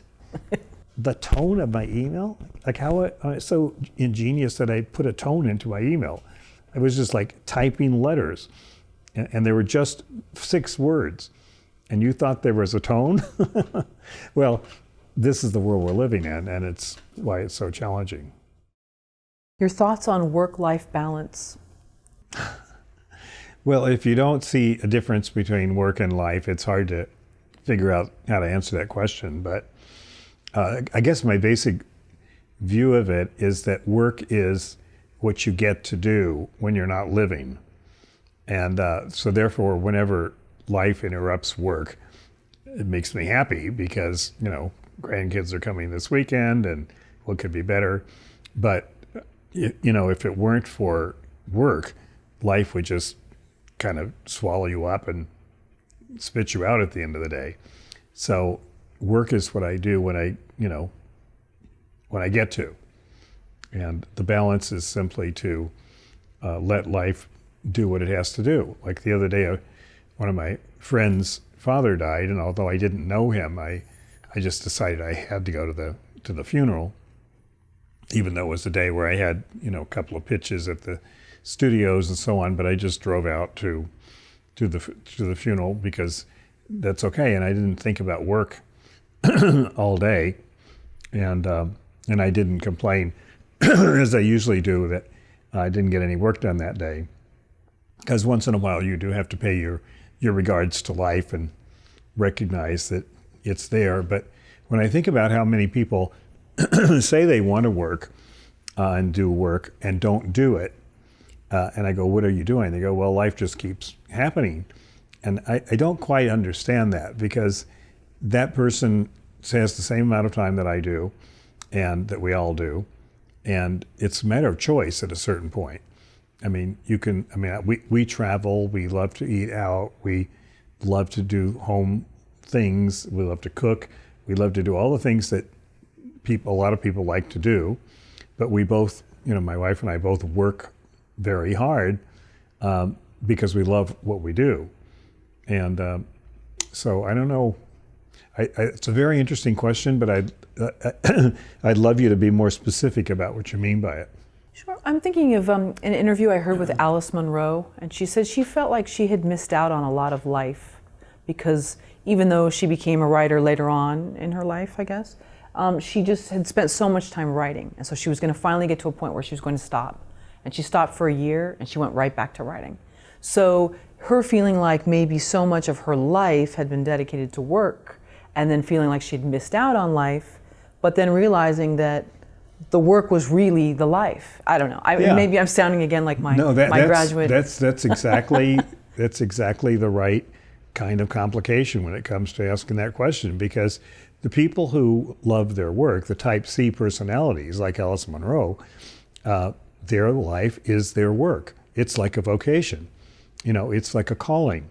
And if you don't do it, you're not living. When you're not doing it, you are alive. But if you are not doing it on a regular basis, then you are not living your life. You're living someone else's life, or you're living, anyone's life. But the artist is somebody who lives their life, their own specific life that she's shaped for herself.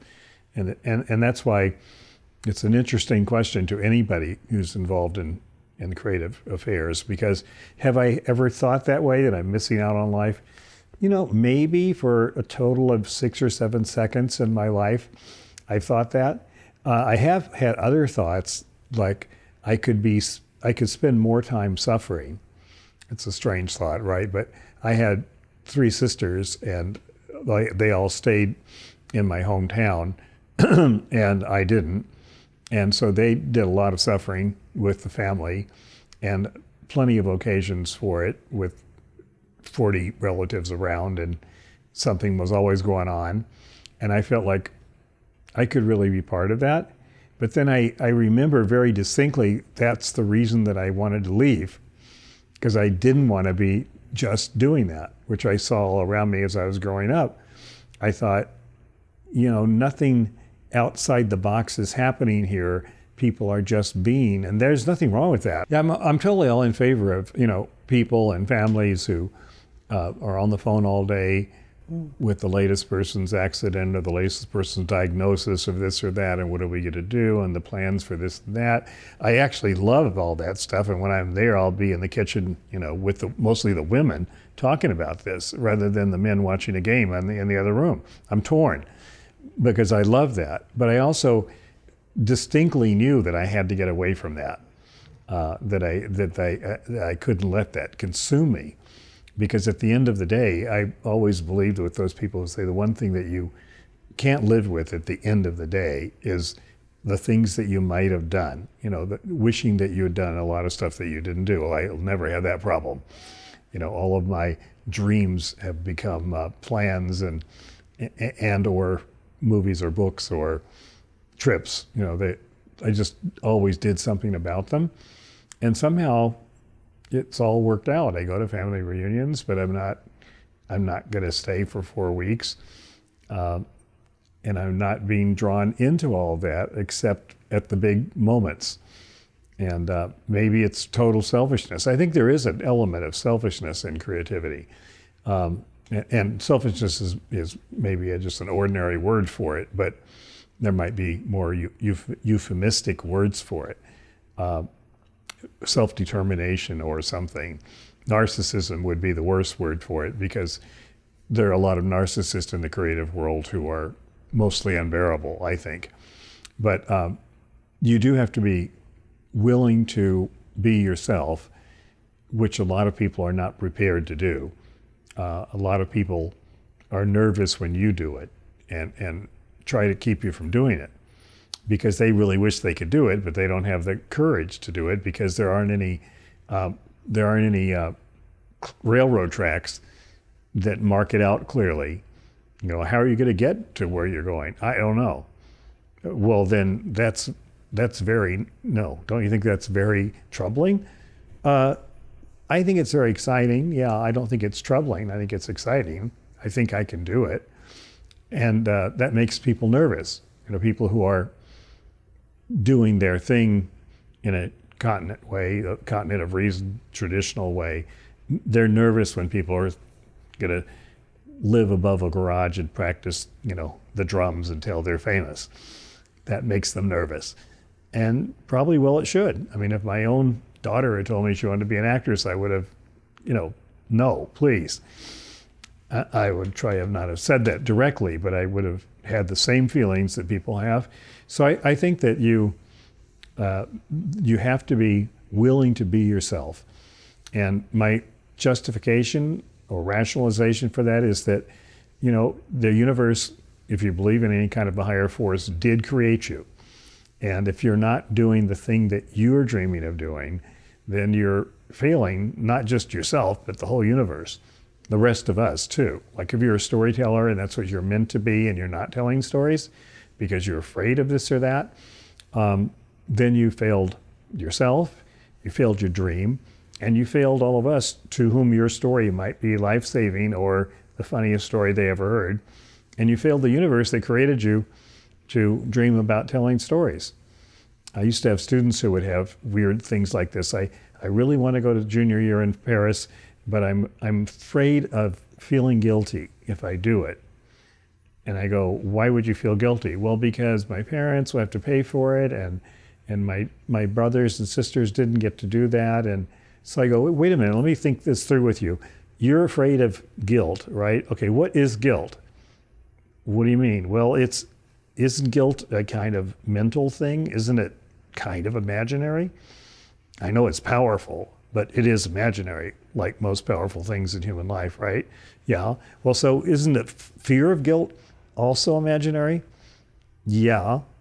So either way, you're going to be dealing with an imaginary problem, right?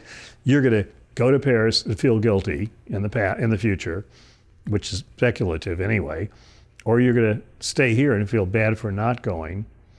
So it seems to me the choice is obvious. Go there, feel guilty if you do, and deal with it. And that kind of thinking is what makes somebody decide to break out of the pack and pursue a creative life. If they can't think their way through that, then they just should stay home and, do the job at the grocery store, whatever it is that will make them feel not challenged by that. Lastly, what about the fear of, I think Norman Mailer said, fear of mediocrity? He was talking about how a lot of colleges train people to want sort of a mediocre existence. I'm not sure if that's true, they just maybe stability, but then there's a mediocrity with some of that. Flannery O'Connor said that the problem isn't that colleges aren't, inspiring people to become writers. The problem is that colleges are inspiring too many people to become mediocre writers. I'm not sure whether Norman Mailer was influenced by her or she was influenced by him, but mediocrity is a retroactive judgment. It's not something you strive for, right? So it's something if you're talking about artists, he's a mediocre artist. Well, you can't make that judgment until it's all done. In the case of Melville, for example, you can't even make it then because when it was all done, he was buried and nobody knew who he was. But then 20 years later, he's had become the greatest American novelist. So what that tells you is that the artist can't think about things like that. You can't think about whether what you're doing is excellent or not. You have to strive for excellence, because if you don't strive for that, you'll never get anywhere near it.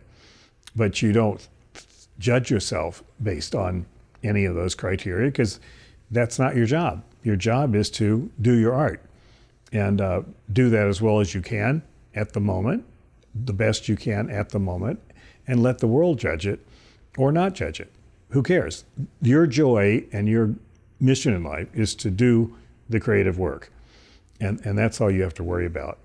Let everybody else make up their minds. And the fear of doing that, the strength to do that means you've got to have a sufficiently healthy ego, not a huge ego or a little ego, which causes people to be egotistic.